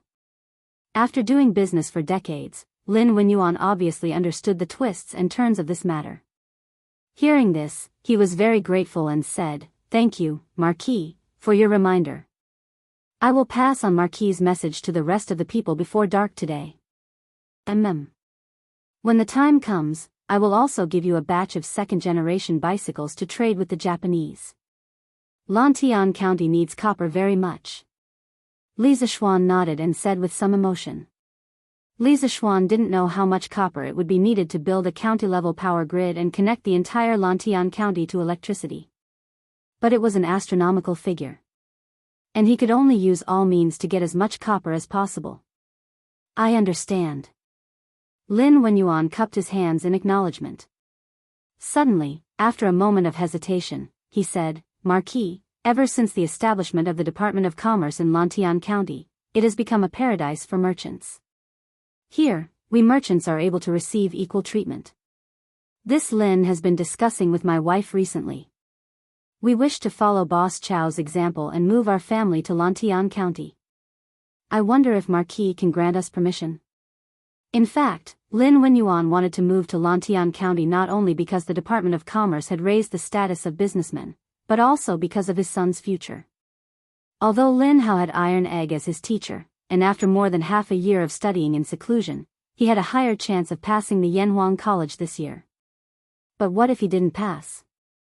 If that really happened, Lin Wenyuan planned to send Lin Hao to the county school in Lantian County. Moreover, hearing that Li Zishuan needed brass, it was obvious that he wanted to connect the entire Lantian County to electricity. That way, Lantian County would become more dazzling than Chang'an City. When that time came, many people from other counties would want to move to Lantian County. Oh. Mr. Lin also wants to move to Lantian County? That's good. You can move directly. The conditions for moving to Lantian County are still very generous. Li Zishuan heard this and said with some surprise. Thank you, Marquis. Lin Wenyuan cupped his hands and said. With Li Zishuan's words, it would be much easier for him to move to the county office later. What? You want to go to the Black Armored Army to be a clerk? Returning to the Marquis's mansion in Lantian County, Li Zishuan told the two elders in detail what had happened in the morning court. After Madame Li heard it, she was almost scared half to death. After all, she and Li Zishuan only had this one son. In the early years, Li Zishuan had followed spiritual master Lingxiu into the mountains to nurse his body because of his weak body. But now that Li Zishuan was healthy and had made a name for himself, how could Madame Li accept this? Li Jingma's face also froze. Although he did not panic like Madame Li, in those eyes that had experienced the vicissitudes of life, he could not help but reveal a deep sense of worry. Mother, don't worry. The registrar of the record is in charge of all the documents and records. He is also in charge of planning and giving advice to the general. He won't lead the troops to charge and break through enemy lines, so there won't be any danger. Now that the Tang Empire and the Turks are at daggers drawn, a war is likely to break out. I have learned some skills from my master. If I don't use them now, when the Tang Empire is trampled by the foreign tribes one day, not only will I regret it for the rest of my life, but my master will also not be able to rest in peace. Li Zishuan patted his mother's hand and patiently persuaded her. Madame Li was about to say something, but Yi Guizhong said at this time. Little Xian is right. Back then, how heroic was spiritual master Ling Su. He single-handedly fought against hundreds of Turkic wolf cavalry, causing the alien races to tremble in fear. As the last disciple of spiritual master Ling Su, little Xian couldn't be a coward and do nothing when the kingdom war was about to arrive. Moreover, His Majesty has transferred little Xian into the Black Armored Army, the most elite cavalry of the Tang Empire. This shows that His Majesty has high hopes for little Xian. How can this imperial favor be easily rejected? Madame Li was not an unreasonable person. She understood the general principles, but when it came to her son, she would rather be muddle-headed. At this time, her eyes were red. Father, Yuzhu doesn't care about imperial favor. Little Xian is my child. I would rather he be useless for the rest of his life than risk his life. After saying that, she nervously held Li Zishuan's hand and said, Little Xian, you are the only son of our family. According to the laws of the country, you don't have to join the army. Go and talk to His Majesty now and reject this job, okay? A mother's love is great, but sometimes, a mother's love is selfish. Looking at the nervous and concerned Mrs. Li in front of him, Li Zishuan didn't feel good in his heart. Humans aren't plants and can't be emotionless. After spending more than a year together, he had long regarded this woman in front of him as his biological mother in this life. After a pause, he adjusted his mood and said, Mother, I know you are doing this for my own good. But I have a reason to join the Black Armored Army. Currently, my workshop has created a type of armor that is especially suitable for the Black Armored Army. It can greatly increase their battle prowess. I have to help them adapt to this new equipment and practice new tactics. But don't worry, I am just an insignificant member of the army, not a general. I don't have to lead troops into battle, and I won't be in any danger. In fact, I don't want to be rich in this life. I only hope to protect my family and let the people around me live in peace and happiness. Now that the enemy is before us, if I am afraid of the slightest thing, and if the Tang Empire is defeated by the Turks, when the country is destroyed, the millions of families in the Central Plains will be massacred by the foreign races. No one will be spared. Mother, do you really want to see that kind of scene? After listening to Li Zishuan's description of the terrifying scene, Madame Li couldn't help but tremble. She hurriedly shook her head and said, Mother. Of course I don't want to see that kind of scene. But little Xian, there are many famous generals in the imperial court. Even if you don't go, it won't affect the overall situation, right?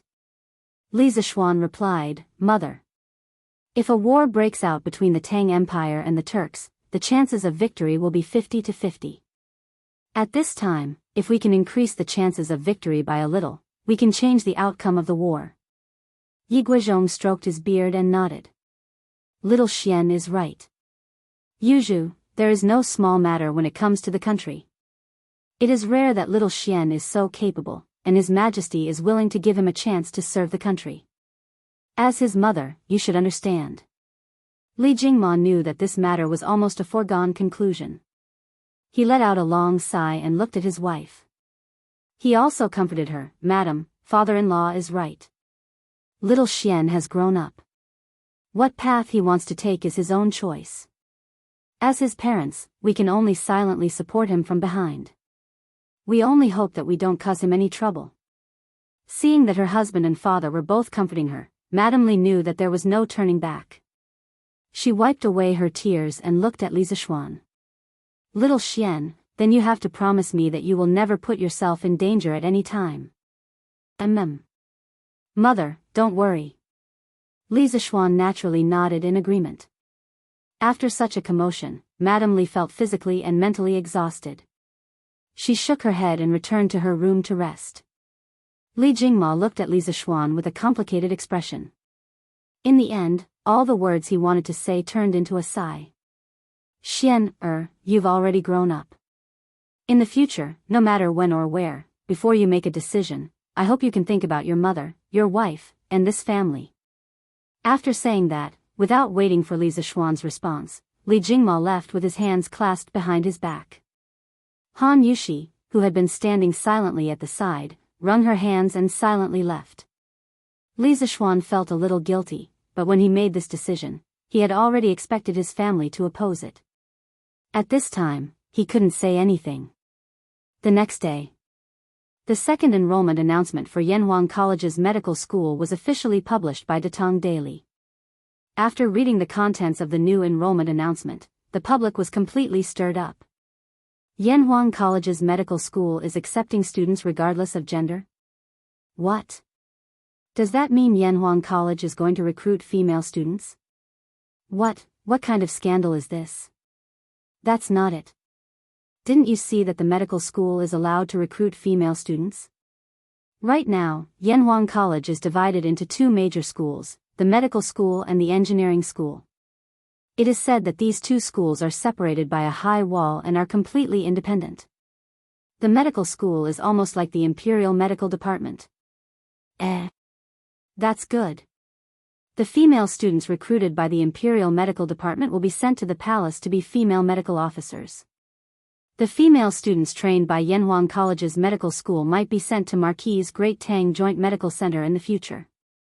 When that time comes, there will be more female doctors among the people. Wives and daughters won't have to look for female doctors to treat their illnesses. Yes. That's very possible. I heard that there are already female doctors in the Great Tang Joint Medical Center in Lantian County. There might be more in the future. Marquis is really considerate of us commoners. The Marquis of Yong'an is immoral. You are actually praising him here? I am going to the palace to impeach the Marquis of Yong'an. Don't you dare slander the Marquis of Yong'an. Do you believe that I won't beat you up? Yes. Beat him up. Most of the people were supportive of the Yanhuang College's medical school's recruitment of female students. After all, there was the precedent of the Imperial Medical Department. Moreover, Li Zishuan was doing this for the good of the people. How could they not support him? However, when some of the scholars heard the news, they privately reprimanded Li Zhe for offending public decency. However, whether they were truly angry or enraged out of jealousy, that was something that no one knew. In any case, Yanhuang College was currently in a state of jubilation. Haha. Yanfu, did you hear? The medical school is going to recruit female students? What? Is that true? Of course it's true. Look. It's written in today's Datong Daily. I heard that even the emperor agreed. This is too crazy. What a pity. What a pity that a high wall will be built between the medical school and the engineering school. The students from both sides will not be able to walk around. Even if we want to see the new female students, I'm afraid it won't be easy. Ahem. Yuan Shua, your thoughts are too filthy. If you really want to see the new female students, why don't you just transfer to the medical school? You think I don't want to? If I want to enter the medical school, I have to pass the exam. I don't know anything about medicine. How can I pass the exam? Chu Yanfu was just saying it casually. However, when he heard Yuan Shua's words, he could not help but vomit blood. Similar conversations took place in every corner of Yanhuang College. It was no wonder that the students were so excited. In fact, Yunshan Mountain was mostly filled with men. It was like a temple for monks. As the saying goes, a gentle and graceful woman is a gentleman's dream. They were still in their adolescence. How could they not be excited when they heard that the college was going to recruit female students? Bao Lin, Zifen, I have a good idea. In Class 1, during the break, Ching Chumo suddenly shouted excitedly. What good idea do you have, Chumo? Tell me. Tell me. Sun Zifen's eyes lit up and he immediately said excitedly. Ching Chumo smirked and whispered, binoculars. We can go to the courtyard on the 4th floor and use binoculars to see the view of the medical school. Smack. As soon as Ching Chumo finished speaking, he felt a strong gust of wind at the back of his head. A solid slap landed on the back of his head, followed by an annoyed voice. You're using your cleverness on crooked ways. If Uncle Ching finds out, won't he break your legs? Chapter 1448. Only Ching Chumo could come up with such a wicked idea like using an astronomical telescope to peek at a beautiful woman. This kind of thing was something that many restless youths in modern society had done before, but Ching Chumo, as a man from the Tang dynasty, was actually able to come up with this idea. It had to be said that this guy's brain circuit was a bit different from others. Yamacho, why are you here? Ching Chumo was about to scold him when he heard Li Zishuan's voice behind him. He immediately changed his words. Li Zishuan rolled his eyes and said impatiently, why am I here? If I didn't come, someone would have used the Academy's astronomical telescope to peek at women. Ching Chumo was speechless. Yuchi Baolin and Sun Zifan hurriedly sat upright and still, acting as if this matter had nothing to do with them and they were unconcerned. Li Zishuan looked around and asked curiously, where's Qin Ke? Why isn't he in the classroom? Ching Chumo rubbed his head and replied, oh. Qin Ke saw Yamacho's new electric bicycle at the workshop the day before yesterday and wanted to go to the workshop to build it. He should be looking for Mr. Li Gang or Mr. Mo now, right? Qin Ke wants to build a bicycle? Li Zishuan was stunned when he heard this. Ching Chumo nodded and said, yeah. He even told me about it yesterday. Hey. Yamacho, tomorrow is Saturday. Can you lend me your electric bicycle for 2 days? As he spoke, Ching Chumo suddenly shamelessly asked Li Zishuan to lend him his car. Li Zishuan looked at him from head to toe and said angrily, with your careless temper, if I lend you my car, you'll either hurt yourself or someone else. I think I'd better not borrow it. Ching Chumo panicked when he heard that. Yamacho, how can you look down on me? I, Ching Chumo, am someone who has ridden a war horse and been on the battlefield. I'm just riding an electric bicycle. How could I hit someone? Li Zishuan didn't want to talk to this idiot, so he turned around and prepared to leave the classroom. He came to the academy today mainly to talk to Li Gang, Yen Silu, and the others about something, and also to check on the teaching situation in the academy. Hey! Yamacho, don't go. Are you going to lend me this electric bike or not? If you lend it to me for 2 days, I promise I won't hit anyone. If I really hit someone, I'll do whatever you want me to do in the future without any hesitation. In order to borrow the electric bicycle, Ching Chimo was going all out. He was betting his future freedom. Li Zishuan was helpless. After all, this idiot was his good brother. He could only wave his hand and say, okay. Lend it to you for 2 days. After school, you can go to the county and get it yourself. Hee hee. Thank you, Yamacho. Ching Chimo couldn't help but laugh proudly when he heard that. Suddenly, he pointed at the door and said, Yo! Yamacho, Chin-Kei is back. Weren't you looking for him just now? Li Zishuan turned around and saw Li Tai walking toward him.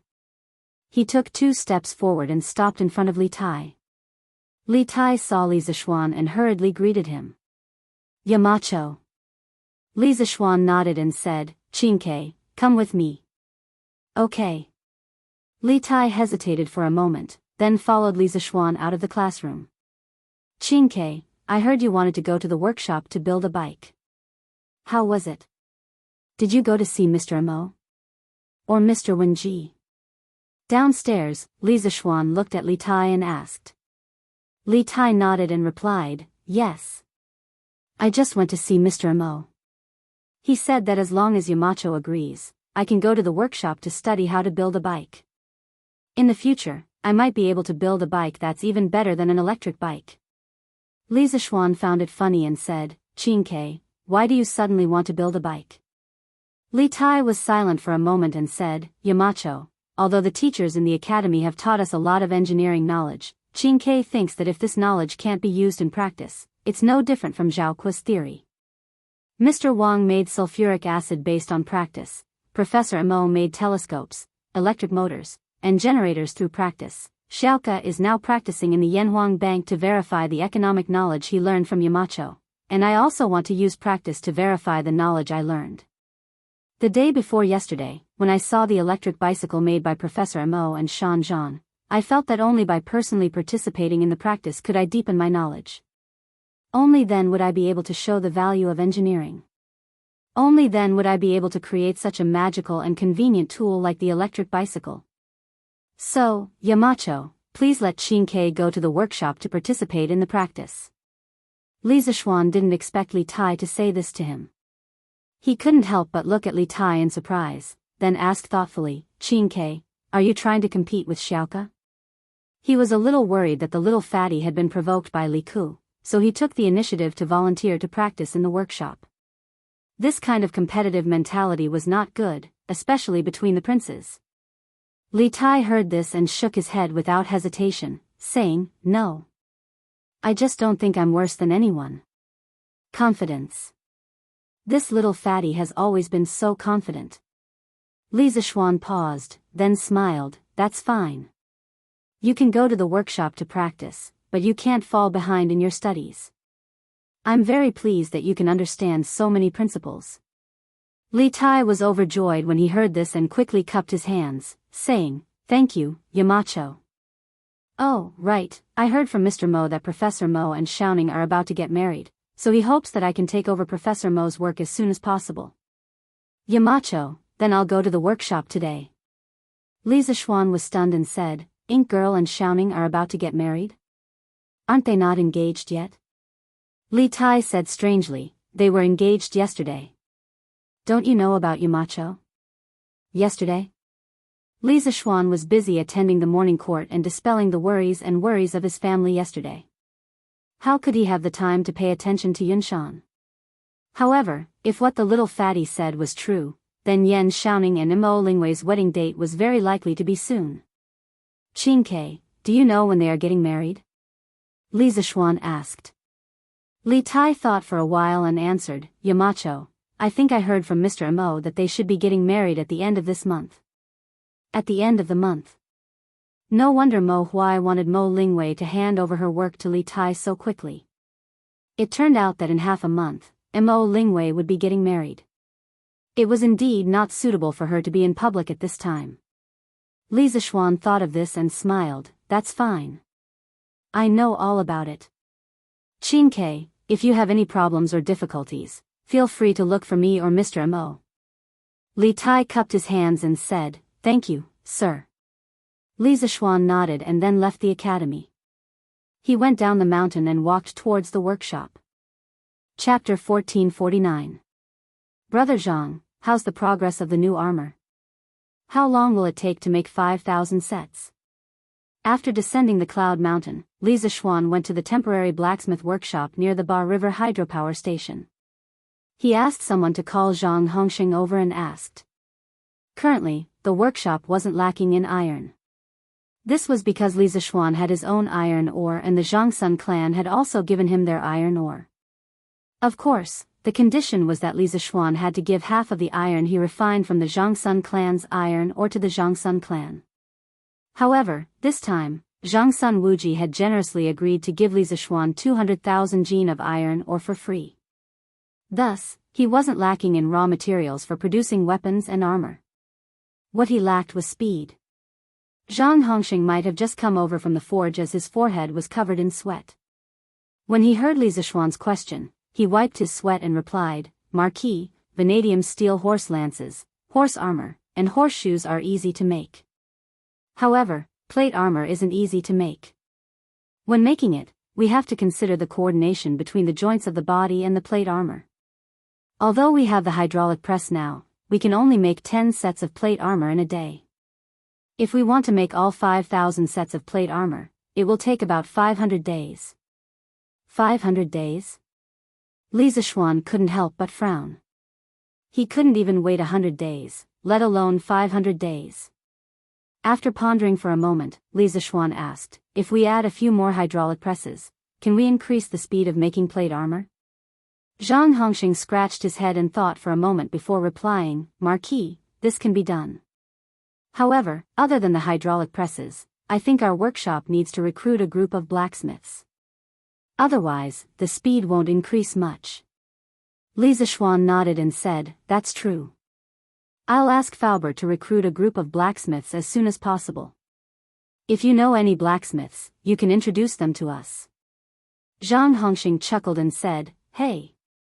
Marquis, now that you mention it, I do think of some blacksmiths that I know. Their skills are definitely superb. If I'm free in the next few days, I'll ask them to come over and help. Li Zishuan heard this and immediately felt relieved. He smiled and said, whether it's recruiting blacksmiths or adding hydraulic presses, you can go ahead and do it. You don't need to worry about the materials and money. I just need you to get 5,000 sets of plate armor made as soon as possible. 2 months at most. Brother Zhang, are you confident that you can complete the task? 2 months? Zhang Hongxing couldn't help but be stunned. According to the current speed, it would take a total of 500 days, but Li Zishuan had said 60 days, directly reducing the time to a tenth.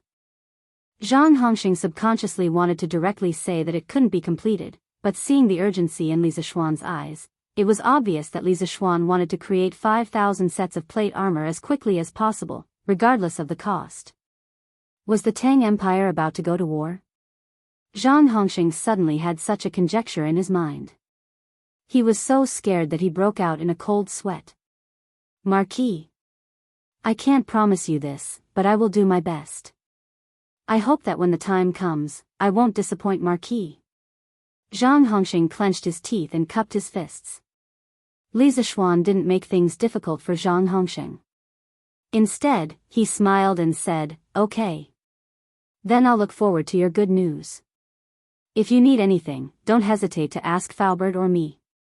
After that, Li Zishuan turned around and prepared to leave. Zhang Hongxing suddenly said, Marquis, there's something I need your help with. Li Zishuan stopped and turned around to ask, what's the matter? Zhang Hongxing said, Marquis, I presume that you also know that in order for plate armor to maximize its effectiveness, it first has to match the stature of the soldiers. Otherwise, plate armor will greatly affect the soldiers' movements on the battlefield. Thus, this Zhang wishes to ask Marquis to send someone to measure the bodies of the soldiers wearing plate armor. Li Zishuan couldn't help but think that Zhang Hongxing was rather thoughtful. But he still frowned and said, this way, I presume that it will greatly affect the speed of the armor production, right? It should. Zhang Hongxing scratched his head, somewhat troubled. But your suggestion isn't unreasonable. How about this, I'll send someone to measure the bodies of the soldiers, and you'll need to use the data I provide you to divide their bodies into 4 sizes, small, medium, large, and large. Each size actually corresponds to a range of figures. As for how much this range is, you can decide for yourself. This way, we only need to produce 4 sizes of plate armor. Although there will be some discrepancies after the soldiers wear them, it won't affect their normal activities. In addition, when forging the plate armor, Brother Zhang, you must remember to let the craftsmen work together and divide the plate armor into many parts for a specific group of craftsmen to specialize in producing. For example, a group of craftsmen will specialize in making wrist guards, another group will specialize in making shoulder armor, and another group will specialize in making helmets. This way, a production unit only needs to focus on one part of the work. This can greatly increase the efficiency and production. Li Zishuan briefly explained the modern clothing size grading system to Zhang Hongxing. Compared to tailoring, making clothes according to the size of the clothes could greatly save labor and time. This was also why the clothes in modern shopping malls were labeled with S, M, L, and so on. Speaking of sizes, Li Zishuan remembered that plate armor was very suitable to be made using the assembly line method. So, he taught the assembly line method to Zhang Hongxing. In fact, in the new workshop of Strange Interest Pavilion, some workshops had already used the assembly line method for a long time, such as the bicycle workshop. However, Zhang Hongxing joined the workshop relatively late, so he wasn't very familiar with the assembly line method. Hearing this, Zhang Hongxing's eyes lit up. He said excitedly, Marquis method of dividing the sizes and dividing the work is simply too good. This way, our workshop can really make 5,000 sets of plate armor in 2 months. Hearing Zhang Hongxing's words, Li Zishuan couldn't help but let out a sigh of relief. He smiled and said, that's great. Then we'll have to trouble Brother Zhang. Marquis, don't worry. After leaving the plate armor forging workshop, Li Zishuan went directly to the workshop to look for Faubert. He told Faubert about the expansion of blacksmiths and the addition of hydraulic stamping machines. Faubert naturally agreed. After repeatedly reminding Faubert to do his best to ensure Zhang Hongxing's production, Li Zishuan turned and went to the laboratory in the workshop. In the morning, Li Tai said that Yan Xiaoning and Mo Lingwei were about to get married. As a good friend and boss, Li Zishuan had to personally go and see the newlyweds. Xiaoning, connect it quickly. See if the motor can turn. She used to be called Little Ningzi, but now she's called Xiaoning. It seems that women who are about to get married are generally more polite than before. Okay. Wait. Okay. Woo. It turned. This small motor can rotate stably, which means that our rectifier circuit is finally successful. When Li Zishuan approached Mo Lingwei's laboratory, he heard such a conversation coming from inside. Finally, he heard Mo Lingwei's cheers. He couldn't help but feel happy. Could it be that the electronic diode was made? So, he quickly quickened his pace and walked into the laboratory. Xiaoning, Ink Girl, you guys made the electronic diode? After entering the laboratory, Li Zishuan saw Mo Lingwei and Yan Xiaoning giggling at the small DC motor spinning crazily on the table. Ah! Yamacho, you're here. Hearing Li Zishuan's voice, Mo Lingwei quickly stood up to greet him. Then, she said excitedly, Yamacho, Xiaoning and I not only made the electronic diode, but also the rectifier circuit. We tried it with a small DC motor just now, and it's totally feasible. In the future, as long as we match it with the rectifier circuit, we can directly use AC to charge the battery. Li Zishuan went forward to take a look. Seeing that the motor's rotor was rotating stably, he nodded and said, "Okay. I didn't expect you to make the diode so quickly. I thought you would make the DC generator first, then study how to make the diode." Mo Lingwei glanced at Yan Xiaoning and said embarrassedly, "I originally planned to do so, but a few days ago, Xiaoning was injured by me. Even if I made the DC generator, he couldn't accompany me to the dam to verify it. So, I took care of him in the workshop while trying to make the electronic diode that Yamacho mentioned. I didn't expect the two of us to really make it." Looking at the bright-eyed girl in front of him, Li Zishuan couldn't help but give her a thumbs up and said, "Ink Girl's talent in physics is really admirable. I'm afraid that many men can't even compare to 1/10 of you." Yan Xiaoning was instantly displeased. Hey. Xiao Xian, why do I feel like you're implying something? Your many men probably includes me, right? Li Zishuan smiled and said, "How is that possible? Xiaoning, your talent isn't any worse than Ink Girl's. Isn't that right, Ink Girl?" Mo Lingwei heard and looked at Yan Xiaoning with a slightly threatening gaze. Yan Xiaoning quivered and quickly said, No. Xiao Xian, what are you talking about? My talent is still a little worse than Wei Er's. He. Li Zishuan was instantly speechless. He thought to himself that his brother would definitely be a henpecked husband in the future. That's more like it. Mo Lingwei snorted and nodded with satisfaction. Li Zishuan looked at Yan Xiaoning and asked, "Xiaoning, how's your recovery? Will it delay the wedding at the end of the month?" Hearing this, Mo Lingwei's face instantly turned red, but Yan Xiaoning's expression froze and he said embarrassedly, You even know about Yamacho? Don't worry, I'm fine now, it shouldn't delay the wedding. The reason why the wedding date was so tight was all his own fault. If he hadn't pretended to be fine in front of Yan Lide and said that he only had a small injury, Yan Lide definitely wouldn't have chosen the wedding date between him and Mo Lingwei so close. But now that things had come to this, it was too late to say anything. He had to complete the arranged marriage even if he had to kneel down. Li Zishuan looked at Yan Xiaoning's expression and instantly understood. However, this was Yan Xiaoning's family matter, so he couldn't interfere.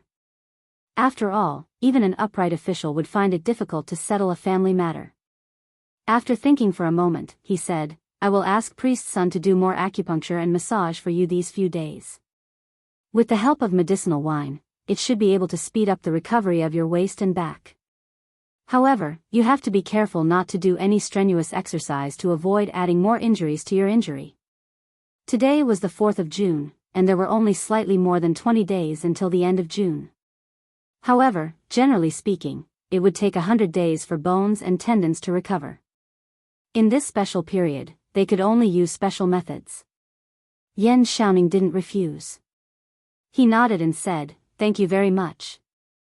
Li Zishuan couldn't help but laugh and scold, "Go away. You don't have to be so polite with me. Seeing that the two of you are finally together, as your brother, I am very happy for you. Don't worry, when the two of you get married, I will definitely give you a big gift." When she heard Li Zishuan say big gift, Mo Lingwei, who was at the side, couldn't care less about being shy. She cast her gaze on Li Zishuan. Yan Xiaoning's eyes also lit up and said directly, "Big gift? Xiao Xian, what big gift? Take it out and let us see it first. If it doesn't suit us, you still have time to change it, right?"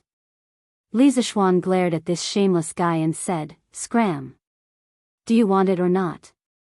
This person who received the gift was still being picky. If he wasn't shameless, what else could he be? "No, Xiao Xian, why are you being so unreasonable? You should at least make the recipient satisfied when you give a gift, right? Otherwise, why would you give a gift?" Yan Xiaoning started to act shamelessly. It had to be said that this guy had become even more naughty after spending so much time with Mo Lingwei. Li Zishuan rolled his eyes and said, "Okay. Then I won't give it to you." Hey. Don't. Let's talk nicely. Yan Xiaoning hurriedly said. The person in front of him was a real rich person. If he wanted to give a big gift, it would definitely not be small. Yan Xiaoning would rather not miss it. Li Zishuan couldn't be bothered to banter with this guy. He turned to look at Mo Lingwei and said, since the diodes have been made, it means that Mr. Wang's electrolysis workshop can operate normally. I'll have to trouble Ink Girl to help Mr. Wang renovate the electrolysis workshop these 2 days. Also, now that we can connect to the alternating current to charge the batteries, it means that the conditions for the batteries to be used on a large scale are ripe. Ink Girl, you need to arrange for the craftsman to make a batch of batteries as soon as possible as a backup. Mo Lingwei said seriously, yes. Yamacho. After a pause, she asked, Yamacho, are we still making the DC generator? Li Zishuan pondered for a moment and said, yes. Of course we're going to make it, but you don't have to. It's relatively simple. Qin Ke from the academy will come to the workshop to help out. You can let her do this work. Ah.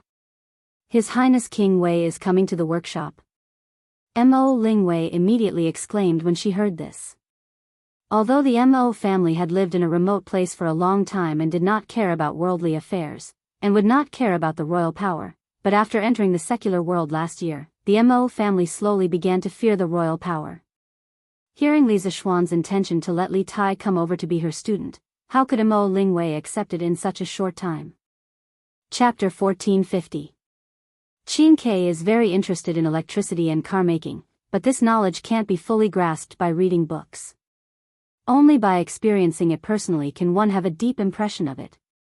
It's a good thing that he's willing to come to the workshop to practice. Ink Girl, you're getting married to Xiaoning at the end of the month. Use these few days to teach Qin Ke. With his talent, he should be able to understand the principles of generators, motors, and batteries very quickly. Li Zishuan instructed Mo Lingwei in the laboratory of the new workshop. Yamacho, don't worry. I'll teach Prince Wei well. Mo Lingwei hesitated for a moment before replying. Li Zishuan narrowed his eyes as if he could see Mo Lingwei's worries. He smiled and said, in the academy, there are only teachers and students. There's no Prince Wei, so Ink Girl, don't feel pressured. In general, Qin Ke is very easy to get along with. If you don't believe me, you can ask Xiaoning. Yan Xiaoning quickly nodded and said, Wei, don't worry. Qin Ke and I are very close. If there's anything, just let me handle it. Mo Lingwei was slightly relieved this time. Besides, she wasn't someone who was afraid of trouble. After hearing Li Zishuan and Yan Xiaoning's words, she smiled and said, hee hee. That's fine. If Prince Wei doesn't listen to my teachings, then don't blame me for hitting his palm as a teacher. There was even a hint of excitement in her words. She must be excited that she could hit a prince's palm. Li Zishuan and Yan Xiaoning couldn't help but look at each other, speechless. They had almost forgotten that although the lady in front of them looked beautiful, there was a devil in her heart. Now that things had come to this, they could only pray for that little fatty Li Tai in their hearts. What? The Marquis of Yong and wants to join the Black Armored Army? How can that be? He's just a kid who hasn't even seen human blood. How can he join the Black Armored Army? If he wants to gain merit, he can just go to the other camps in the capital. But if he wants to join the Black Armored Army, I won't allow it. In the afternoon, in the main hall of Duke Fan's mansion in Chang'an City, the angry roar of a middle-aged man could be heard. The master of the Duke Fan mansion was Duan Jishuan. In the 9th year of Wuda, Crown Prince Li Jianqing wanted to murder Li Er. He bribed Duan Jishuan with a large sum of money in an attempt to lure him into submission. Duan Jishuan refused to accept it and informed Li Er of this matter. Afterwards, together with Yuqi Jingda and the others, he started the Black Tortoise Gate Rebellion and killed Li Jianqing and Li Yuanji. Not long after, Li Er ascended the throne. As the number 1 contributor to the Black Tortoise Gate, Duan Jishuan was promoted to the position of Great General of the Left Valiant Guard and was conferred the title of Duke of Fan. Since Duan Jishuan had participated in the formation of the Black Armored Army and Li Er trusted him, he was basically the one in charge of the Black Armored Army. Xingong, the Marquis of Yong, and did not come to the Black Armored Army to gain military merits. He has already become a marquis at such a young age, why would he need military merits? He is here to help the Black Armored Army adapt to the new armor. Moreover, he is not a child who has never seen human blood. Last year, he killed more than 50 bandits at the Blood Wind Stockade alone. His martial arts are unparalleled among the younger generation. At this time, Duan Jishuan's voice came from the main hall. Then, the middle-aged man snorted again, "Humph. Those were just small bandits who gathered in the mountains. Killing them was as easy as chopping vegetables. What is there to brag about?" Duan Jishuan said in a deep voice, "What about the battle at Snake Spirit Mountain?" At that time, the 7 cultivators of true virtue sect had a late-stage grandmaster and a peak grandmaster, as well as thousands of disciples. However, Li Zishuan destroyed the entire 7 cultivators of true virtue sect in one night. To put it bluntly, with his strength, I'm afraid that even you and I are no match for him. You are praising others and diminishing our own prestige. I don't believe that a teenager like him can be so powerful. Isn't it just because he was taught by a famous teacher since he was young? No matter how high his realm is, it is still unstable. Compared to us veterans who have experienced hundreds of battles, he is still too young. In short, I don't agree to let a child join the Black Armored Army." Hearing this, Duan Jishuan's voice turned cold. "Xingong, this is not a matter of whether you agree or not. This is the Emperor's decree. Are you going to defy the decree? If you really have something to say, go to the palace and tell the Emperor directly after you recover." "Humph. Fine, I'll say it. The glory of the Black Armored Army today is built on the blood and bones of countless soldiers. I will not allow a child to criticize us. Goodbye." As soon as he finished speaking, a middle-aged man dressed in a crimson warrior's uniform walked out of the main hall. After leaving Duke Fan's mansion, he left directly. This stubborn old man. In the main hall, Duan Jishuan sat on the seat of honor and muttered to himself. From the frown on his face, it could be seen that the middle-aged man's attitude just now had put him in a difficult position. "Master, Marquis Yong, and requests an audience." After some time, a person who looked like a housekeeper walked up and said carefully to Duan Jishuan, who was deep in thought. Hearing this, Duan Jishuan was shocked and immediately recovered from his deep thoughts. He hurriedly said, "Quick! Invite him in." No matter what others thought, Duan Jishuan admired Li Zishuan. That was why he spoke up for Li Zishuan just now. "Yes, Master." The housekeeper replied and cupped his hands and prepared to leave. Unexpectedly, Duan Jishuan waved his hand and said, "Wait. It is better for me to go out and welcome him personally. In the future, when Marquis Yong comes, do not report. Invite him directly to the side hall. If I am not in the mansion, immediately send someone to report to the army camp."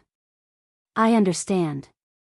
The steward hurriedly complied, but in his heart, he was astonished at the importance his master placed on Li Zishuan, this new noble of the imperial court. "Haha. Marquis Yong's presence brings light to my humble abode. The servants are not sensible. Marquis Yong, please don't blame them." Arriving at the entrance of the mansion, Duan Jishuan walked towards Li Zishuan with a face full of enthusiasm and said with a smile. Li Zishuan cupped his hands and returned the greeting. He smiled and said, "General Duan must be joking. I came uninvited. I hope General Duan will not take offense."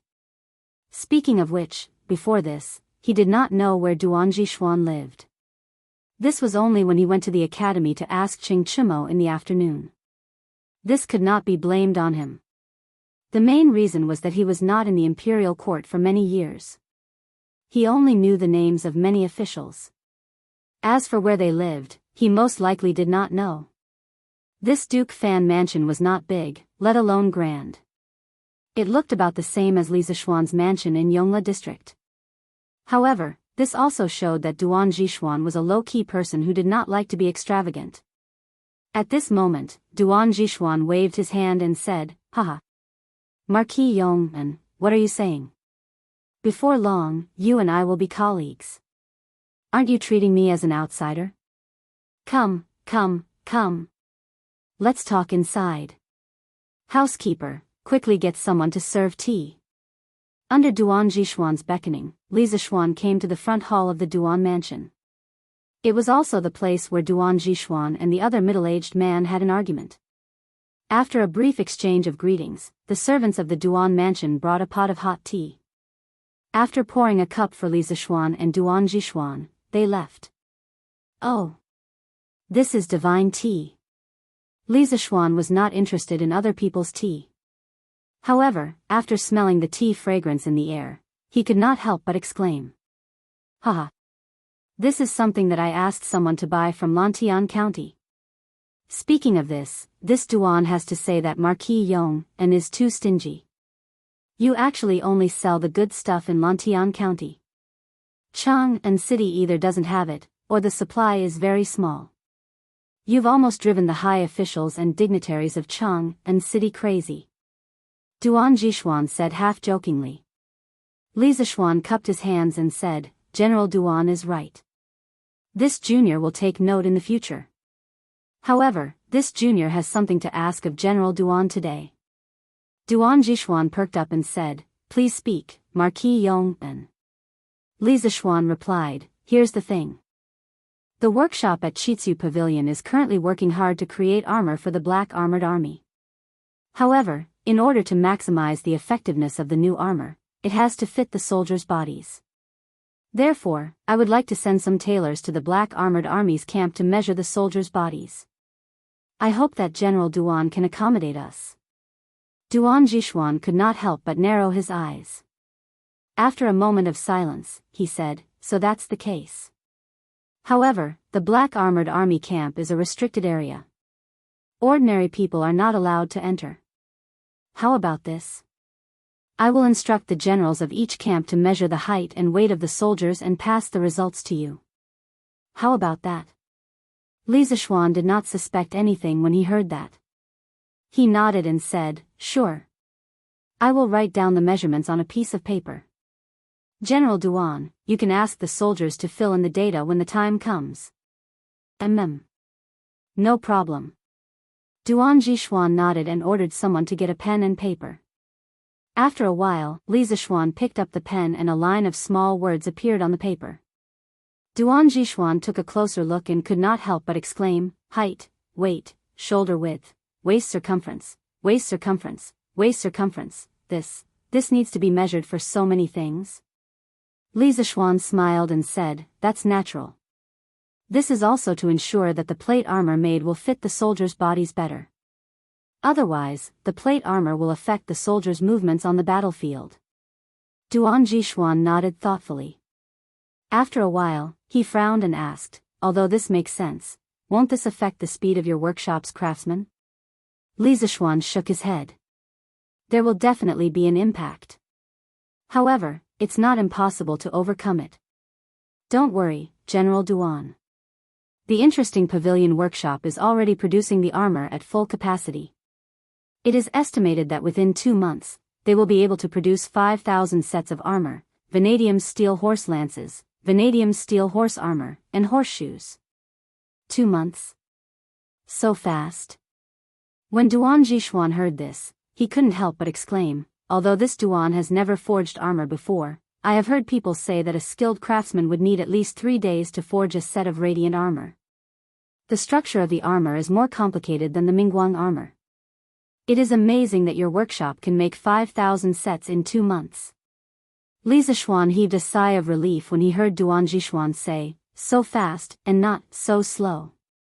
Then, he said half-jokingly, "As long as General Duan doesn't think it's too slow. In truth, this is the normal speed of the Oddity Pavilion's workshop. We have the most advanced equipment, the best technology, and the best craftsmen, so we naturally have the fastest speed and the highest quality. Otherwise, the products of the Oddity Pavilion wouldn't be so popular throughout the Great Tang." Duan Jishuan nodded in agreement and said with emotion, "That's indeed the case." In less than a year, the interesting pavilion workshop has grown from a small workshop to the largest in the Tang Empire. Not even the imperial palace's general supervisor can compare. In the end, it is all thanks to Marquis Yong An's talent. Otherwise, if it were anyone else, the interesting pavilion workshop would not be able to reach its current scale. General Duan overpraises me. Li Zishuan smiled, then he stood up and said, "I've achieved my goal today. It's getting late now, so I'll take my leave first. Once the matters at the academy and workshop are settled, I will report to the Black Armored Army's camp." Duan Jishuan's expression froze for a moment, but he quickly regained his composure. He gave an unnatural smile and said, "Good, good. Marquis Yong, you don't have to worry about entering the camp. His Majesty has also said that you have to take care of both the academy and the camp." "I understand." Although Duan Jishuan's expression changed quickly, it did not escape Li Zishuan's eyes. Li Zishuan looked at Duan Jishuan and clasped his hands. "Thank you for your understanding, General Duan. However, the matters at the camp are more important. After I settle the matters at the academy, I will return to the camp as soon as possible. I hope that General Duan can calculate the figures of the soldiers as soon as possible." Duan Jishuan nodded. I will arrange for someone to do it as soon as possible." Li Zishuan clasped his hands and took his leave. "Your Highness, the projects from last month have been sorted out. Our bank made a total profit of 35,800 Tang yuan. After deducting the costs, we made a net profit of 31,400 Tang yuan. Lantian District, Yanhuang Bank, Back Hall." A middle-aged scholar held a thick account book and bowed to Li Ku. Back then, Li Zishuan gave Li Ku special treatment and imparted some advanced financial knowledge to Li Ku. Then, he arranged for Li Ku to go to the Yanhuang Bank in Lantian County to gain experience. After all, knowledge on paper is shallow, but experience is necessary. Only through practice would Li Ku understand the true way of the economy. Thank you for your trouble, Mr. Song." Li Ku nodded, then he stood up and walked to Mr. Song. He stretched out his hand and said, "Let me see the account book." "Yes. Your Highness." Mr. Song's body trembled inexplicably, but he quickly returned to normal. After hesitating for a moment, he handed the account book to Li Ku. Li Ku took the account book, turned around, and returned to the desk. He flipped through it in front of Mr. Song. The accounts of Yanhuang Bank were recorded using the double-entry bookkeeping method invented by Li Zishuan. It was very clear. In addition, Li Ku was very talented in mathematics and was very sensitive to numbers. Therefore, when he flipped through the account book, he could read 10 lines at a glance. Mr. Song, why is there no record of the payment of 500 Tang yuan on the 15th of April? Also, on the 20th of April, 300 Tang yuan, and on the 28th of April, 700 Tang yuan. Where did all this money go?" After a moment, Li Ku frowned and said with an unpleasant expression. Chapter 1451. Your Highness, this, Lantian County, Back Hall of the Yanhuang Bank.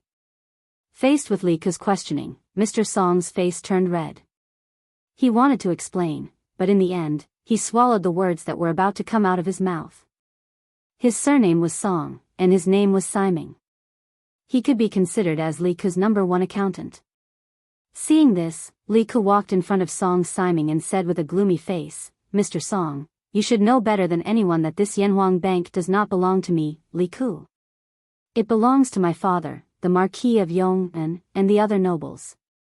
The annual profits of the bank also do not go into my pocket. Last month's profits were reduced by a total of 1,500 Tang yuan. How do you want me to explain this to my father? How do I explain this to the Marquis of Yong'an and the other nobles?" When Li Zishuan opened the bank, in order to increase the capital of the bank and increase the credibility of the bank, not only did he pull in the royal family, even Qin Xiong, Qing Yaojin, Zhang Sun Wuji, and the other nobles all generously donated to buy the shares of the Yanhuang Bank. Therefore, in theory, the annual profits of the bank should be distributed according to everyone's shares.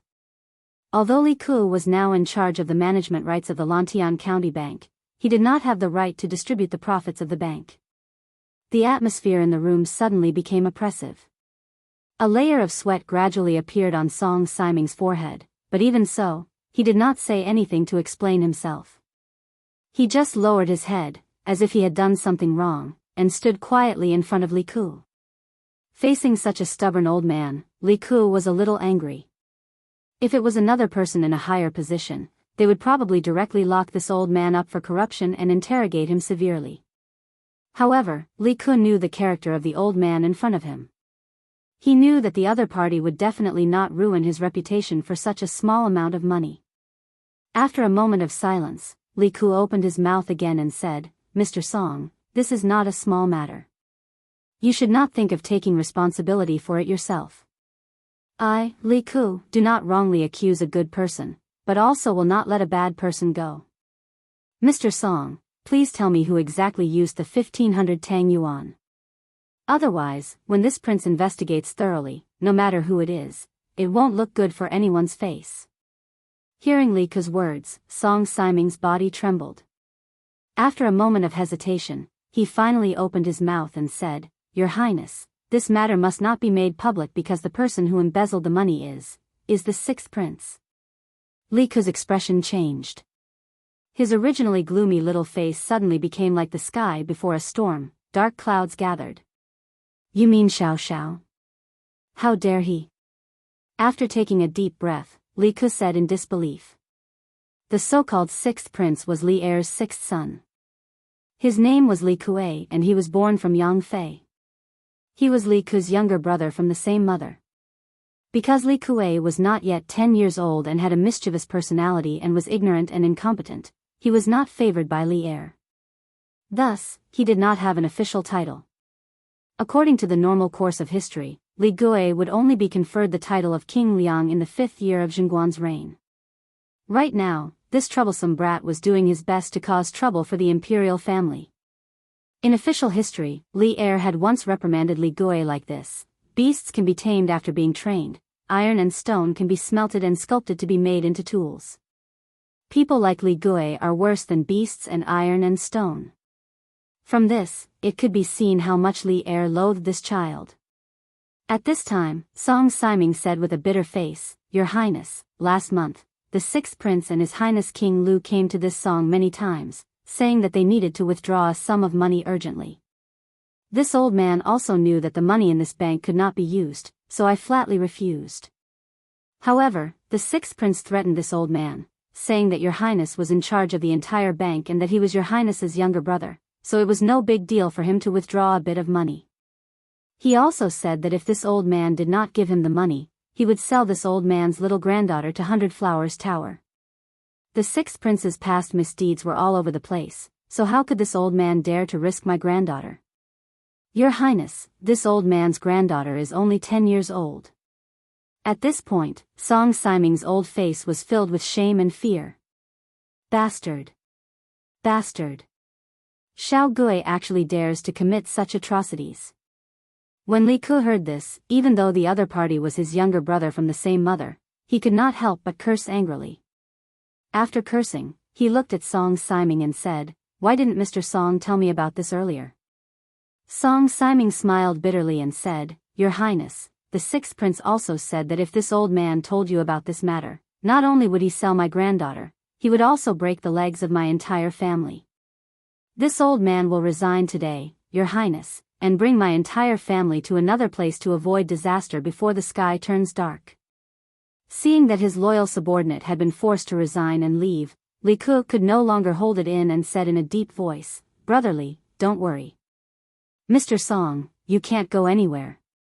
This prince promises you today that as long as this prince is alive, as long as you do not violate the laws of the great Tang Empire, nothing will happen to you and your family. This prince swears to the heavens." The ancients placed great importance on oaths. Seeing that the great king of Shu was actually swearing on his behalf, Song Siming was instantly moved. He hurriedly said, "Your Highness, you are too kind. Your Highness has always been generous and loyal to others. This old man naturally believes in your highness. Only then was Li Ku relieved. He nodded, then turned and shouted outside the door, "Guards! Go and capture this prince's disappointing younger brother." He used the word capture and not invite or bring. It was enough to see how angry Li Ku was at this moment. "Yes, Your Highness." The two guards who came in could not help but look at each other, but seeing Li Ku's gloomy face, they could only quickly salute and accept the order. Smack! Bang, bang, bang! At this moment, the sound of a flower pot falling to the ground came from the courtyard outside the house, followed by a series of hurried footsteps that gradually faded away. Li Ku frowned and said to the two guards, "Quickly go and see what's going on outside." "Yes." The two quickly walked out of the room. A moment later, "How dare you? Let go of this prince. Quickly let go of this prince. Otherwise, this prince will kill your entire family. This matter has nothing to do with this prince. If you want to capture someone, capture Li Ku. Why are you capturing me? Quickly let go. Otherwise, do you believe that this prince will not let you see tomorrow's sun?" Amidst the commotion, two of Li Ku's guards walked in with two teenagers in tow. "Your Highness, the commotion outside the house just now was caused by the sixth prince and Prince Lu. They should have just arrived at the bank."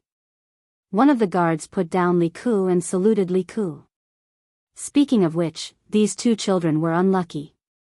They had planned to use the same trick today and come to the bank to extort a sum of money from Song Siming. They did not expect to see Li Ku lecturing Song Siming when they arrived at the bank. It was fine if he was lecturing Song Siming, but the content of the lecture just so happened to include them. After eavesdropping for a while, they saw that the situation was not good and immediately fled. However, when Li Yuanchang turned around, he accidentally knocked over a flower pot beside him, which alerted Li Ku inside the house. Li Ku's gaze was gloomy. He nodded at the two guards and said, Both of you can leave first." "Yes, sir." The more one knew about the imperial family's matters, the faster one would die. The two guards had no intention of listening in at all. When they heard that, they hurriedly left as if they had been pardoned. Third brother. After the two guards left the room, Li Ku hesitated for a moment, raised his head, and looked at Li Ku fearfully as he spoke weakly. Although he was usually quite a scoundrel and often relied on his father as the emperor to cause trouble everywhere, he was not afraid of anything. However, as the saying goes, everything has its vanquisher. Li Gue was still quite afraid of this elder brother of his who shared the same mother. Li Yuanchang stood there calmly and did not say anything. According to seniority, he was Li Ku and Li Ku's imperial uncle, so he was not afraid of Li Ku. Li Ku stared at his younger brother from the same mother without saying a word. Just as Li Ku could not take it anymore, he heard Li Ku say coldly, "Apologize to Mr. Song immediately." The cold voice seemed to have no warmth, and there was no room for negotiation. "What? Third brother, you want me to apologize to this rotten old man? Impossible. I'm a prince. Who does he think he is?" Hearing this, Li Gue exclaimed in disbelief. Song Siming narrowed his eyes and pretended not to hear Li Ku's rude words. Bam! However, Li Ku could not pretend not to hear. He slammed the table angrily and stood up. "Bastard! Shut up! How did Imperial Father teach us?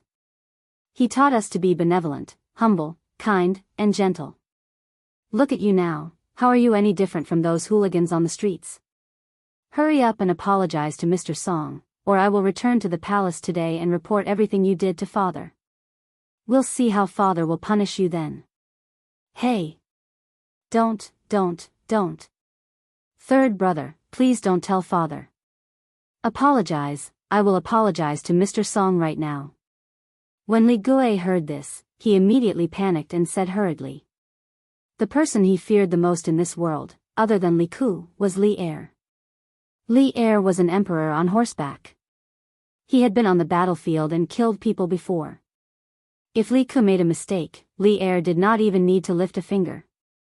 He just needed to glare at him coldly, and Li Ku would not be able to take it. Therefore, when he heard that Li Ku wanted to report the matter to Li Er, this little bastard immediately gave in. Your Highness, I am just a commoner. How can I accept the sixth prince's apology? Please take back your order, Your Highness. Song Siming cupped his fists and said to Li Ku. Humph. Old man, at least you know what's good for you. Before Li Ku could say anything, Li Ku could not help but whisper. Although his voice was soft, Li Ku, who had sharp ears, heard it clearly. Li Ku said with a livid expression, Li Ku. Mr. Song is my right-hand man. If you dare to disrespect him again, don't blame me for not acknowledging you as my younger brother. These words were a little harsh. As a princess of the previous dynasty, Yang Fei's status in the palace was already awkward. Li Ku usually did whatever he wanted outside because he had a brother who was favored by Li Er. Third brother, please calm down. I know my mistake. Li Ku hurriedly begged for mercy. When he saw that Li Ku was unmoved, he quickly bowed to Song Siming and said, Mr. Song, I'm sorry. I have offended you in the past. Please forgive me, Mr. Song. Li Yuanchang, who was standing at the side, revealed a surprised expression when he saw Li Yu admit defeat. Song Siming only wanted his family to be safe. He did not have the guts to be angry with Li Ku. Before Li Ku could bow, he had already reached out to support Li Ku. Your Highness, please don't. Please don't. This old man can't bear it. Ha! I've already apologized and watched the show. Little Ku, your uncle still has some things to do in the palace. I'll take my leave first. Li Ku's problem was temporarily resolved. Li Yuanchang knew that Li Ku might turn to him next, so he hurriedly wanted to leave. Uncle, please wait. Li Ku hurriedly said. Although the young man in front of him was born in the same year as him, there was still seniority. No matter what, he had to call him uncle. This was not a rule that could be messed up in any dynasty. What? Little Ku, do you also want me to apologize to this old man? Li Yuanchang stopped and looked at Li Ku with a mischievous expression. This little rascal was basically the same kind of trash as Li Ku. From the words he said, it was obvious that he was worse than Li Ku. Li Ku shook his head and said, Uncle, you worry too much. Ku just wants to ask, where did you and Little Ku use the 1,500 Tang Yuan that you and Little Ku transferred from the bank last month? Li Yuanchang and Li Ku looked at each other. Their expressions suddenly became a little unnatural. However, the unnatural expression on Li Yuanchang's face disappeared in an instant. He said as if nothing had happened, Hey, hey, hey. Little Ku, don't slander me and sully my innocence. What 1,500 Tang Yuan? Why don't I know about it? This matter should be done by Little Ku. If you want to ask him. What does it have to do with me? Being heartlessly betrayed by his own teammate, Li Ku's face turned pale. He looked at Li Yuanchang's side profile and said in disbelief, Uncle, you what? What? Did I say something wrong? Didn't you go to the bank last month to withdraw money from Mr. Song? Li Yuanchang stared and said. After he said that, he turned his eyes and looked at Li Ku again, saying, Little Ku.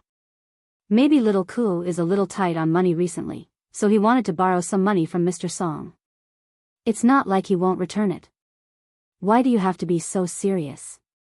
Li Yuanchang's face was black for a while, then red for a while. Not only did he remove himself from the situation, he also secretly sold Li Ku to make the other party feel grateful to him. It had to be said that this move of his was really good. Sure enough, Li Ku's eyes, which were filled with resentment before, now had a faint trace of gratitude in them. He turned to Li Ku and said, Yes. Third brother, this money is only borrowed from Mr. Song. I will definitely return it in the future. Don't be so stubborn. Li Ku was unmoved. He said in a low voice, Little Ku, if you still treat me as a brother today, tell me honestly, what did you do with so much money? Hearing Li Ku's question, Li Ku's eyes suddenly dimmed. At this time, Li Yuanchang took the opportunity to say, haha. Little Ku, if you two brothers have something to talk about, you can talk about it.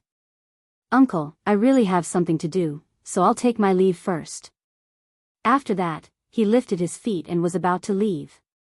Unexpectedly, at this time, a voice full of energy came from the door. If you two don't explain things clearly today, you can't go anywhere. Chapter 1452. Li Yong. Marquis Yong and Yanhuang Bank. Just as Li Yuanchang was about to take the opportunity to slip away, a cold voice sent him into the abyss. Just as the voice fell, Li Yuanchang saw a person who often gave him nightmares stride in. Who else could it be but Li Zishuan? Back then, Li Yuanchang ordered the evil servant to cause trouble at the foot of Yunshan. After being taught a lesson by Li Zishuan, he ran back to Li Yuan to complain. Li Yuan had a son late and was rather doting on Li Yuanchang, his youngest son. After hearing the news, he wanted to take revenge for his son. Who knew that after Li Zishuan saw Li Yuan, not only was he not scared to the point of kneeling and begging for mercy, he resolved the crisis with a few words and scared Li Yuanchang to the point of wetting his pants. Since then, Li Yuanchang realized that Li Yuan did not seem to dote on him as much.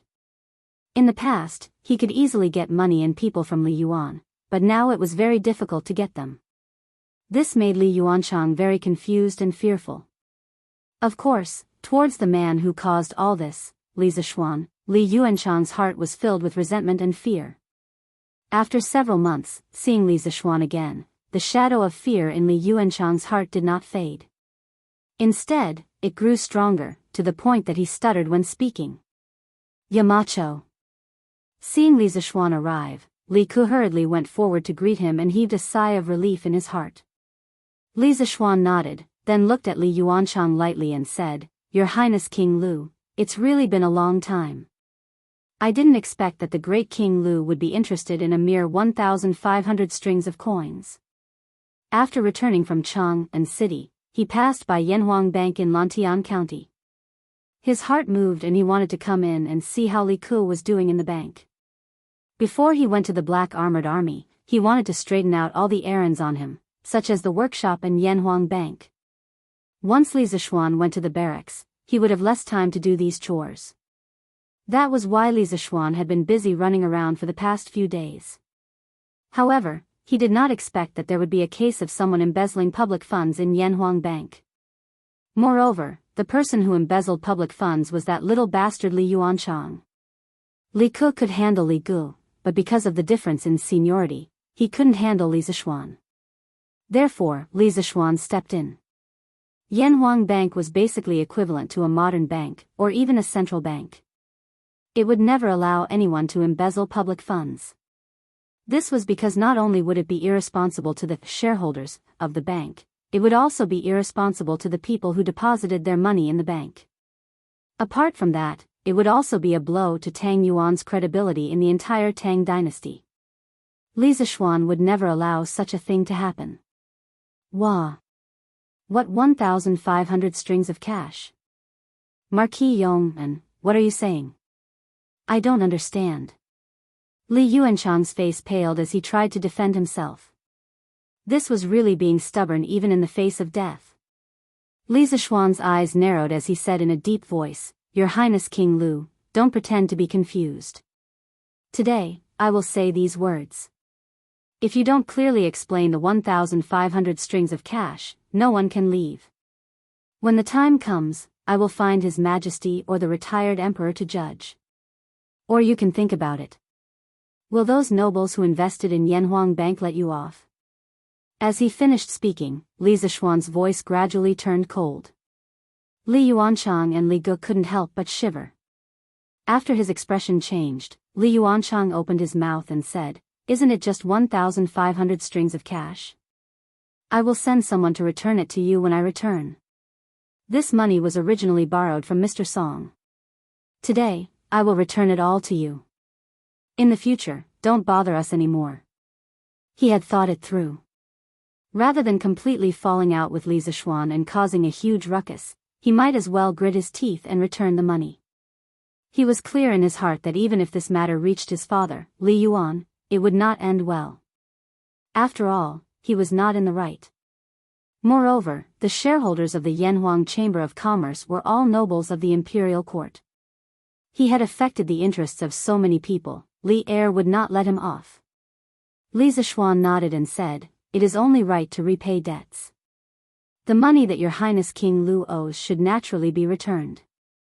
However, where did you use the 1,500 strings of cash that you borrowed earlier?" Hearing this, Li Yuanchang evasively said, "This Marquis Yong, and you don't have to care. Don't worry, when I return to the palace, I will immediately send someone to send the money to you."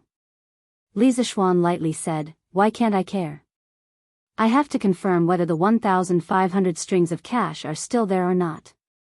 Or rather, I doubt Your Highness King Lu's ability to repay the debt." Originally, in Li Zishuan's impression, Li Yuanchang was still very rich. However, thinking about how this little bastard had colluded with Li Zishuan to extort money from the bank, Li Zishuan concluded that this little bastard was definitely not doing as well as before. Otherwise, why would he do such a thing? Li Yuanchang's face was instantly filled with anger. He angrily said, "What a joke. A mere 1,500 strings of cash, I don't even care about it. Marquis Yong, and don't go too far." Li Zishuan heard this and sneered, "Oh? Since Your Highness King Lu is so rich, why did you come to the bank to extort money from Mr. Song last month?" Li Yuanchang was instantly rendered speechless. At this moment, Li Ku looked at Li Zhe and said earnestly, "Shao Li, tell me the truth. What did you use the money for? Otherwise, if you commit another crime in the future, I will definitely not plead with Imperial Father and Imperial Mother on your behalf." Li Zhe's heart was already shaken when he saw his Imperial uncle, whom he relied heavily on, being completely suppressed by Li Zishuan. Now that he heard Li Ku's words, how could he bear it? He hurriedly grabbed Li Ku's arm and said with a sobbing tone, "Third brother. Third brother. I was wrong. I was wrong. Don't ignore me." Li Zhe. Seeing that Li Zhe was about to give in, Li Yuanchang panicked and hurriedly stopped him. Your Highness King Lu, don't go too far." Li Zishuan grunted and said coldly. Li Yuanchang had seen Li Zishuan's martial prowess. Sensing the other party's unfriendly gaze, he hurriedly shrunk his neck and didn't dare to say another word. Li Ku struck while the iron was hot. "Shao Li, if you tell me now, I can still help you. If you don't, Yamacho and I can find out on our own. But when that time comes, no one can help you. Imperial Father and Imperial Mother can't either. Third brother. I'll tell you. I'll tell you." Li Zhe suddenly panicked. He hurriedly said, "Last month, Imperial Uncle and I went to bet on football. At first, we won more than 2,000 strings of cash, but then we lost all of it. Even our own capital of more than 2,000 strings of cash was lost. Later, Imperial Uncle and I came up with an idea. We went to the owners of the teams and threatened them in advance before the game that they must lose. Then we would take the opportunity to bet on losing. We would definitely make a lot of money. But you also need capital to bet on losing. At that time, Imperial Uncle and I lost all our money. Later, Imperial Uncle said that third brother, you were on duty at Yanhuang Bank and made a lot of money every day. I came to the bank to look for third brother. Coincidentally, you weren't there on May 15th, so I borrowed 500 strings of cash from Mr. Song. Bet on football." Li Ku's eyes widened in shock when he heard this. He scolded with a face full of resentment, "It's fine if you bet on football, but you actually went to threaten the owners of the teams to fix the game? Shao Zhe, how dare you?" On the side, Li Zishuan's expression could not help but turn serious. He had never imagined that a misappropriation of public funds would actually involve a series of major cases of corruption in football. And he had another identity, which was the president of the Tang Football Association. Therefore, this matter was even more important to him. Li Yuanchang's face was now ashen. He had already decided to go all out, but he still looked at Li Zhe angrily from time to time. Third brother, I didn't do it on purpose. I just wanted to earn some money so that imperial concubine mother wouldn't treat me like a child anymore. I also wanted to buy a few new clothes and jewelry for imperial concubine mother. Li Jie said with a sobbing tone. Hearing the second half of Li Jie's sentence, Li Ke's cold eyes couldn't help but soften. He took a deep breath and said in a deep voice, "A gentleman loves money, but he gets it in the right way. If you use this method, no matter how much money you earn, Imperial Mother and I will look down on you. Imperial Mother won't want the clothes and jewelry you bought with your ill-gotten money. In the palace, danger is everywhere. Imperial Mother is cautious every day, afraid of getting involved in trouble. But you, on the other hand, did such a thing outside to smear Imperial Mother's reputation. Do you still have a heart of loyalty, filial piety, and benevolence?" Third brother, I was wrong. I was wrong. Li Jie was ashamed by Li Ke's words and could only admit his mistakes. Li Zixuan picked up the account book on the table next to him. With his mathematical attainments and mental calculation ability, he could easily find the problem in the account book. After a while, he looked at Li Jie and asked, "Sixth Prince, you withdrew 500 and 300 Tang Yuan from the bank on the 15th and 20th of May.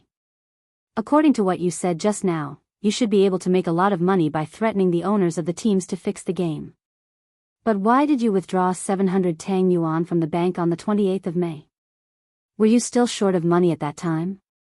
Li Jie knew that Li Ke respected Li Zixuan very much, so he didn't dare to put on airs in front of Li Zixuan.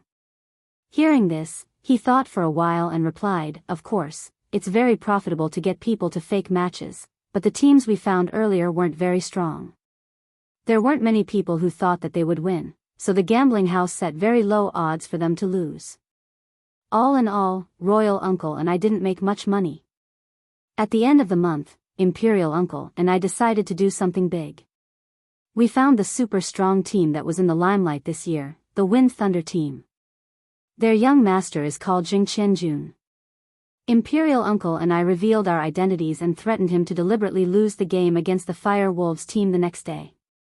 Although the Fire Wolves team is a First Division team, they are at the bottom of the First Division teams.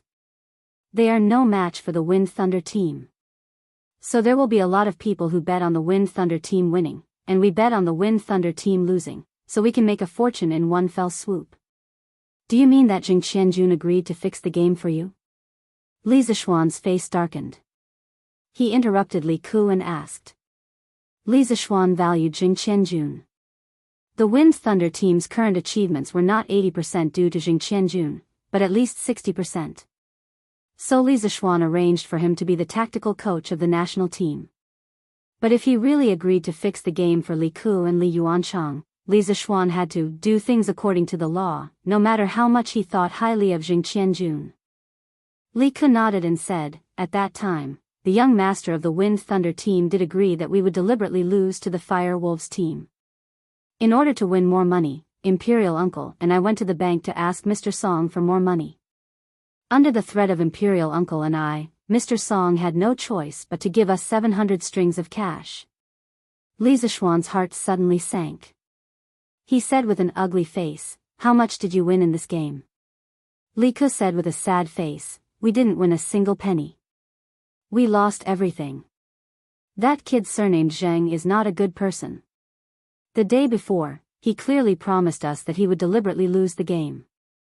But on that day, the players of the Wind and Thunder team did not show any modesty at all.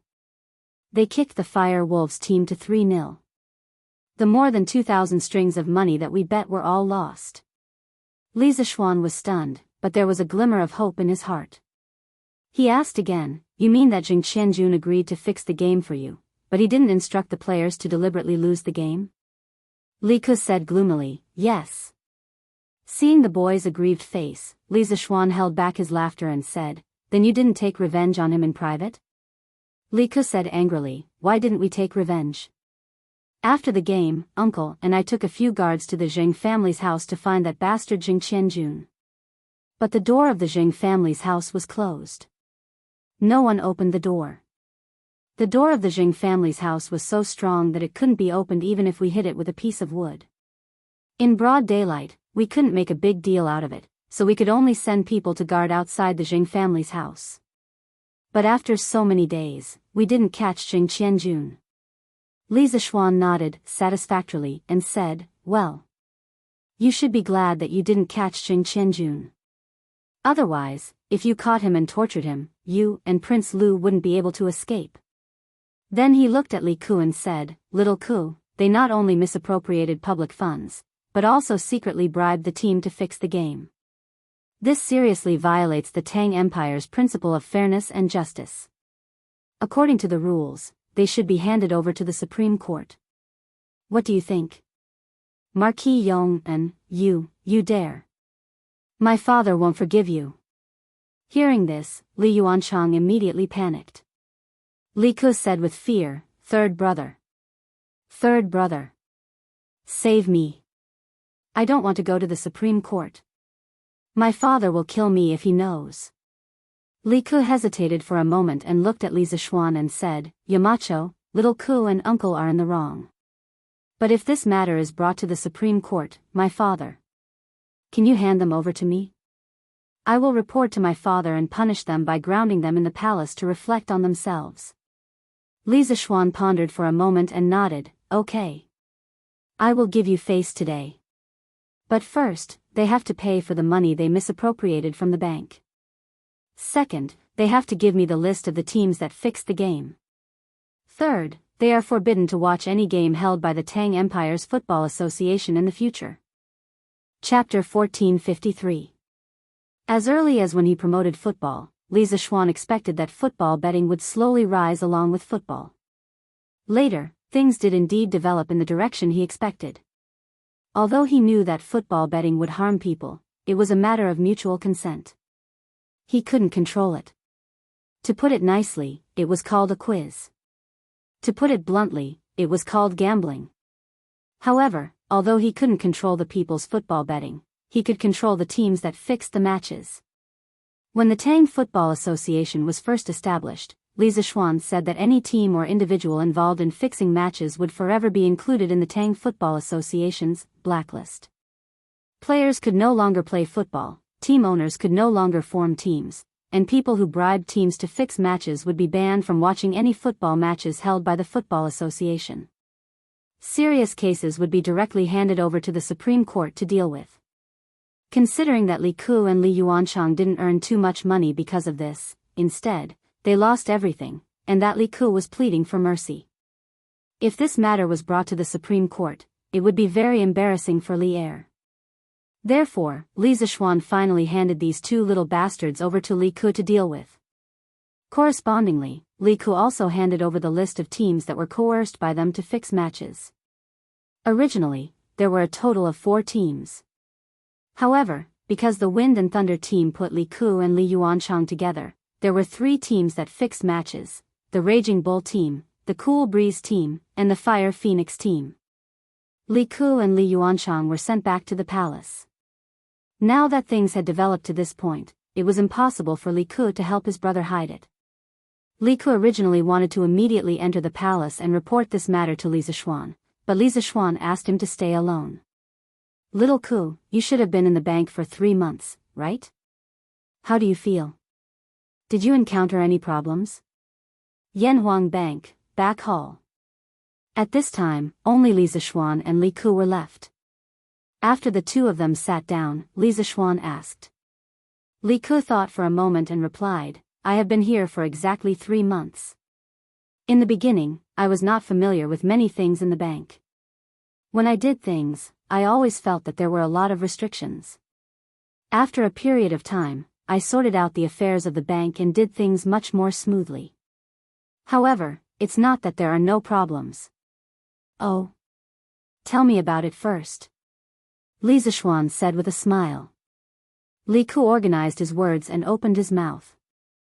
I feel that there are too few people in the bank who know about the new mathematics and Yamacho's new accounting system. This will greatly affect the efficiency of the bank, and it is easy to make mistakes in the accounts. Once there is a mistake in the accounts, the loss will often be very big, so what I have done the most in the past 3 months is to check the accounts, but this is not a long-term solution. When the scale of our bank is bigger in the future, I will not be able to do two things at once. Talent. In the end, the bank still lacked talents.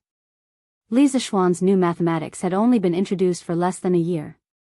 It was extremely difficult to find a group of bookkeepers who were proficient in the new mathematics and accounting system. This lack of talent situation might improve in a few years, but the bank could not wait. Li Zishuan frowned and thought for a moment, then said, "Actually, it is not difficult to solve this problem. Little Ku, you can recruit a group of students from Yanhuang College who are proficient in the new mathematics and accounting system. Hire them to the bank and use their weekends to check the accounts for the bank. This way, there are two benefits. First, it will allow the bank to operate efficiently and accurately. Second, these students will work part-time and part-time. They can use this to deepen their understanding of the knowledge that they usually learn from books, and they can also get in touch with the daily operations of the bank. When they graduate in the future, those students who are not interested in an official career can stay in the bank as bookkeepers. In terms of salary, they will definitely be able to ensure that their family will not have to worry about food and clothing. Yanhuang Bank's position in Tang Dynasty was equivalent to a modern-day bank or central bank. It was considered a large-scale, state-owned enterprise. Li Zishuan felt that assigning his students to work in the bank would not be a disgrace to Yanhuang College's reputation. "Yamacho, you intend to let the students of the college to work in the bank as bookkeepers?" Li Ku's eyes widened in disbelief. In the minds of the ancient people, there was no such thing as a state-owned enterprise. In their eyes, there was only the imperial court. Scholars studied and obtained scholarly honors in order to enter the imperial court and serve the country. They had never heard of anyone studying specifically to become bookkeepers. Why? Little Ku, are you looking down on Yanhuang Bank? Do you feel that it is a waste of talent for the students of the college to stay here? Li Zishuan's sharp eyes seemed to be able to see through people's thoughts. He looked at Li Ku and said with a faint smile, "No. No. Ku did not mean that." Li Ku hurriedly said. Li Zishuan shook his head and said with a smile, "Little Ku, you have been in the bank for a long time. You should know what kind of place Yanhuang Bank is. Today, I can tell you with absolute certainty that in less than 3 years, Yanhuang Bank will become an existence that controls the entire economy of Tang Dynasty. Its importance is definitely not inferior to any of the 6 ministries in the imperial court. As such, do you still feel that it is a waste of talent for the students of the college to stay here?" Li Ku was a little shocked. However, after thinking about it carefully, Li Zishuan's words might not necessarily be true. He clasped his hands and said, "Yamacho's words are also what Ku hopes for. No matter what others think, Ku will never feel that it is a waste of talent to stay in the bank." Li Zishuan smiled. After pausing for a moment, he said, "Yanhuang College teaches engineering. Although there is a subject in the imperial court's imperial examinations, compared to the subjects such as Jinshi and Mingjing, the number of students admitted to this subject is much smaller. The number of students in Yanhuang College who can stand out in the imperial examinations every year is extremely small. And the number of students who can use engineering to gain a foothold in the imperial court is even rarer. Therefore, I feel that instead of letting the students be small officials in the 6 ministries and waste their time doing odd jobs for the officials, it is better to let them come to a place like Yanhuang Bank where they can truly display their strengths. Other than Yanhuang Bank, there is also the workshop of Chitsu Pavilion. That place also needs them. Little Ku, don't look down on the workshop. This workshop is now the most technologically advanced workshop in Tang Dynasty. With the revolution of energy and power machinery, the workshop of Chitsu Pavilion will become more and more advanced, so advanced that it will surpass this era. The students of Yanhuang College can use what they have learned to create wealth here. Wealth that will allow them to live their lives without worry. Master's position today is mostly due to engineering. In the future, among these students, there might be hundreds and thousands of master, hundreds and thousands of Marquis Yong and. The meaning of these words was very simple. That was, if the imperial court did not want too many engineering students, then he wanted them. He did not mind having too many. This was a plan that had been buried in Li Zishuan's heart for a long time. It was called the Great Lantian Plan. In his view, since the imperial examination system of this era was mainly based on Confucianism and the imperial court did not want so many engineering students, then he would bring this group of students to Lantian County and create a world that would surpass this era. In any case, he was now the lord of Lantian County. There were many vacant positions under him. He had the ability to give these engineering students generous treatment and high social status. Chapter 1454. Yamacho, now that Confucianism is in power, it is indeed difficult for engineering students to stand out. However, I am willing to help you. After listening to Li Zixuan's words, Li Ku was silent for a long time before he spoke. Oh. How do you plan to help me? Hearing this, Li Zixuan asked with a smile. Li Ku pursed his lips and said, in a few years, I will be going to Shu. Shu has been isolated from the Central Plains for a long time, and the conditions there are very backward. It is in need of large-scale construction to improve the living conditions of the people. At that time, if there are students from the college who are willing to go to Shu to be officials, I will gladly accept them. I believe that with the ability of our college students, it will not be a problem for them to benefit the people. Li Zixuan glanced at Li Ku and laughed, haha. Little Ku, you have seen Ku Shiqing's good deeds in Shu, so you want to recruit more students from the college to help you manage your fief, right? Don't be fooled by Li Ku's dignified words, as if he was helping Li Zixuan share his burden. In fact, Li Ku's actions were snatching talent from Li Zixuan. However, even though Li Zixuan knew Li Ku's true intentions, he was not angry. This was because the students of the college were free to choose where to develop in the future. Li Zixuan could not control them at all. If Li Ku had the ability to attract these talents to Shu, it could only be said that he was charismatic. Li Zixuan would not be angry about this. After being seen through by Li Zixuan, Li Ku was slightly embarrassed. He coughed dryly and said, ahem. Nothing can be hidden from Yamacho's eyes. Actually, what I am thinking is that the Central Plains is deeply influenced by Confucianism. Even if the engineering students have made outstanding contributions, it will be difficult for them to compete with Confucianism that has been passed down for hundreds and thousands of years. But Sichuan is different.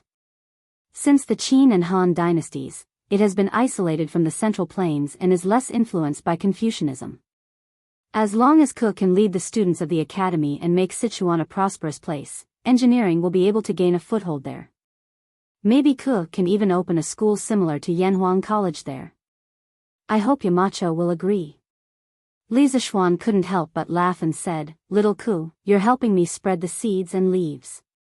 What reason do I have to disagree? Pausing for a moment, he continued, just as you said, the study of engineering is indeed met with a lot of resistance in the current Great Tang, but I don't think this resistance is a problem. As more and more people realize that engineering can change the world, they will slowly accept it. Of course, if you want to develop engineering in Shu, it might not be a bad idea. This can also be considered as blossoming. Li Ku cupped his fists and said, what Mr. said makes sense. Then from now on, Ku and Mr. will work together to develop our skills. In the past, Li Ku was repulsed by Sichuan. After all, he had lived in Cheng and since he was young. It was inevitable for him to have some resistance in his heart when he was asked to go to Sichuan, which was thousands of miles away.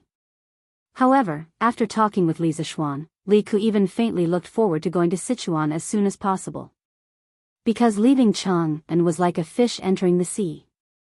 At that time, he could be like his idol, Li Zixuan, vigorously develop engineering in his fief and make the people there better. He was looking forward to the land of Sichuan being transformed into a true heaven on earth under his transformation. Li Zixuan nodded. Just as he was about to get up and leave, he suddenly thought of something and said to Li Ku, Little Ku, I just saw on the account book that Yanhuang Bank's monthly income is more than 30,000 strings of coins. Is that right? Hearing Li Zixuan suddenly ask this, Li Ku was a little confused. He paused for a moment, nodded and replied, Indeed. In recent months, the number of merchants in Lantian County has skyrocketed. Countless shops have sprung up in the city like bamboo shoots after a spring rain. These merchants are opening shops and purchasing goods, so it's inevitable that they will encounter problems with funds. Thus, more and more people come to Yanhuang Bank to borrow money, and our income is also increasing. However, if this was a bank in other places, it might not be able to earn so much money. But if there are too many people borrowing money, it might not be a good thing. After all, the money in our bank is limited. At the end of every month, the bank will have a shortage of money. Many merchants want to borrow money, but they can't, so they can only borrow money from those big families who specialize in lending money. Moreover, the amount of Tang Yuan issued is closely related to the total wealth of Tang Empire. We can't just rashly print more Tang Yuan, so we can only watch as those merchants are exploited by those big families. Li Zishuan knew that Li Ku was telling the truth. After all, in the current Tang Empire, if one were to talk about the most prosperous places, it would only be Chang'an and Lantian County. But if one were to talk about the place where the scale of business grew the fastest, it would only be Lantian County. The expansion of business required a large amount of liquidity, and the bank was a place that specialized in providing liquidity for merchants. Currently, the capital of the bank was mainly accumulated from the investments of the bank's shareholders and the profits from the bank's operations in the future. The bank's source of profit was, first, from collecting the fees from the commoners when exchanging copper coins for Tang Yuan, and second, from lending money to the merchants to generate profits. After a moment of silence, Li Zishuan said, "Little Ku, one must know how to be flexible when dealing with matters. Since the bank will encounter a shortage of money at the end of every month, then we should think of a way to attract more funds." Li Ku frowned and asked, "Yamacho, where should we go to find a source of funds?" Li Zishuan smiled and said, "Of course it's from the commoners. Previously, Little Ku, you were able to think of lending money to the merchants to generate income for the bank. Now, why didn't you think of using small profits to attract the commoners to deposit their money in the bank? You can post a notice to inform the commoners of Lantian County that as long as they deposit their copper coins in the Yanhuang Bank, not only will we not charge them the fees for exchanging copper coins for Tang Yuan, we will also give them a certain amount of interest. This interest is divided into current interest and fixed interest. Current interest means that there is no fixed deposit period. If the commoners need money, they can come to the bank to withdraw it at any time. Fixed interest means that the money cannot be withdrawn until the agreed upon date. Therefore, the fixed interest rate is higher than the current interest rate. Those commoners who have extra money can deposit their money in the Yanhuang Bank. This way, not only can they ensure the safety of their property, but they can also earn extra interest. I think there will be many commoners who will be willing to deposit their money in the bank." Li Ku's eyes widened when he heard this. His face was full of disbelief. At this moment, his mind was already in a daze. After a while, he finally regained his senses. He swallowed his saliva and asked, "Mountain Elder, if we really release this notice, I can guarantee that our bank's doorstep will definitely be trampled down by the people who will flock to our bank. Are you sure we won't lose money like this?" Lose money? If a bank can lose money, then there is no business in this world that can make money. Li Zishuan muttered in his heart. Then he smiled and said, "Whether we will lose money or not, it will depend on Xiao Ke's methods. I am only introducing you to a way to solve the problem. In this method, there is still a lot of room for manipulation. For example, the interest rate. When the bank is short of money, you can slightly raise the interest rate to increase the commoners' enthusiasm to save money. When the bank is not so short of money, you can adjust the interest rate to reduce the cost of the bank's deposit. There is a limit in the middle. You need to consider and balance all the factors. As for your worry that the bank will lose money, this worry is completely unnecessary. The interest rate of the bank will always be higher than the deposit rate. Also, money can only create more value when it is in circulation. If everyone hides their money in their own homes, then money will always be money. But if they keep their money in the bank, and the bank uses the money to help businessmen expand their business, then money can easily become 2 strings of money, or even more. That is why I told you before that there is a lot of knowledge in the bank. Using money to generate more money is the fundamental purpose of the bank's existence." Li Zishuan seriously pondered over Li Zishuan's words for a long time. He couldn't help but sigh in admiration.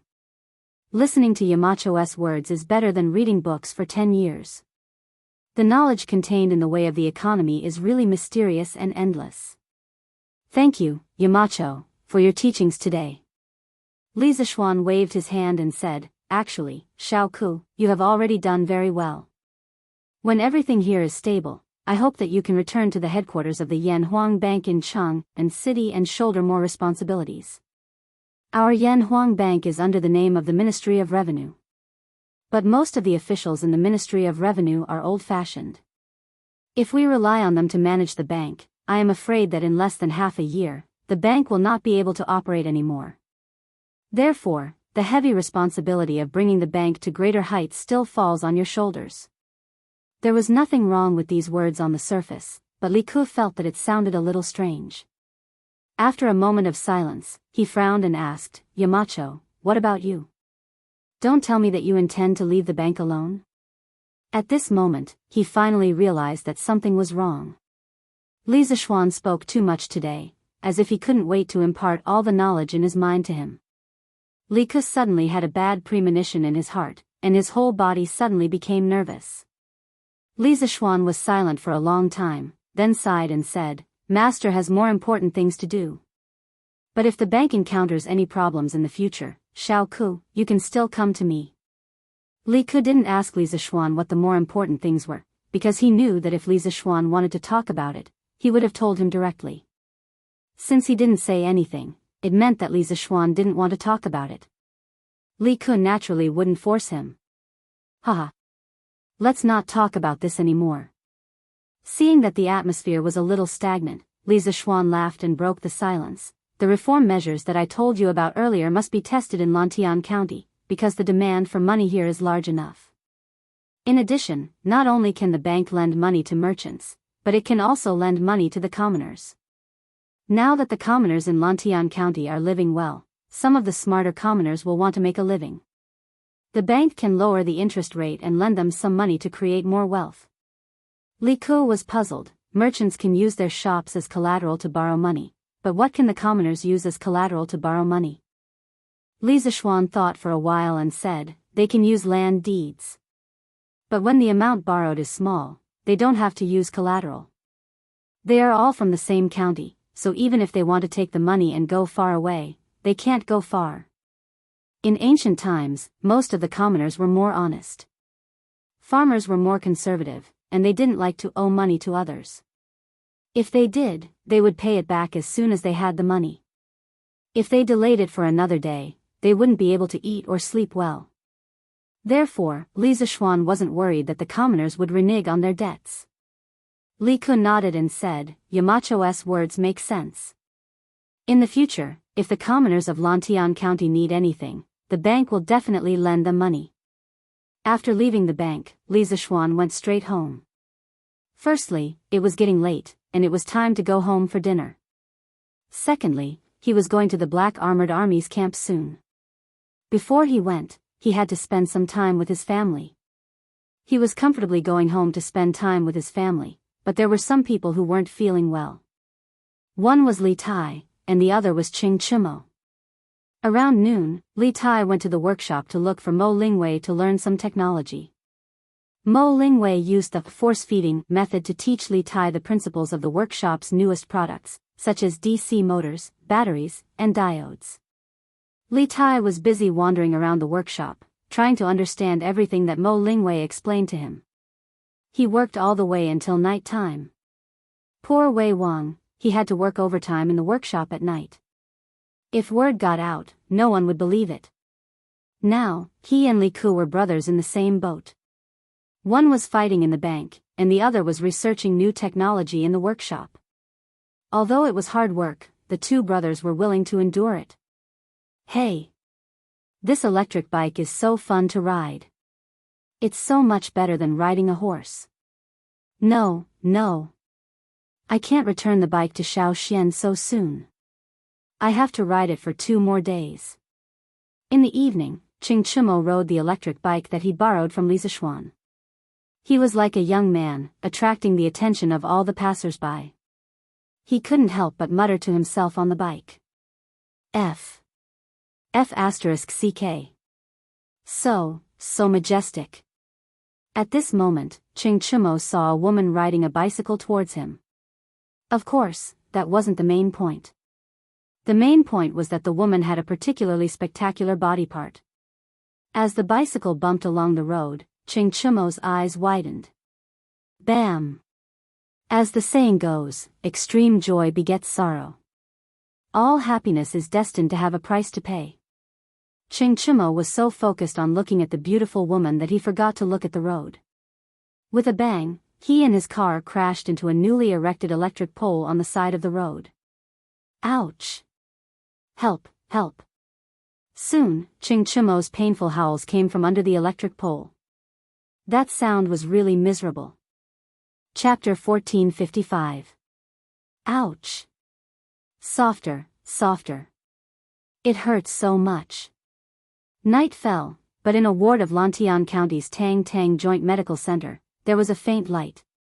A woman with a good figure was applying medicine and bandaging a burly man. What was annoying was that the man was still crying and howling from time to time. Those who didn't know the situation would think that they were doing something in the room. Serves you right. Who asked you to ride without looking at the road and like to look around? The woman with a good figure could not help but snort angrily. Looking at her face carefully, who else could it be but Guqinyue? And the man half leaning on the couch was Ching Chumo. It turned out that the woman Ching Chumo saw on the road today was Guqinyue, who had just finished work and was about to go home. However, this fellow was so fascinated by the scenery that he did not even know that he had crashed into a telephone pole. Hearing Guqinyue's scolding, Ching Chumo was not ashamed. Instead, he smiled proudly and said, "Gu. Dr. Gu, you can't blame me for this. You said that a piece of iron was sucked away by a magnet. Can you blame the iron? If you want to blame someone, you can only blame the magnet for being too attractive." Summer was really a good season. Ching Chumo, whose hormones were exuberant, seemed to be enlightened at this moment. His speech was obviously much better than before. How could Guqinyue not understand the meaning of Ching Chumo's words? But it was precisely because she understood that she felt both angry and a different kind of emotion in her heart. Ouch! Ouch, ouch, ouch. Dr. Gu, can you be gentler? Ching Chumo, who had just said something, suddenly felt a strong force coming from his knee, followed by a sharp pain. It was so painful that he almost cried. Humph. Who told you to talk nonsense? Guqinyue's eyes were filled with anger as she glared fiercely at Ching Chumo. Obviously, she had deliberately taught Ching Chumo a lesson just now. Ching Chumo finally understood. Not only did the girl in front of him have a hot figure, but her temper was also quite fiery. He couldn't afford to offend them. Ching Chumo decided to restrain his wretched and dissolute nature a little, so as to avoid further physical pain later. If Dr. Gu thinks that I'm talking nonsense, then I'm talking nonsense. Today, I really have to thank Dr. Gu. Otherwise, where would I find a clinic at this time? But it would be better if you were a little gentler. Ching Chumo scratched his head and decided that a wise man knew better than to fight when the odds were against him. Guqinyue snorted and rolled her eyes at a certain someone. She said, back then, Guangong didn't even make a sound when he scraped his bones to treat his wounds. But you, on the other hand, are in so much pain from a small fall that you want to die? Are you still a man? F***ck. He could tolerate other things, but Ching Chumo could not tolerate it when it concerned his gender. Dr. Gu, what you said is wrong. Lord Guan was a peerless hero. Wasn't it natural for him to not be afraid of pain? It can't be that anyone who can't compare to Lord Guan isn't a man, right? Then you really won't be able to get married in the future. What he said sounded like it was true, but as he spoke, this idiot couldn't help but drive. Not only did he drive, but others also had evidence of him driving. Although Guqinyue's personality was stronger than the average woman, she was still an unmarried girl. How could she tolerate others saying that she couldn't get married? You're the one who can't get married. Your whole family can't get married. You're really an ingrate. I shouldn't have saved you today. Guqinyue put her hands on her hips and scolded Ching Chumo fiercely. Chingchumo shrunk his neck. Obviously, he didn't expect Gu Qingyue to have such a big reaction. He hurriedly said, "Dr. Gu, calm down, calm down. I didn't say that you can't get married. I'm only saying that according to your standards, there aren't many men in this world, so you can't get married. But obviously, there can't be only a few men in this world, so it's impossible that you can't get married, right?" Hearing Chingchumo say, "You can't get married," Gu Qingyue was about to explode. When Chingchumo finished speaking, she couldn't help but roar, "You lecher, shut up. Get out. Get out now. Tang Alliance Medical Center doesn't welcome you. Hey. Don't. I'm an injured person, and you're a doctor. Aren't doctors supposed to save the dying and heal the injured? How can you chase me out?" Chingchumo also realized that there was something wrong with what he said just now, and hurriedly tried to salvage the situation. Gu Qingyue just said it out of anger. She didn't really want to chase Chingchumo out. After all, Chingchumo was still injured. However, Chingchumo's words just now were really too hateful. It was impossible for her to admit defeat now. "Fine. You won't leave. I'll leave. Anyway, you've already applied medicine on your leg. You can rest here for a night, and you can walk tomorrow." After a moment of silence, Gu Qingyue said coldly. Chingchumo was stunned. He thought to himself, "Didn't I say too much even if you can't get married? It was just a joke. Why do you have to overreact?" He didn't know that his unintentional words had hit Gu Qingyue's soft spot, so Gu Qingyue had such a big reaction. "Dr. Gu, wait." Seeing that Gu Qingyue was really going out, Chingchumo hurriedly said, "It's dark now. Lantian County and Chang'an City are all under curfew. Where can you go? Besides, you're a girl. It's dangerous for you to go out alone so late at night." Hearing the faint concern in Chingchumo's words, Gu Qingyue's ears turned red, and her expression was a little unnatural. After a moment, she snorted, "No matter how dangerous it is outside, it's still safer than here." Even a fool would be able to understand the deeper meaning of this sentence. After saying that, she walked directly out of the door. Chingchumo was stunned and hurriedly said, "Hey. Dr. Gu, wait. You stay, I'll go out." But at this time, Gu Qingyue had already left without looking back. How could he still see her? Chingchumo was anxious. How could he bear to let a girl wander the streets in the middle of the night? So at this time, he didn't care about the injury on his knee. He directly jumped off the bed and limped out, shouting, "Dr. Gu, wait. You stay in the room, I'll sleep in the hall of the medical hall." Ouch! Chingchumo ran too fast and sprained his knee under the strenuous exercise, adding to his injury. His right knee instantly lost feeling, and he fell forward to the ground. Gu Qingyue, who was walking in front, heard the movement behind her and immediately stopped. She turned around and a trace of panic flashed in her eyes. Then she hurriedly walked over to Chingchumo. "Why do you have no sense of seriousness? You're clearly injured, but you still want to get off the bed and run out. Great, your injury that could have been healed in 1 or 2 days will now need at least 7 or 8 days to recover." After helping Chingchumo into the room and checking his injury, Gu Qingyue couldn't help but reprimand him. As a doctor, the most annoying thing was when the patient was disobedient and caused the patient's condition to worsen. Gu Qingyue was no exception. Chingchumo grinned and said, "I'm worried that a girl like you will encounter bad people if you sleep on the streets at night. Let's say first, you'll stay here in a while, I'll go downstairs to sleep in the hall. It's hot now, so you don't have to worry that I'll catch a cold at night. Who cares if you catch a cold at night?" Gu Qingyue rolled her eyes and grumbled in her heart, but she said, "Who told you that I'm going to sleep on the streets? Behind this joint medical center is the temporary residence of the doctors. I have to go back and rest, so I'll leave this place for you to stay." After saying that, Gu Qingyue waved her hand and left very suavely, leaving behind a stunned Chingchumo. F***CK? There's a place for the doctors to stay in this joint medical center of Tang? Why haven't I heard of it? After sighing, Ching Chumo silently glanced at his sprained right leg and couldn't help but curl his lips. He probably felt that it wasn't worth it for this brother leg. Fell for nothing. This lecher, although he's a little perverted and his words are a little hateful, he can still be considered a gentleman who knows how to care for people.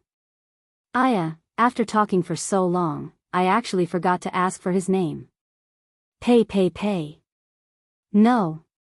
Why do I need to know the name of this lecher? Good Chinua, who had always thought of herself as a strong woman, was inevitably confused tonight.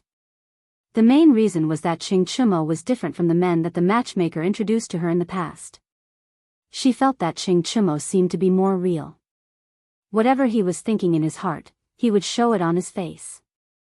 He was not like the young talents she had seen before. On the surface, they were all cultured and elegant, but behind their backs, they were all dirty and filthy. Although this little girl's temper is a little fiery and impatient, she's quite good at taking care of people, and she's also very good looking. Hee. On the other side, Ching Chumo touched the bandage on his knee and whispered with a smile on his face. Previously, when he borrowed the car from Lisa Xuan, he had repeatedly assured that there wouldn't be any accidents. He didn't expect that in less than a day, he and the car would crash into an electric pole. Although the culprit was Gu Qingyue's beauty, it was still a collision. He just didn't expect Gu Qingyue to be a doctor, and a doctor of the Joint Medical Center of Tang at that. This was really a bit too much of a coincidence. Get up quickly. It's time to change your medicine. Early in the morning, the sky was just beginning to brighten. Ching Chumo was still chatting with Zhou Gong in his dreams when he heard a woman's voice in his ear. Moreover, the voice was a little loud, and it was difficult for him to not wake up even if he wanted to. Miss Gu, Dr. Gu, how did you come in? Ching Chumo rubbed his sleepy eyes and said in surprise. Your door wasn't locked. How do you think I came in? Gu Qingyue rolled her eyes and said in a bad mood. Oh. I don't think I closed the door last night.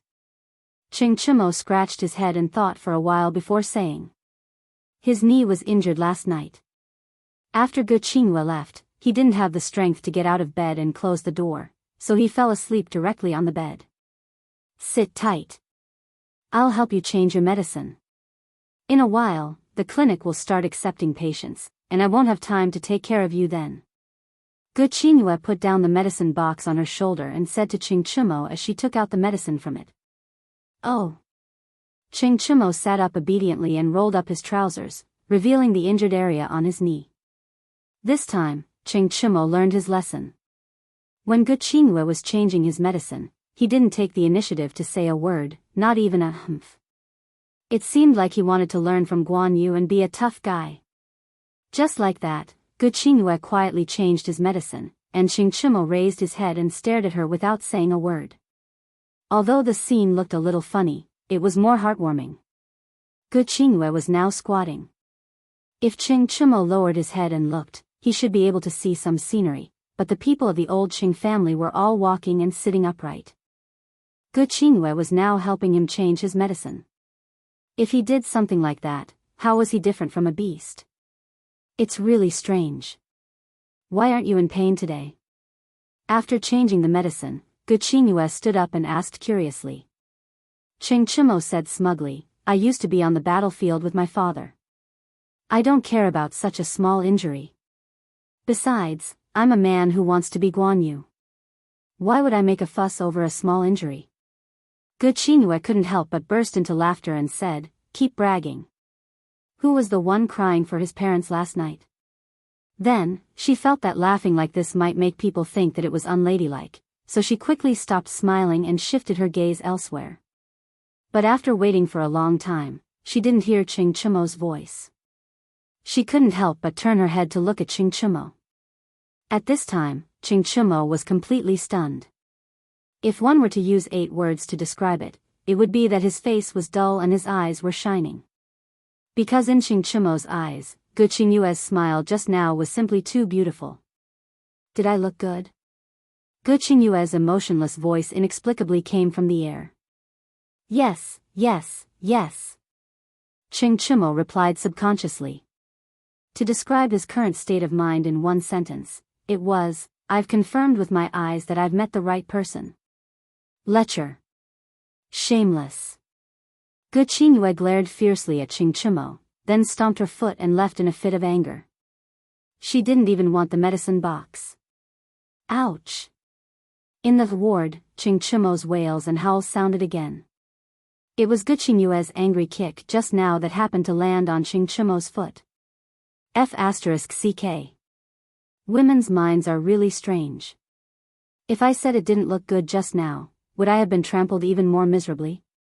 Qing Chimo hugged his smelly foot and muttered to himself while sucking in cold air. What were you muttering just now? Coincidentally, at this moment, Gu Qingyue's voice sounded again. Qing Chimo looked up and saw Gu Qingyue standing in front of the door expressionlessly, staring at him with a burning gaze.